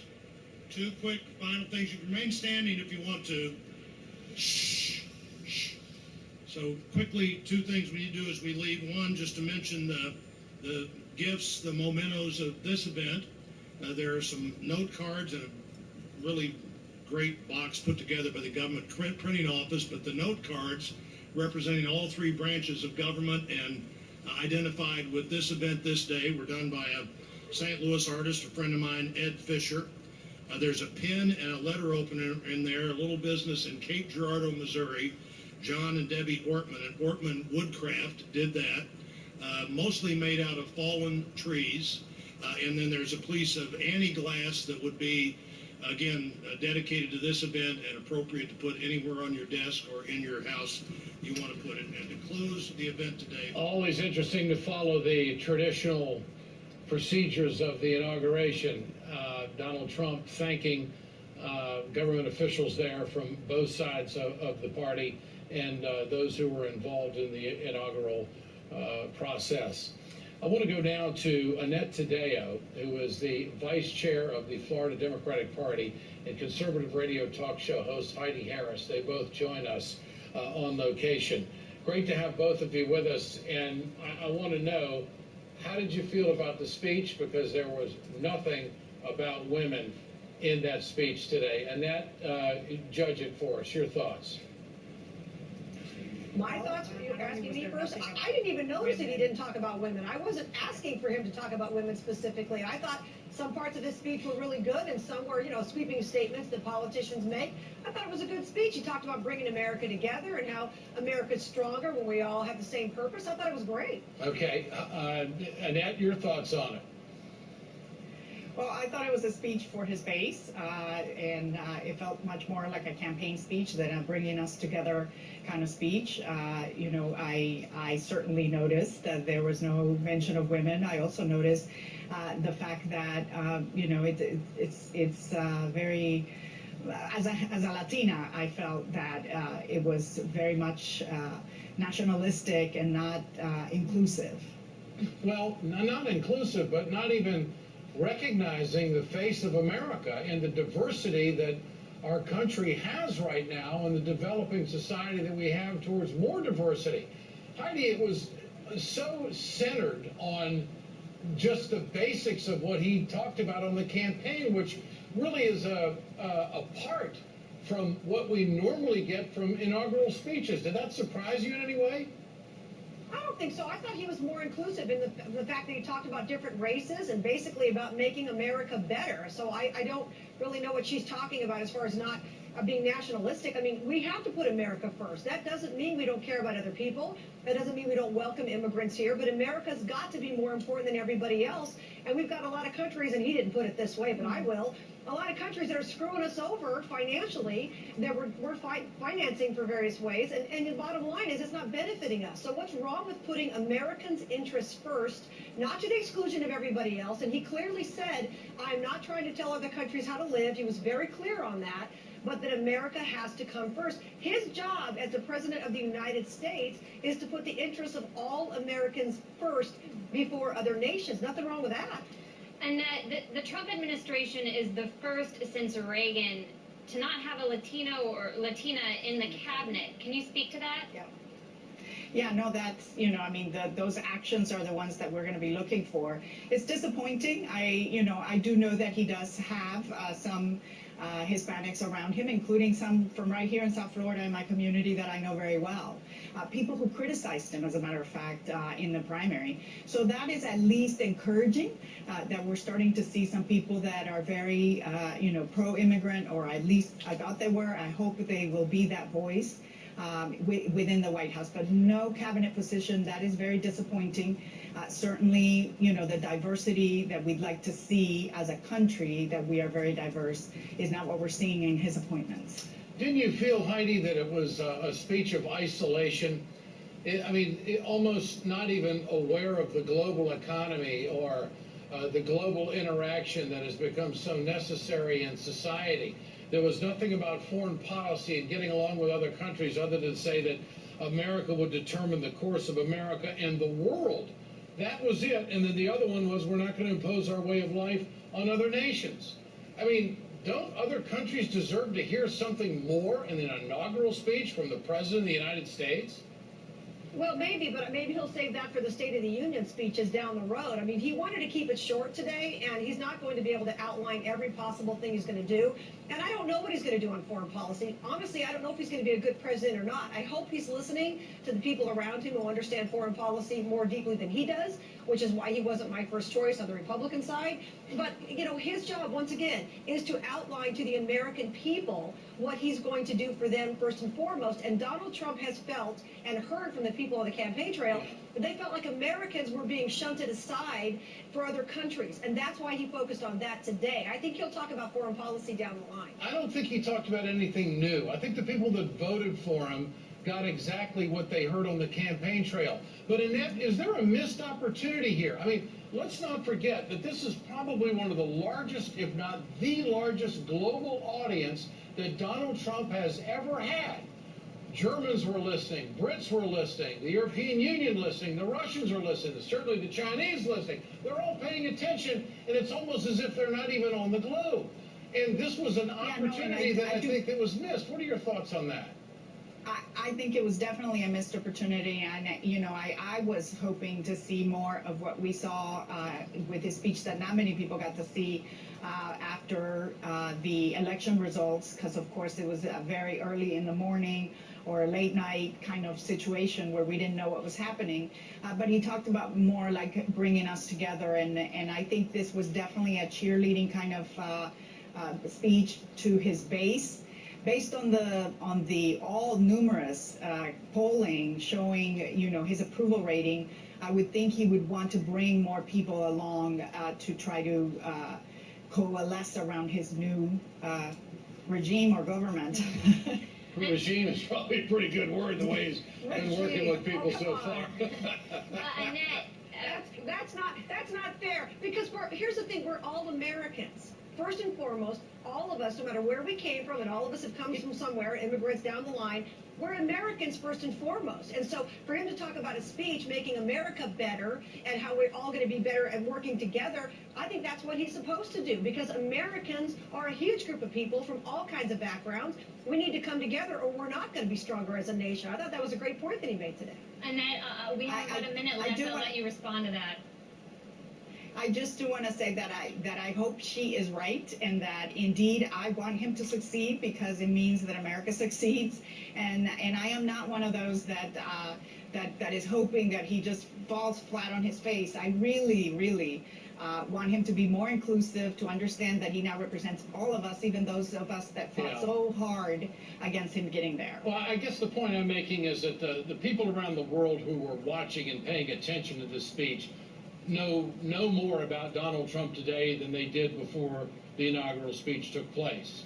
It was very nationalistic, very isolationist, and very centered, which I appreciate the things he was saying about infrastructure, Buy American, all these things that will help our economy in bringing jobs back to America. I get it. But when you're President of the United States and you're heading up a superpower and you have the largest audience that you're probably ever going to have, it would probably be a pretty good idea to talk about NATO. How does he really feel about those troops that are being positioned on the Russian border? Speak to the Russian people. Is he going to use RT? Is he going to use international media? Or is this all going to be about just the states that put him over the top? And I think that that's really the curiosity that a lot of Americans are feeling right now. Annette Taddeo and Heidi Harris, great to have both of you with us. I appreciate it so much. Let's go live now to Lindsay France outside the White House. Lindsay? And it's pretty quiet here. Just to give you an update on the security issues, I know we've been covering a lot of the protests happening up the street. It's kept very quiet right now. We're seeing a lot of just supporters and just regular people not protesting, walking around and slowly filling up the stands behind me, kind of waiting to see when this parade is going to kick off and when they're going to see the new president. But to be honest, it's very calm. We do hear the helicopters up above us. You know, it's interesting to look at the media coverage as it stands now, just hours after the inaugural speech. You know, the cake fight has begun, as I'm sure you are very aware that it would. And, you know, it was interesting. There was a trend on Twitter where many of, you know, anti-Trump protests have gone on. So it's changing a lot. And, of course, the talking heads have come out, and it's very, very predictable, saying, you know, neither side wants to give an inch. And so it's pretty much down sort of the media partisan lines. So it's something that was predictable, but we're seeing it increase. And, of course, the media coverage from election night to now has just, you know, ramped up in sort of its schism. And it's not looking good as far as the media coming together and taking a hard look at how we've all been talking about this and how the media is going to look at this administration going forward. But yeah, right, we're still at the White House waiting for Donald Trump to show up. Lindsay, what did you think of the speech? Your thoughts, you host Boom Bust, you talk about economic issues, and he talked a lot about America, but certainly not the global economy. Your thoughts on the speech? Well, you know, I'm from a very small town, and I've got to admit, I've lived most of my adult life all over the world, in Moscow, in large American cities in Europe. And the things that are very important to small town people are the jobs. And that is what his supporters, by and large, wanted to hear about. They wanted to hear about the same things. They're not as concerned about NATO, where I'm from. They're concerned about the Alcoa plant going to China. And I think that a lot of people who never have given Trump voters credit for what really are their hot-button issues, they're still missing the point. And so he was speaking to his base. A lot of people predicted that he would. And, you know, where I'm from, that's what they wanted to hear. And I think that he doesn't approach things academically. And the world is going to find out the way he wants to approach NAFTA and NATO very soon. This speech was reserved for his voters. And I'm not at all surprised the way it went. And where I'm from, it was something that they wanted to hear.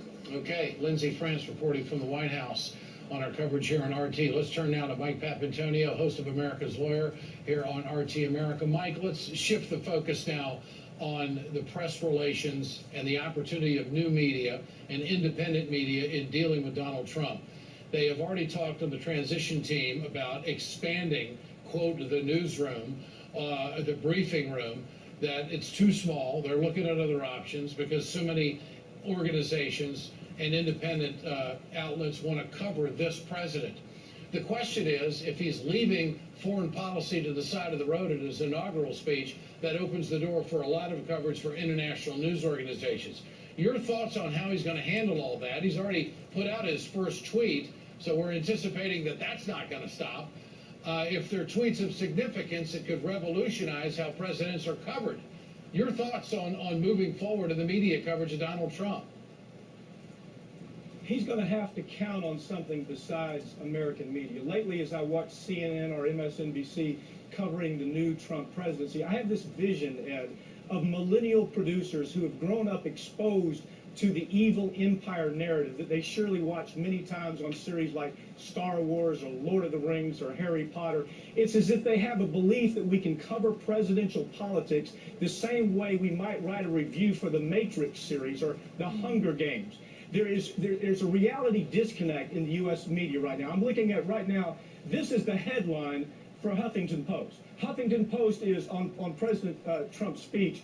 It embraces anti-Semitism, and it's a dark vision for America. Now, Americans listened to the speech. There's no way that you would connect those headlines up to the reality. This reality disconnect is coming out of sites like CNN, Huffington Post, MSNBC, where everything is judged on absolutes of their take on this narrative of good and evil that a lot of these producers who are now millennials coming up view the world in these two extremes. It's the way that Hillary Clinton ran her campaign against Trump, where rather than talking about meaningful issues, day after day, we were told that Trump represents evil and Hillary represents good in terms of absolutes. Unfortunately, it was a John Podesta kind of campaign idea that ended up as a train wreck for the Democrats. And the American presidential politics, they can't be evaluated in this fantasy thinking, this childish, sophomoric thinking about absolutes. And that's what we're seeing right now. So it's unfortunate. You describe a millennial producer attitude. Something I'm surprised then that has caught on so much in the media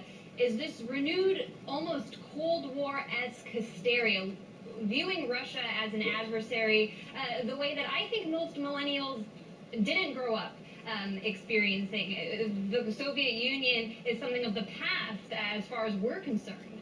Yeah. Well, there's two parts of it. The baby boomers grew up with the Cold War. To me, if I talk to one of my older partners here in the law firm and I talk about Russia, these issues come to their mind about what they grew up with. Millennials, on the other hand, some of these producers are driven by people at the top.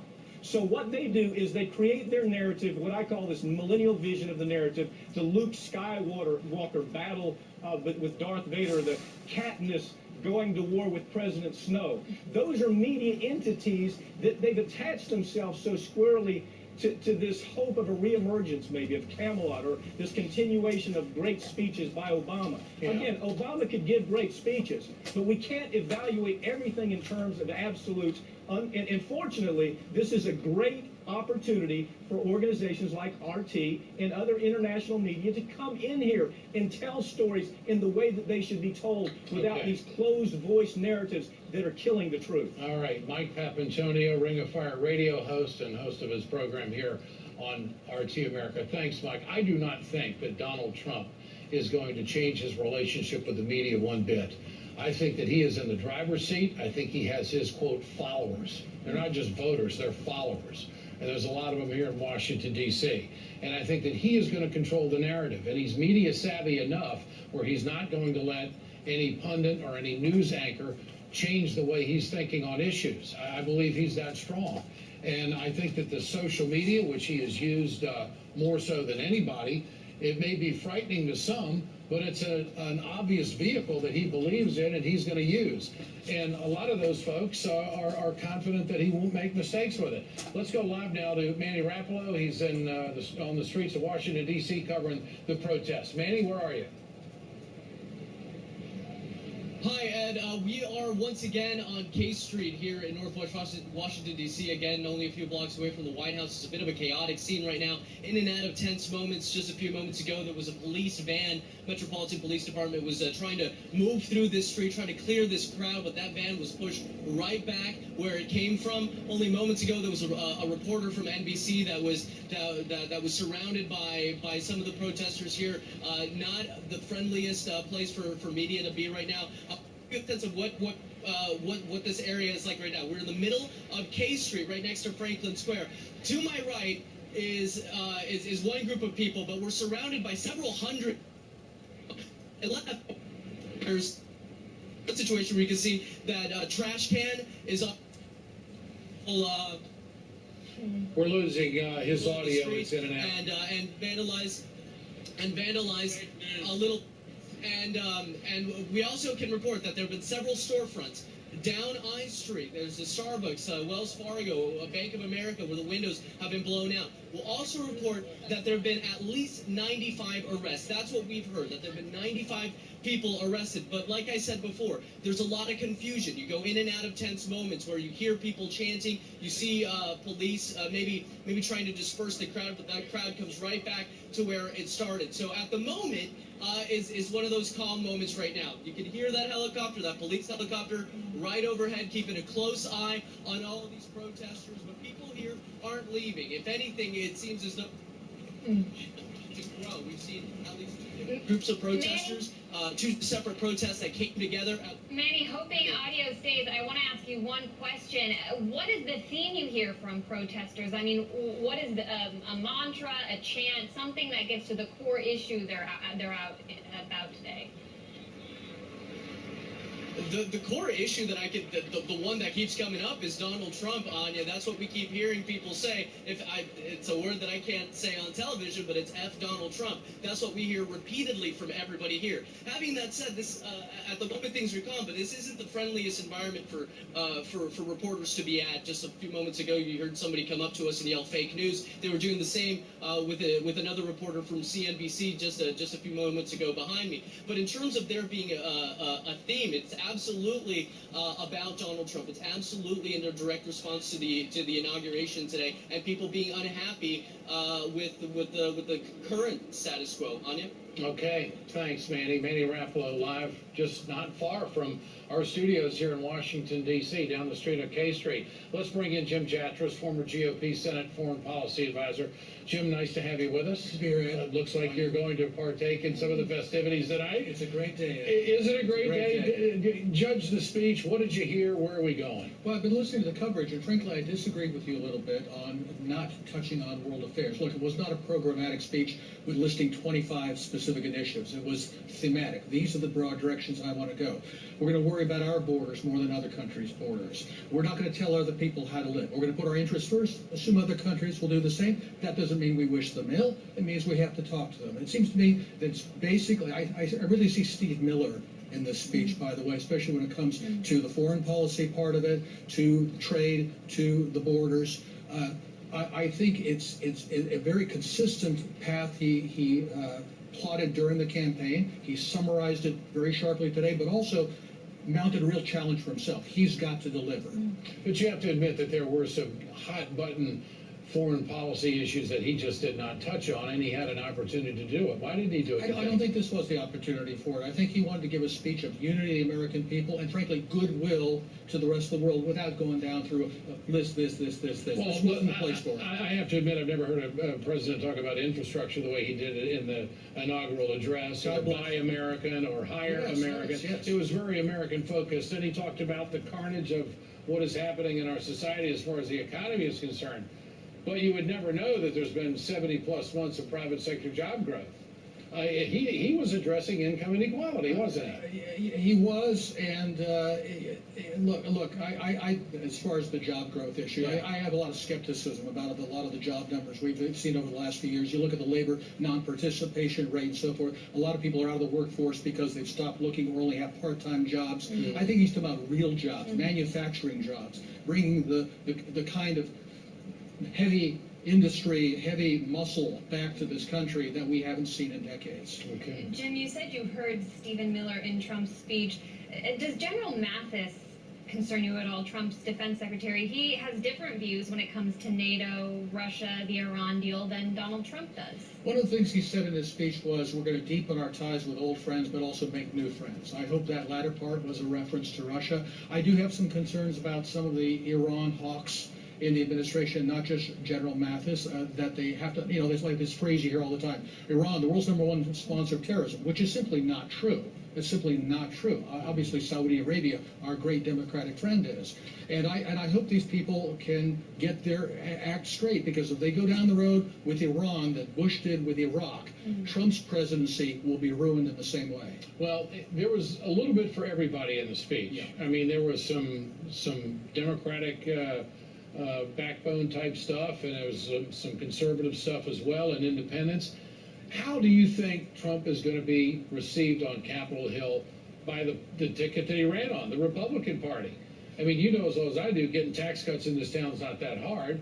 Reducing regulations, he'll be a hero there, because that's what he wants to do. So this should not be a heavy lift for Trump in that regard with the House and the Senate, if he can keep those caucuses together. On those issues, that's true. On other things like infrastructure and spending all the money on that, finding the money for that, it's going to be a problem. When he says he wants to use the power of the government to go negotiate drug prices, you can imagine all the lobbyists for big pharma who have a lot of friends on Capitol Hill. They're not going to like that one a little bit, and a lot of those people are Republicans. So he's going to have some fights on his hand, no question. And on foreign policy, obviously, you have some prominent Republicans as well as the Democrats, specifically when it comes to Russia, trying to make things as difficult as possible for him to reach out. Are you concerned about the cabinet as far as filling jobs? I mean, there's been some 50-plus administrators in the Obama administration that the Trump transition team has tried to keep on board. That's an unusual number. I am very concerned about. I even saw a report. I hope it's not true, about keeping Victoria Nuland at the State Department. Now, if he does that, he might as well not take the oath of office. I mean, if you want to have a decent foreign policy and some understanding with Moscow, there are some people who have to go and go quickly. Impose our way of life on other nations. We're not going to do that, he says. That's a big statement. That is like, we're not messing with Syria. We're going to disengage. We're only going to fight ISIS. Regime change is not on the table. And that's what I took out of that sentence. What did you take out of it? Exactly. That's what I took from it. And again, this comes back to his message of unity, national purpose, determination. We're going to look out for ourselves, what's best for the safety, security, and prosperity of our people. Doesn't mean we're hostile to other people. Look, if I love my kids most and what's best for my kids, doesn't mean I hate other people's kids. I understand other people have their priorities for their family. We should all get along. But you start with your own. Very curious, though, to hear the name Victoria Nuland. She's the wife of Robert Kagan, Yes. very hardline neoconservative hawk who was actually a top fundraiser for Hillary Clinton. So if she's sticking around in the State Department, I'm sure many Trump-minded foreign policy people will have a lot to say. Didn't Trump start his speech today saying, here's D.C. and here are the people, and oh, by the way, you people are getting screwed? I mean, he ran as an outsider. He's not beholden to anybody. He didn't need anybody's money to get elected. He has said repeatedly the only special interest group he has is the people. And that's basically where he started today and built from there. And let's be honest, who is that directed against? Pretty much everybody else on the dais of honor up there, including all the former presidents, starting with Obama heading out the door. But it could have just as easily been aimed at George W. Bush, who was sitting there too. Or Paul Ryan, perhaps. Jim Jatras. Put the heat on it. Jim Jatras, great to have you with us. Thanks so much. Let's bring in Ernie White, conservative commentator, joins us again here on our coverage.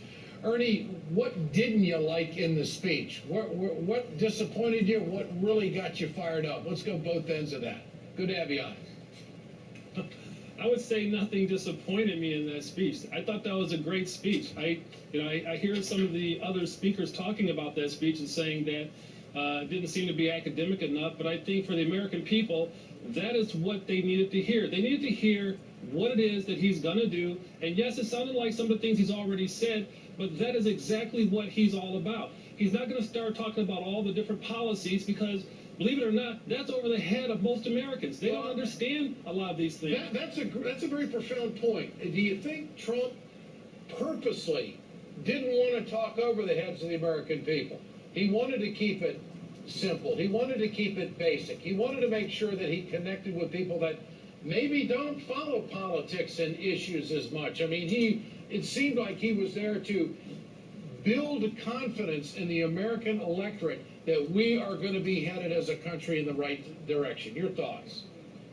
You know, if he sat there and started talking about the Paris agreements, nobody would know what he was talking about. If he started talking about the IPCC, nobody would know what he was talking about. If he starts talking about the EPA, or if he starts talking about the Association of Governments, or the Council of Governments, nobody would know what he's talking about. Just like nobody knows what I'm talking about. But believe me, all of these things are real, and he knows all about those things. That's true, Ernie. But what about an issue like health care? I mean, Americans know what health care is, and Republicans have been making a lot of noise about repealing the Affordable Care Act, and they don't necessarily have a specific plan to replace it. We didn't hear any specifics when it comes to that. Isn't that something Trump could have at least illuminated today? I think Trump has made it very clear that he is going to get rid of Obamacare, and that's it. He's getting rid of Obamacare, so he didn't really have to talk about health care because he told the American people that this whole thing is going to be about you, which means your health care is going to be covered. I'm going to protect you. I'm going to protect your borders. I'm going to protect you from the gangs. If you live in some of these areas like Chicago, Detroit, Los Angeles, in these inner cities, those people fear walking down the street. He's telling them those days are coming to an end. And a lot of people are saying, oh, maybe he's just saying what people want to hear. But no, this guy is going to do it. Our new president, Donald Trump, President Trump, is going to do these things he's talking about. And the reason he's using social media still is because he's letting the American people know that he is still in contact with them. So many times we elect our congressmen, we elect our senators, and of course we elect our president, and we feel like as soon as they get into office, we don't hear from them anymore. They're gone. This guy is still, our president, the president of the United States, Donald Trump, is still talking to the American people, still tweeting to the American people, letting them know that it will not be business as usual down here in Washington. And I'm telling you, the Republicans and the Democrats in Congress and the Senate and all the other little local governments need to be on notice that Donald Trump is not going to be the same type of president that they've seen over all these years. All right, Ernie, stay with us. I want to bring in Larry Cohen, who's a board member of Our Revolution and also the former president of Communication Workers of America. I want to draw on this parallel. Whether you agreed with his policies or not, one thing Ronald Reagan did was he made the country feel good about itself. And I got a feeling today that that's really what was one of Trump's missions, President Trump, to say, look, this is where we're going, this is what we're going to work on, and we're going to get this done. Almost have some confidence in the direction we're going. And Larry, I heard him say the word labor. He talked about infrastructure. He talked about Buy American. All of those things have been embraced by organized labor in this country. What about it? Yeah, well, again, I think he speaks one way and then acts the other. So when you look at who he's nominated to run the government, since he doesn't do that, they're all people from the 1%. And the speech today was much more of a popular speech. And so the real question is, can we, millions of Americans, say, okay, these were your words, including today, we'll judge your actions by those words. Will we really get better health care? Will we really get factory jobs back again? And we've seen that play out in the Senate confirmation hearings. And the HHS secretary that was played out just the other day, the budget from Elizabeth Warren was put out in front of the gentleman in question, who was the chairman of the House Budget Committee, and asked about a $1 trillion cut in Medicare, when Donald Trump, Anya, has said, well, we're not going to cut Medicare and Medicaid. There was another moment, Larry, I'm sure you know, when Bernie Sanders, Senator Bernie Sanders, asked Tom Price if he believed health care is a human right. How did that play out this week? Well, I mean, yeah, what does it mean that it's a human right? It means that we should all have the access that people do almost in every other nation. Obviously, we don't. And so what Bernie has said from the beginning is, in every other democracy, kids don't end up bankrupt going to college. People grow up and die with decent health care. When do we get in the mainstream? People have rights on the job. And those are the things people care about versus the rhetoric of those things and then not the reality. That's what we have to fight for. So I get a feeling that you have a sense that we might be headed for a big con job. That this guy came out and said all the populist things, but that he's got all the corporatists around him and all the billionaires around him that don't care a flying hoot about the people that voted for him. Yeah, I mean, is the table set for something like that? Because if Trump follows through, tries to follow through with some of the populist things he's talking about, he's going to have a fight on his hands with the Congress. Yeah, absolutely. And, you know, I think there are areas like importing pharma, which went down, and it could have passed if the Democrats had stayed with Sanders and Klobuchar last week on that amendment saying Americans should be able to import their pharmaceuticals from Canada. And let's talk about that for just a moment, because that was a failure of the Democrats. They could not keep their caucus together. The fact of the matter is that prescription drug prices in this country are through the roof. Correct. It's a big question with seniors. It's a big question with the budget. There was an amendment that was presented by Klobuchar of Minnesota and Bernie Sanders of Vermont, former presidential hopeful, and who is very strong in the Progressive Party, obviously. They put forth an amendment that you could import cheaper drugs from Canada and other countries, put them on the market, and negotiate prices, and 13 Democrats voted against it.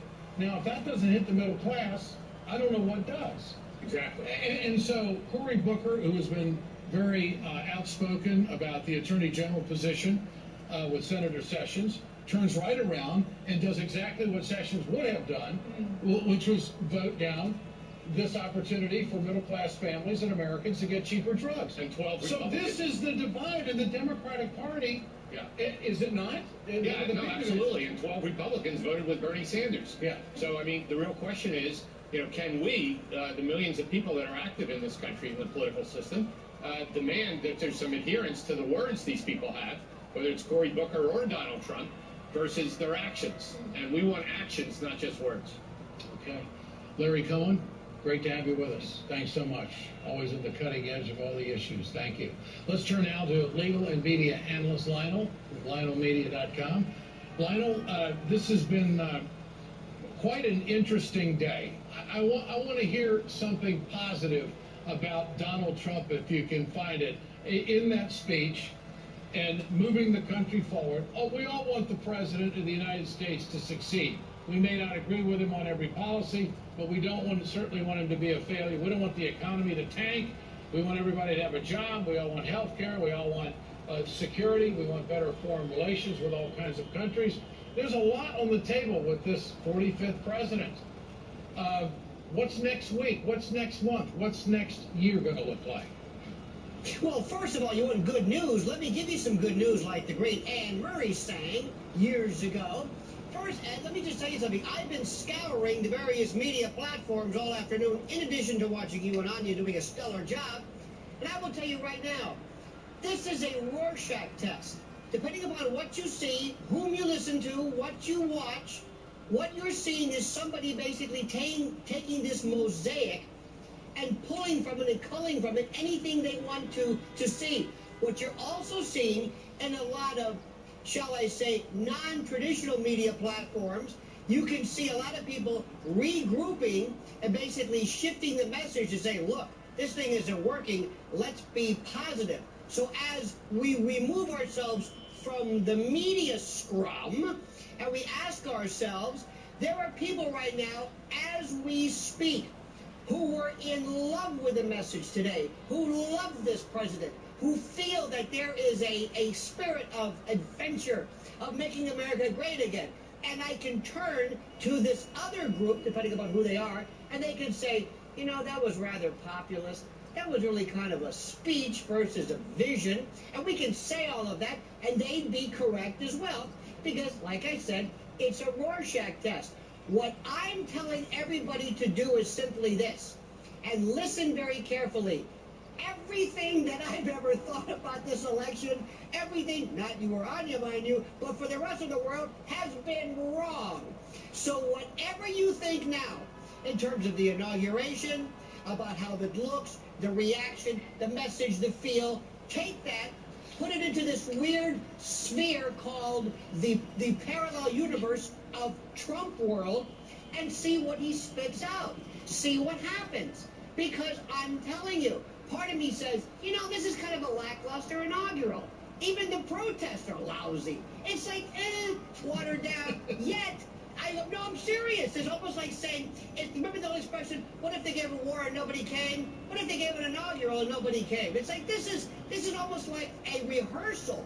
But to other people that I'm talking to, listening, they're delirious. This is Woodstock. And I'm thinking, are we watching the same thing? So, suffice it to say that it's going to be very interesting to see his next press conference, to see what happens when he really assumes the power. Let's get rid of the glitz and get rid of the pageantry for now. Let's see what he does. When it hits him, Ed and Anya, when he sits down and says, oh my God, I'm really the president. Because when all of the fans go away and they start handing him things, and he's doing real briefings with real issues and real problems, and there's nobody, there's no Kellyanne Conway, no polling, it's a different story. I can tell you that there was a lot in that speech today that was music to the ears of union workers in this country. That there's somebody in the White House that isn't going to wait for some type of issue to come up before he even acknowledges the fact that labor plays a big role in raising wages for all families in this country. And when he starts talking about bringing jobs back, when he starts talking about manufacturing and making America first and buying American, there's every union in this country that will get behind that. Precisely. And do you remember what the question is whether or not his own party will? Well, that's where his fight comes in, and that's where his populism comes in. What do you think, Glenn?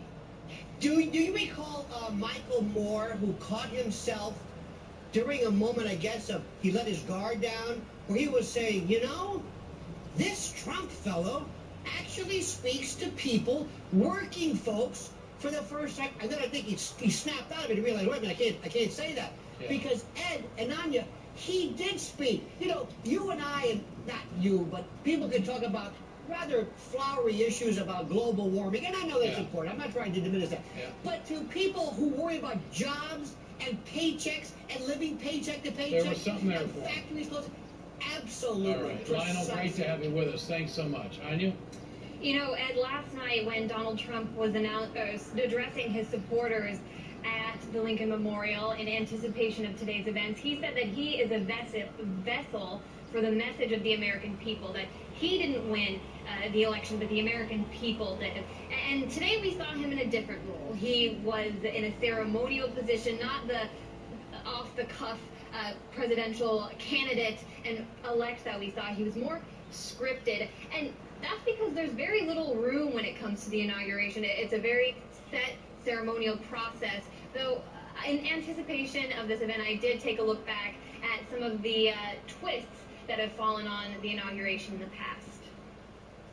I, John Fitzgerald Kennedy, do solemnly swear that I will faithfully execute the office of President of the United States and will, to the best of my ability, preserve, protect, and defend the Constitution of the United States. So help me God. Congratulations, Mr. President. On January 20th, Donald Trump becomes the 45th man to take the presidential oath of office.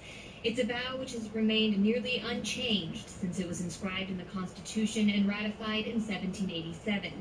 Though George Washington began the trend of adding the words, "So help me God," to the end of the oath during the first presidential inauguration 2 years later. Since then, most presidents have followed suit. From Washington to Barack Obama, most presidents are sworn in on the Bible. Breaking with tradition, John Quincy Adams and Franklin Pierce swore their oaths on a book of law, symbolizing the Constitution. Theodore Roosevelt was also sworn in without a Bible in 1901, following the assassination of William McKinley. When John F. Kennedy was shot on November 22, 1963, Sarah T. Hughes aboard Air Force One. It marked the only time a woman conducted the ceremony and the first and last time it was held on a plane. Since FDR's inauguration in 1937, the ceremony has taken place every 4 years on the 20th of January, with power transitioning officially at noon. Before then, the inauguration would take place on March 4th, in theory allowing the president more time to prepare for taking office. Though the country's first inauguration in 1789 took place on April 30th, after a brutal winter storm delayed Washington's journey from Mount Vernon in Virginia to New York City, where he was sworn in. Trump takes office with perhaps an unprecedented degree of uncertainty, with his campaign and general conduct shattering conventional politics and tradition. But at least a few details are guaranteed: the date, the time, and the oath. In Washington, Anya Parampil, RT. And it's also certain at this moment in time that Donald Trump is our 45th president of the United States, delivering his inaugural address just earlier this afternoon. Alexi, many people were expecting to hear some more concrete terms, especially about foreign policy, since in the lead-up to his inauguration, we've heard so much about Russia, allegations that he's a puppet of Russia. What can you add to this? Well, I can tell you, I just came back from the streets of D.C. with the protests going on, still smell like pepper spray a little bit. I talked to the people. They either recognized me or knew that I was Russian or heard my speech, and there was no animosity there at all, regardless of what they believe that Trump is a Putin's supposed puppet, right?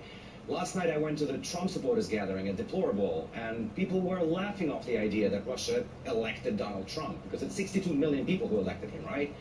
So what I would expect now is this frenzy, which has been going on since June last year, to subside at least to a certain degree, because it's been crazy. It's been just, over the top. And I did a little digest of what exactly happened in the last 6 months. Let's watch. Throughout the entirety of last year's presidential campaign, it seemed that Russia's president was among the candidates. Vladimir Putin. About Putin. Well, to some, he actually was. But Donald really is as healthy as a horse. You know, the one Vladimir Putin rides around on. But where was all this mysterious connection coming from? Now suddenly, you're okay with your nominee having a bromance with Putin. Well, if it was bromance, it must have been love at first word. Because one word is exactly how much Putin had ever said about Trump before November 8th. It was wrongly translated by the Western media, later explained by those who have a clue. He used the Russian word yarky, which in Russian, if it's about the sunshine or about the day, it means a very bright day or a bright sun. When applied to a human being, it means colorful. There's been a lot in the U.S. press about Putin tacitly supporting Donald Trump. There's no proof of that whatsoever. I mean, he's just really said only one word and that's it. But it didn't really help, though. You called him brilliant, outstanding, talented. Вы известный человек в нашей стране, вот вы лично. И не только как ведущий одной из крупнейших телевизионных корпораций, но и как интеллектуал. Зачем вы все передергиваете? Я на ходу сказал, что Трамп яркий человек. А что, не яркий? Трамп заявил, что он готов к восстановлению, полноформатному восстановлению российско-американских отношений. Чего здесь плохого? Мы все это приветствуем, а вы нет? Or maybe this whole bromance thing was spurned by the Clinton campaign manager Robbie Mook dropping a genuine bomb in June. Experts are telling us that Russian state actors broke into the DNC, stole these emails, and other experts are now saying that the Russians are releasing these emails for the purpose of actually helping Donald Trump. Experts stole them. Wow, that's supposed to be huge, right? But why was the FBI not granted access to forensic evidence? Were you given access to do the forensics on those servers? We were not. We were a highly respected private company, eventually got access and shared with us what they saw there. The company which evidently got access to those was CrowdStrike, ran by Dmitry Alperovich, a Russian emigre who's also a senior fellow at the Atlantic Council, neoconservative think tank. Try to find any good word it has ever said about Russia. So the whole idea Trump is a Russian agent comes from one word said by Putin and a report by an IT specialist who earns a paycheck at the Russia-bashing think tank. Well, clearly, that was enough for some to suggest McCarthyism should be resurrected. 10 years ago, there would be, all hell would break loose with this. There would be, they'd start the House Un-American Activities Committee, I guess, and whatever. And that's what we need now. So the question is, Alexei, where is all this going to go? It's a good question. I mean, I was asked in the streets right now, are you guys Russians happy that Trump got elected? I said, I mean, I cannot speak for the Russian people, but I don't see happiness. I see cautious optimism. Not even optimism, but cautious optimism. We've been down this road a lot. We've been down the same road with Obama 8 years ago, the reset and all that stuff. What happens next? Nobody knows. It may be worse, maybe good, but at least we have a chance. Going to be a very active night here in Washington, D.C. with the inaugural balls taking place and the different locations that the president's going to be going to, which is so traditional. But he is being met with protests on the streets of Washington, as we have documented exactly what is going on right now. And you're seeing a live picture of the procession down Pennsylvania Avenue, and there doesn't seem to be too much disruption there whatsoever. This, of course, is following a traditional inaugural lunch which took place over at the Capitol, and Donald Trump spoke to both political parties and supporters and members of his cabinet and pointed out the generals and how proud he is of those generals who are coming into his cabinet. I see my generals, whose generals are going to keep us so safe. They're going to have a lot of problems, the other side. They're going to look at a couple of them. These are central casting. If I'm doing a movie, I'd pick you generals. General Mattis, who's doing really well. Even Chuck likes General Mattis. And General Kelly. Remarkable to see President Trump there finally taking office after such a bitter campaign. And that was a campaign against Hillary Clinton, who he did. First of all, she attended his inauguration today with her husband, Bill Clinton, which surprised some. But he did take time out of his lunch today to thank her as well. There is something that I wanted to say, because I was very honored, very, very honored, when I heard that President Bill Clinton and Secretary Hillary Clinton was coming today. And I think it's appropriate to say, and I'd like you to stand up. And honestly, there's nothing more I can say, because I have a lot of respect for those two people. And that came up in one of the debates in the heated campaign between the two, and they were asked can they say something positive about one another? And Donald Trump said he respected Hillary Clinton because she never quits and never gives up. And of course, we don't know what her future in politics or activism is going to be. But I thought it was really classy of President Trump, not President-elect, President Trump, to point out, number one, his generals, because he's going to need them. He needs their insight. And also Bill and Hillary Clinton, who did not take their bat and ball and go home because things didn't go their way. They're still part of the process and the pageantry of the inauguration, which is so terribly important. They did, Alexei, though, close up shop, or are closing up shop, of the Clinton Global Initiative, part of the Clinton Foundation, which was very controversial during this past election. Right, and it's also somehow related to Russia, as some people believe, right? I mean, the story about the uranium one and all that. It's interesting, both the future of Hillary Clinton and Clintons in general, and what's Trump going to bring to the table. You spoke of the generals. Generals will play a huge role in the potential U.S.-Russia reset or not. We know that there are NATO troops right now on the Russian border in Poland. A very, irritating factor for Moscow, quite obviously. What's going to be interesting in the Trump administration is that these generals obviously are going to be in key positions when it comes to national security. And Michael Flynn, former general, was a lower-ranking officer than the generals that are going on to the cabinet. And Flynn, of course, has got the president's ear as a national security advisor who does not have to be confirmed by the Senate. He is basically on the president's staff. And so it's going to be interesting to see how that communication works out between those military professionals.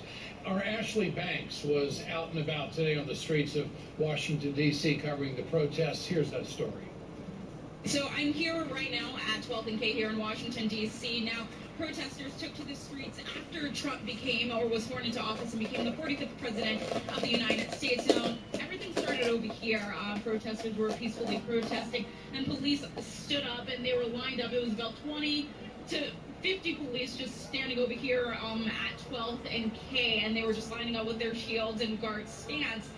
Protesters, once again, were peacefully protesting when police started to throw tear gas at these protesters. Now, protesters and retaliation started throwing huge rocks back at these police officers, and that's when things broke loose. Now, protesters on this side right now are chanting, "No Trump, no KKK, no fascist USA." People are very pissed right now that Trump has become the next president. Now, this side is pretty peaceful, but behind me there were several other protesters that were in the streets, and police were finding ways to push them back by throwing tear gas at these people and just forcing their shields on these people. Now, as you can see, people aren't really protesting anymore behind me, but right here in front of me there are quite a few hundred protesters right now still upset over Trump becoming the 45th president.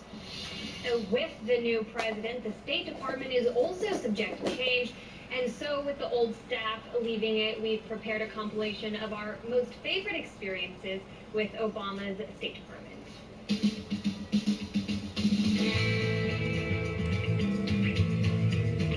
Good to see you in this exercise in transparency and democracy.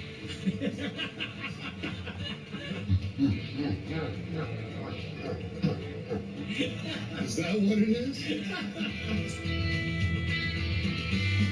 There are flows of gas, natural gas, I should say, that go through from Western Europe through Ukraine to Russia, and the other way, from Russia through Ukraine to Western Europe.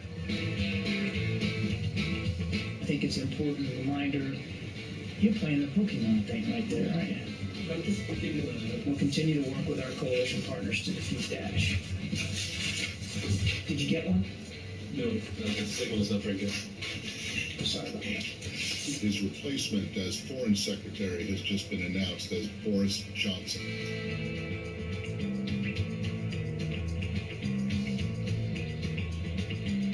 We haven't heard the words Free Syrian Army for months, and all of a sudden, they're back. Have you heard about the Chilcot inquiry? I have not. I frankly don't know what the legal authority is. You said you don't know. How is it possible? Since the beginning of bombings last year, ISIL grew in territory. Does it sound like a result of a winning strategy? But if you already had that, you probably already had at least some of the answer to your question. But I want to hear it from you. And I appreciate that. What is the response? I think we're What ready is to the move on response? to a new Ukraine question. Go ahead, Elise.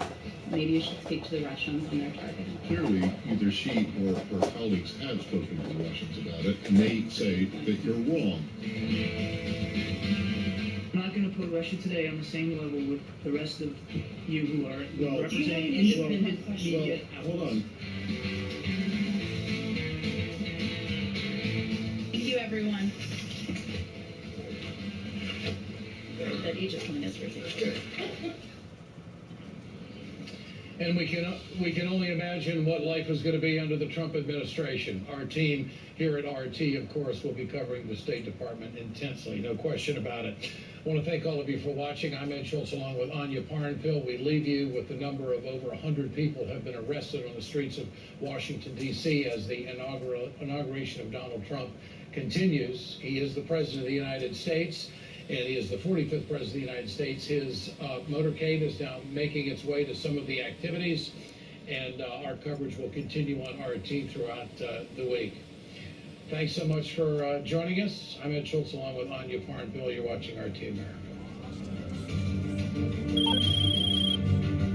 Hey there, it's your...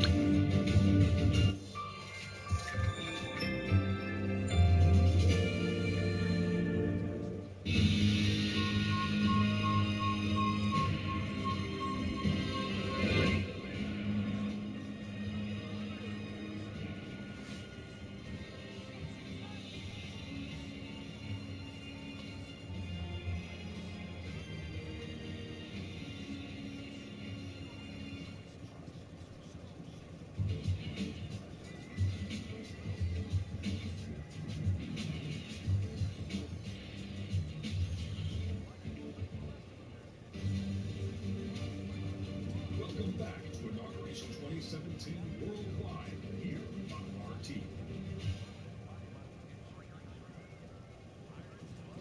Welcome back to our coverage on RT America. I'm Ed Schultz along with Anya Parnfield, and we're joined at this hour for more of our coverage with the legend, the icon, longtime broadcaster Larry King, and longtime friend and associate of Donald Trump.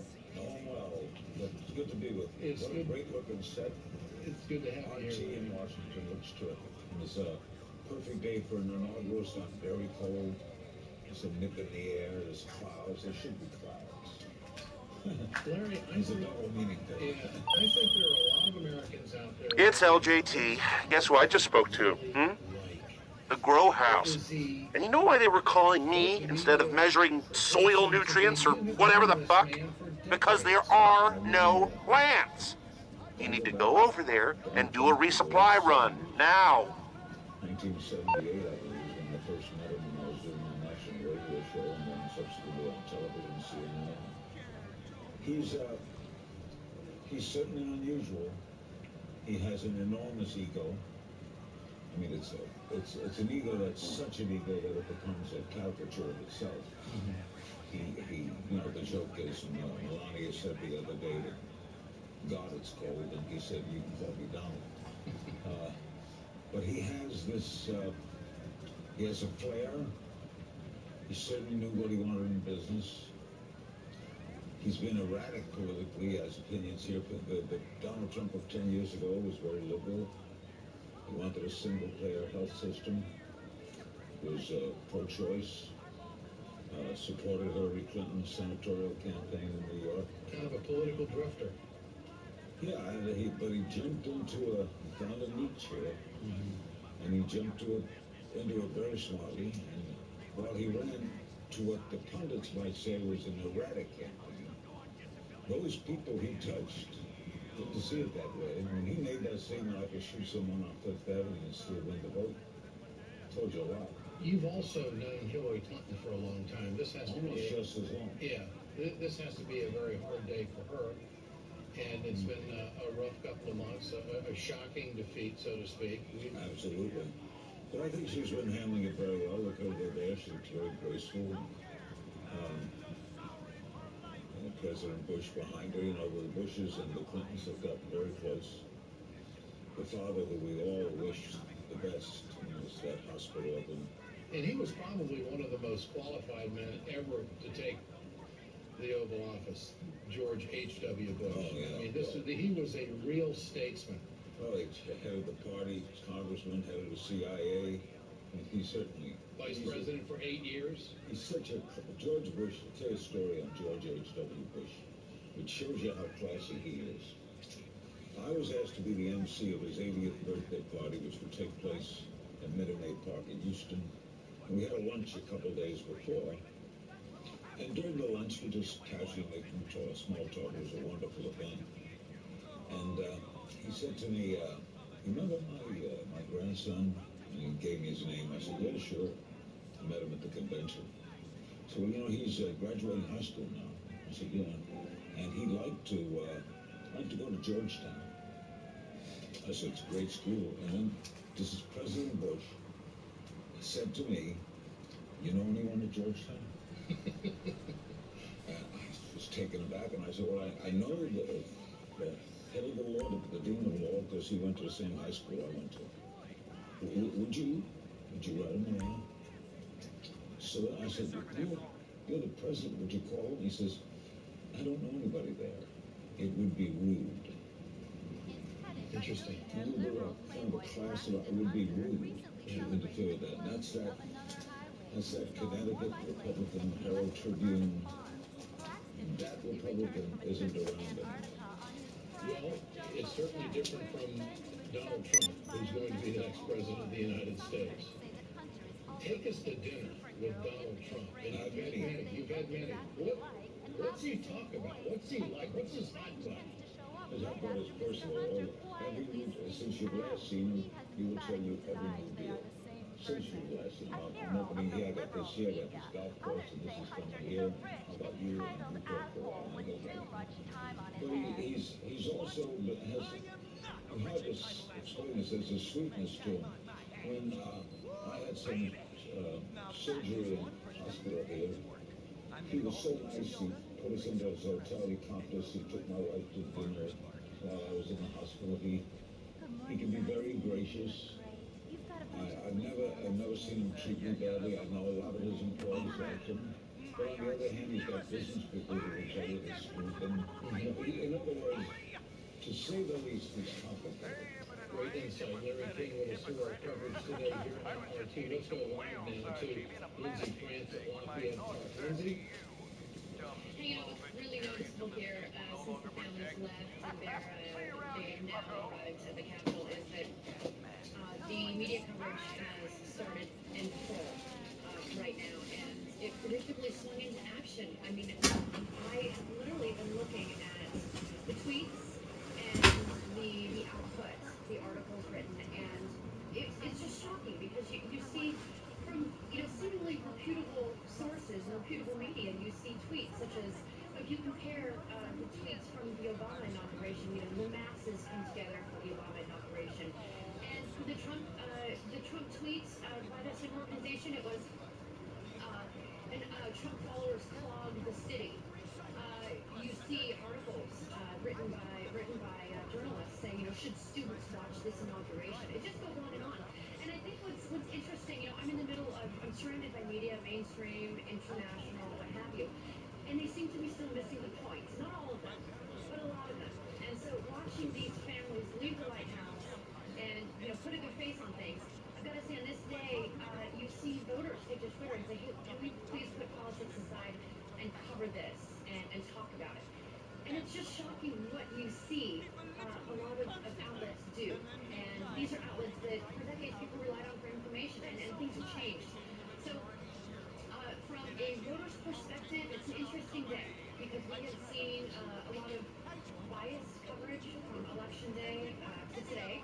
And people want to know, is it ever going to lift? And that is something that remains to be seen, but it sure is surprising now, hitting around noontime in Washington, D.C., the fact that it's not letting up on this important day. And, there's commentary and there's reporting, and the two are beginning to mesh. So, anyhow, from the perspective of the media stance here at the White House as the President Donald Trump then makes his way back here after the parade, it's interesting to watch this day evolve and how media is speaking to voters right now. And the media I'm surrounded by right now. Okay. Lindsay France from Lafayette Park. You see the Trump family now filing in. We've seen the Supreme Court, former presidents, Bill Clinton, and of course Hillary Clinton, all in attendance. Larry, you've seen a lot of inaugurations. How does this one firmly compare? I'll give you a better opinion after it's over. We'll see how the speech is. Some inaugurals are memorable. John F. Kennedy's, of course, was one of the great lines of all time. That's not yeah. You can do for your ass out what your country can do for you, ask what you can do for your country. Seeing the great Robert Frost there, and that wonderful poem on that great day, and Harry Truman, Lyndon Johnson, Richard Nixon, and a very cold day. Obama's first inaugural was historic in more ways than one, the first black president. I look back in history, Lincoln's second inaugural after he had just won the Civil War and was dead a little while later. Inaugurals are very interesting. Some are remembered, some are forgotten. Their pomp and circumstances, that this is historic, and we have over 60 members of Congress not here. Not sure that that's the smartest thing in the world. What do you make of that? What's that going to accomplish? I don't know what it accomplishes. It makes a statement, and America is entitled to make statements. We are a nation of free people. We have free speech. You're entitled to make it. Is it, I think, as a strategy, I think it's a mistake. I don't think tomorrow is a mistake. I don't think people coming here to protest what they feel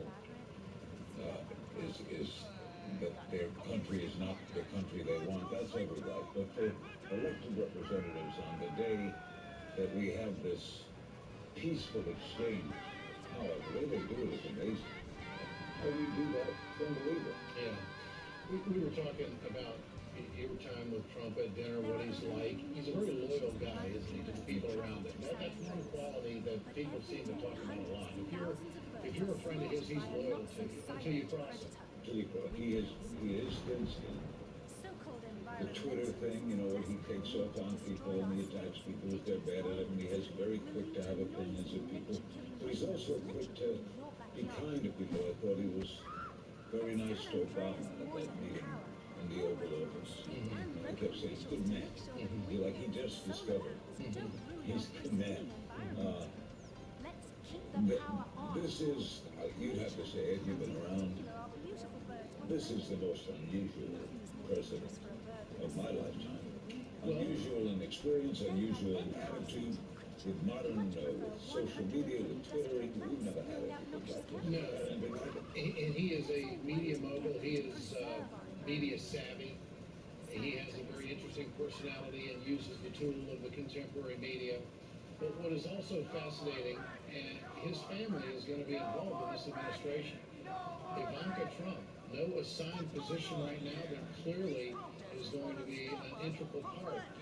What do you make of that? No other president has really had siblings that be so connected. Not siblings. The only thing close would be the importance of Eleanor Roosevelt to Franklin Roosevelt. She was an extraordinary woman. I don't want to give away my age, but I interviewed Eleanor Roosevelt in Miami Beach in 1962. And she was the only first lady I ever knew who criticized her husband. Who disagreed with him in print. She wrote a column every day called My Day. And there was an example of a vice president. She was much more powerful than the vice president. And how does Donald Trump treat people who disagree with him? Well, we're going to see more and more how he does. Right now, he treats them angrily, puts them down. And how will that work? Can he, on the world stage, as he did the other day, criticize the president of Germany? Can you do that? And he'd be the first to tell you Donald has limited vocabulary. He is not Obama. Obama is probably the greatest orator of our time. I mean, even if you disagree completely with him, you cannot say he's not a brilliant speaker. Very well read. Yeah. Trump is not a brilliant speaker. He's off the cuff. He's dynamic, but he's not doesn't have that kind of edge, and people will miss that, you know. So how will Donald do? And I hope he does well. 8 years ago, I thought it was dreadful when some of these right-wing radio talk show hosts said they were hoping Obama would fail, and they call themselves patriots.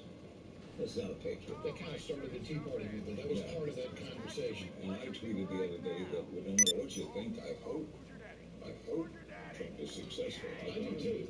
Why would you not want him to be successful? I clearly don't agree with him on a number of issues, and I don't think everybody does. But do we want to see this president fail on international relations when they're boiling right now? Absolutely not.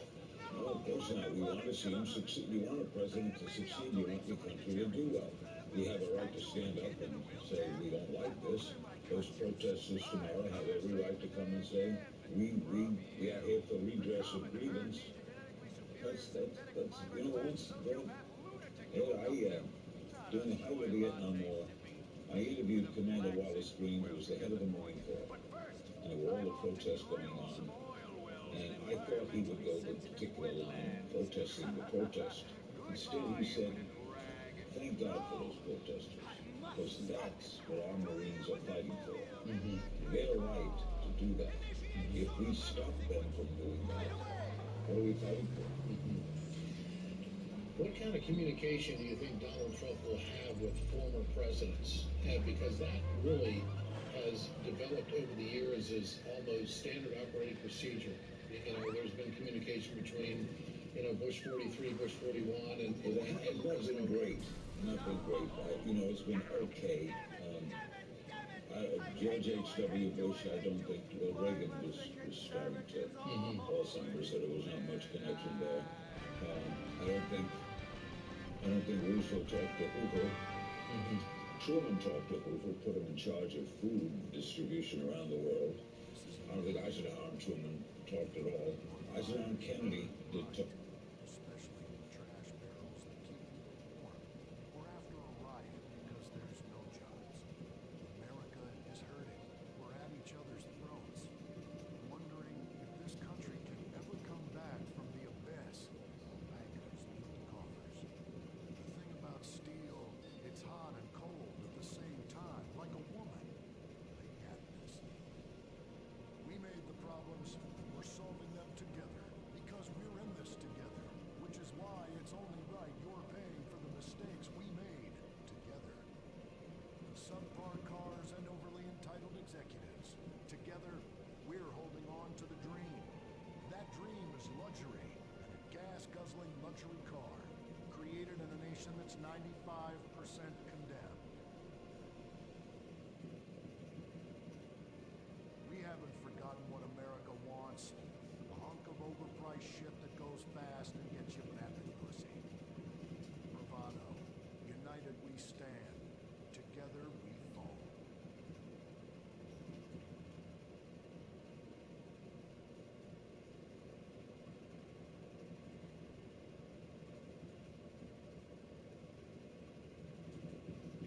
What will you do when you finally win the lottery? I'm gonna have my ex-wife strangled by a hitman. Start dreaming. Play the San Andreas State Lottery and have all your fantasies come true. Rehab Island, a tiny island. 10 desperados who will do anything on television. No food, a massive pile of cocaine, and tons of relapses. Reality finally gets real on CNT. Germs. It's kill or be killed in the great warfare in your home. Of all the places in your home, your carpet is the battleground where the fighting is the nastiest. That's where I come in. Mr. Spot. Ordinary cleaners leave stains, dirt, germs, and life behind. I don't. I kill everything. I clean and disinfect the toughest stains and kill 99.9% of germs and living tissue. I can cleanse a crime scene or strip a baby to the bone in less than an hour. Mr. Spot destroys away wine stains. Dead. Mud. Dead. Cat vomit. Dead. Including the cat. Moon blood. Whatever it is, it's dead. Coffee. Bye-bye. You're dead. Dead cheerleader. You're still dead. And ink stains? Dead. Dead. Dead. Your teenager is shooting DNA on every surface of the house. Mr. Spot cleans it away. If you want, it'll even clean him away. Mr. spot. A squirt is all you need. Then boom, nothing lives on. Criminals fear him. Police respect him. Women need him. Men envy him. He's the square-jawed yet world-weary hero your dad always wanted to be. He's the diamond in the rough, fighting crime by breaking rules that haven't been written yet. He's even, when appropriate, seen with ethnics and women. The Bald Eagle Broadcasting System presents Gordon Moorhead in Moorhead Rides Again! He smokes 60 a day. He drinks a quart of rye at lunch. He has incredible powers of reasoning. And he keeps America safe when government intervention cannot. Sleep easy, America. Someone else is worrying about things, so you don't have to. This episode of Moorhead Rides Again is brought to you by Los Santos Affordable Homes and Redwood Tobacco. Before we start this week's episode of Moorhead Rides Again, we'd like to tell you about a remarkable free offer. You can own an incredible, genuine Gordon Moorhead detective badge, replica gun, and packet of candy cigarettes, so you can help protect your neighborhood the same way Gordon protects America. All you need to do is get your dad or uncle to write a check for $10. Send it in, and you'll be sent a certificate of graduation from the Moorhead School of Investigation, along with your badge, gun, and smokes. Work real crimes, solve murders, kill people with impunity, and smoke, just like a real crime fighter. Or sit on your couch wishing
than is for parents.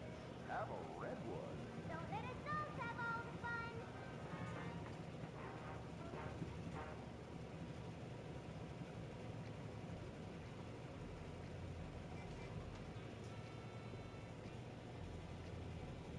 Where are you going?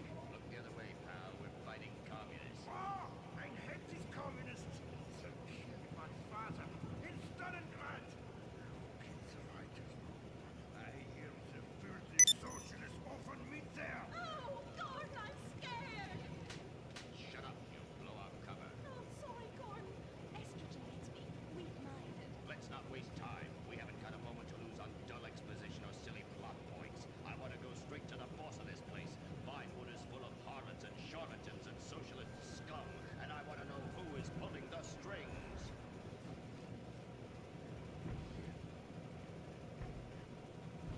We need to have a chat, bucko. You've been overdoing the firewater again, huh? We can't afford to pay your kind for movie work.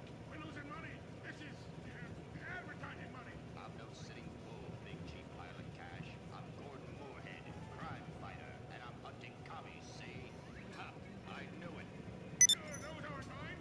They belong to the maintenance man. A likely story, blaming the honest poor. I'm sorry, Mr. Zellner. I forgot my artificial hand. You slipped by this time, but I'm convinced you're running a massive propaganda operation here. One that's hell-bent into turning this country into a bunch of weak-minded, overly considerate Lenin lovers. Why, that's a bold-faced lie. Actors and movie executives would never push a liberal agenda. We studio bosses are too busy counting money all day and sleeping with young starlets to care about the crap we're putting out. What you need to do is visit the writer's room. Yes, that's what you can do. What I need to do is get this young lady out from under my desk. No teeth, damn it. Oops, sorry, Mr. Zelda. I didn't mean it. Oh, Gordon, this is so scary. Shut up. Running out of places to slap you. We're fighting a red menace here. We've got no time for emotion. What did you do during the war, Gordon? I fought fascism. In Germany? Italy? No, dumbass Florida. Now shut your yap. We're here. Gadzooks! Someone's making monkeys of us. There must be another writer's room. Don't worry. I will track them. Over there. Ha! You're incredible, you savage. Pablo! That's not Pablo. Yes, it is. Igor Pavlovich, Rescue at Large. Comrades, you're too late. Already I have flooded your movies with communist propaganda. Your workers will rise up, unionize, demand ridiculous wages, and then all American industry will fail and move to communist China. It's a good plan, no? Oh, that is rich. America will always be a pillar of industry. We're unstoppable. Our hunger and work ethic make us invincible. As if America would ever become fat, lazy, and entitled like you commies. And besides, I'm about to stop you. Oh, that horrible, awful foreigner's getting away!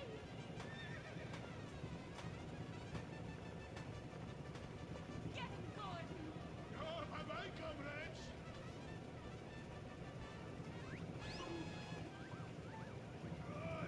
I fall down! Pablo! Hola, señor Moorhead. Hola, mis momsties. Oh, Pablo, where have you been? I stopped for siesta. To aburrido. Such a cunning people. They nap half the day and mix the same 4 ingredients and give it 20 different names. Can I get a chimichanga? Gordon, I bring you a present. But Pablo, Friendly's no longer a sponsor of this show. Sí, but this is old script. Muy viejo. Well, in that case, give me a redwood, buy me a starter home, and stand the hell back. These people are about to be put on the cutting room floor.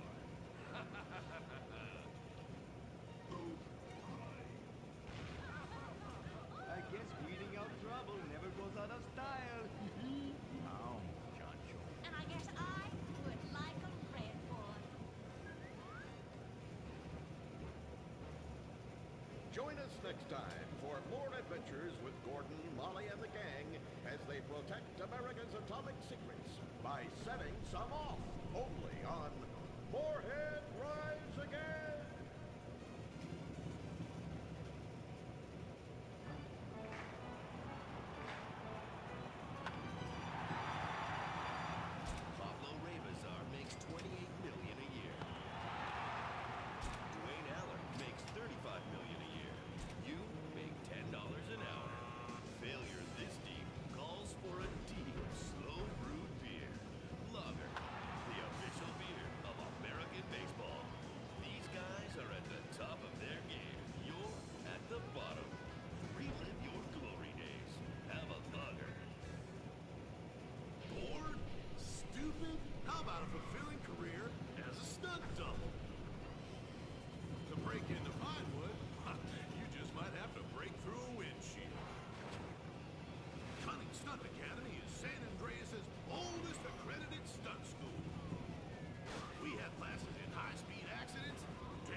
his ways, it's Bow Wow Chow, Dude Eat Dog on CNT.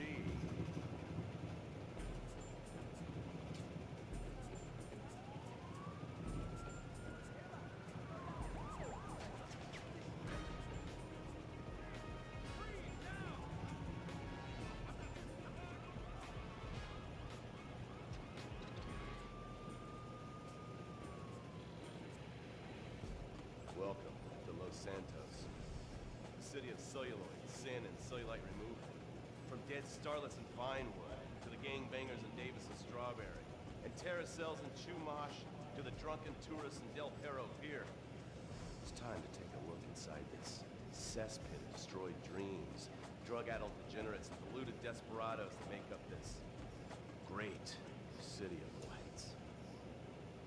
Hi. I'm decorated FIB agent Stephen Haynes. The FIB, the police department, the sheriff's office are fighting a war out here every day in a city where dreams too often become wet with tears. The Los Santos docks. This is where it all begins. Second largest port in the world. The great orifice of American capitalism.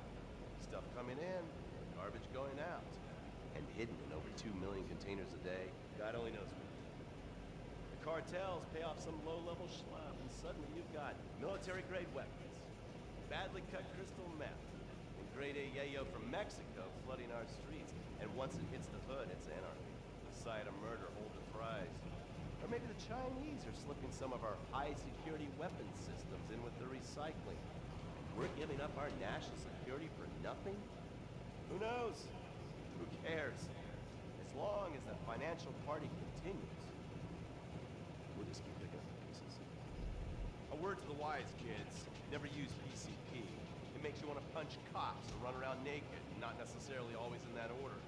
Most of the time, this illicit cargo makes it straight to the games. But sometimes an ordinary Joe lets go and loses his shit after a pipe or two of pleasure dust.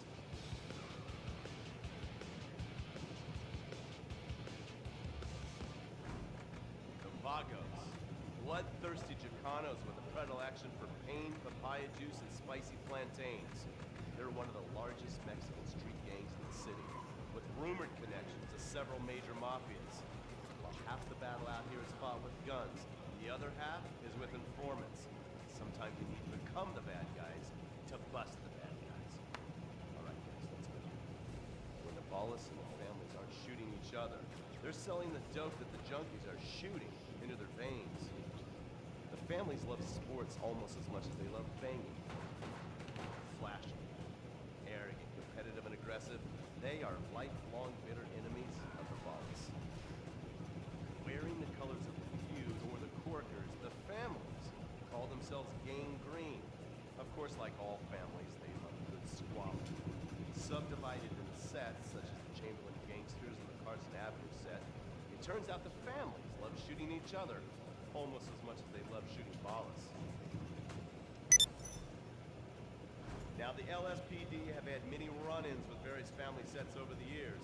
With the Ballas, the FIB take a more community outreach approach. Hey guys, stay out of trouble now. Now, the Ballas fly the colors of the Los Santos Panic, or the Boers, purple, because they are the bruise on the face of this city. While some thugs obviously prefer four wheels, other desperados prefer two. Leather, exhaust, and drugs. No, this isn't an exotic S&M party. These are one of the nation's toughest outlaw motorcycle gangs, the Lost. Rumors are they get a new tattoo for every person they stab. And it's definitely okay for your motorcycle mama to show her breast to your friends. The FIB has been tracking the Lost for years. We've jumped from coast to coast and have spent more time in the Midwest than a tornado spotter. When they're not running back, they're smoking. Or so I hear, a dangerous new drug on the streets called toilet cleaner. And believe me, your toilet will be cleaned after you smoke some of it.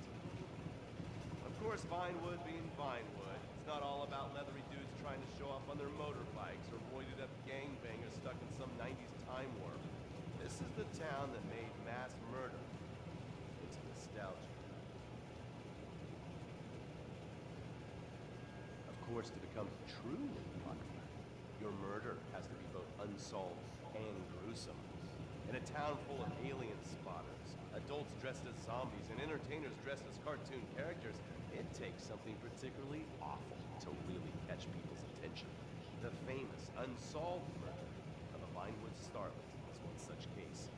For years, horny nerds have wondered what happened to Leonora Johnson, and if they would have plucked up the courage to speak to her or kill her themselves. It's inspired filmmakers, writers, and copycat killers. Conspiracy theorists have blamed various celebrities, the mayor, the Soviets, short skirts, women's liberation, and hidden aliens embedded amongst us for the murder. But not all crime is premeditated. Maybe drinking's your thing. Look at this drunken buffoon, proving that there doesn't always need to be criminal intent to cause serious criminal damage. Or maybe you're just an overprivileged poppycock, living on daddy's pension and protesting about the unfairness of capitalism. Maybe stock market manipulation is your bag, or loan sharking, double identity theft, assassination, or even worse, swinging. On our next episode, I, Stephen Haynes, will show you the flashier side of crime in Los Santos, illegal street racing, cocaine, and vice. Yes, speed, snort, and sex. The alliterative threesome that helped hook America on the underbelly of paradise.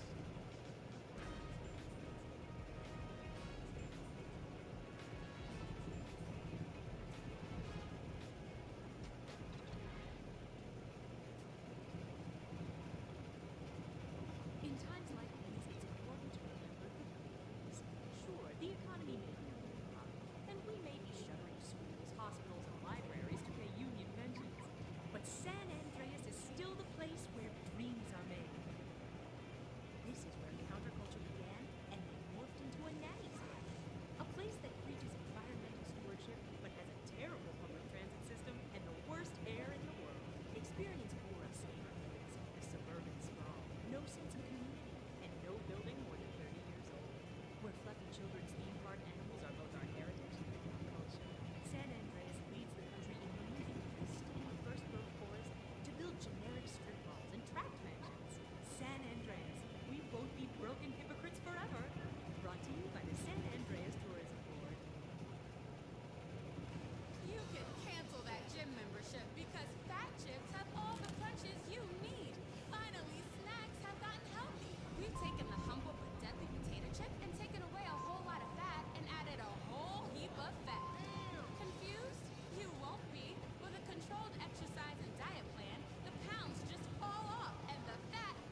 choice in hospitals will. Take your loved one to Mount Zona Medical Center. Mount Zona is #1 in heart attacks, brain hemorrhages, Tourette's, strokes, hemorrhoids, leprosy, elephantitis, cardiac failure, and loose stools. You have a choice in hospitals, so pick the one with the largest advertising budget. Mount Zona Medical Center. American plastic surgery is too expensive. Why not do like the rest of American industry and reduce your cost by going abroad? Implant Outsource, the reality show that sends contestants to exotic locations for permanent body modification. Pirates love booty. Why not get ass implants in Somalia? Take a relaxing vacation in Mongolia, the land of Genghis Khan, and get your legs lengthened. Or a second penis installed in Tijuana. Implant Outsource, Mondays on CNT.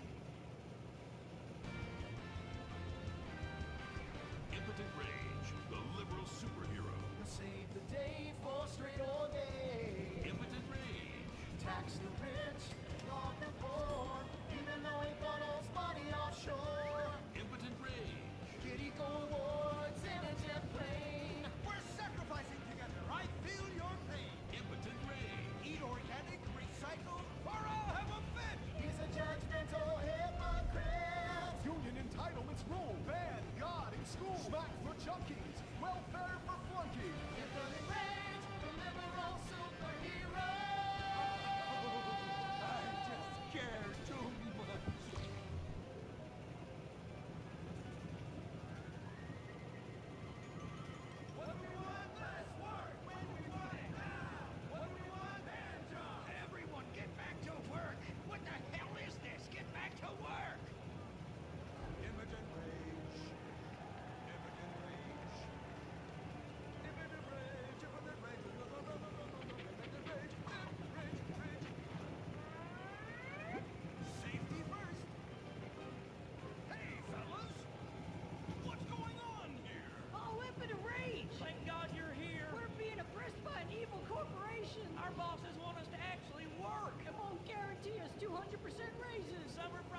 Germs.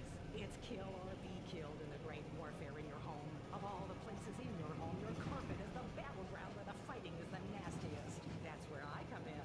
Mr. Spot. Ordinary cleaners leave stains, dirt, germs, and life behind. I don't. I kill everything. I clean and disinfect the toughest stains and kill 99.9% of germs and living tissue. I can cleanse a crime scene or strip a baby to the bone in less than an hour. Mr. Spot destroys away wine stains. Dead. Mud. Dead. Cat vomit. Dead. Including the cat. Moon blood. Whatever it is, it's dead. Coffee. Bye-bye. You're dead. Dead cheerleader. You're still dead. And ink stains? Dead. Dead. Dead. Your teenager is shooting DNA on every surface of the house. Mr. Spot cleans it away. If you want, it'll even clean him away. Mr. Spot, a squirt is all you need. Then boom, nothing lives on. Criminals fear him. Police respect him. Women need him. Men envy him. He's the square-jawed yet world-weary hero your dad always wanted to be. He's the diamond in the rough, fighting crime by breaking rules that haven't been written yet.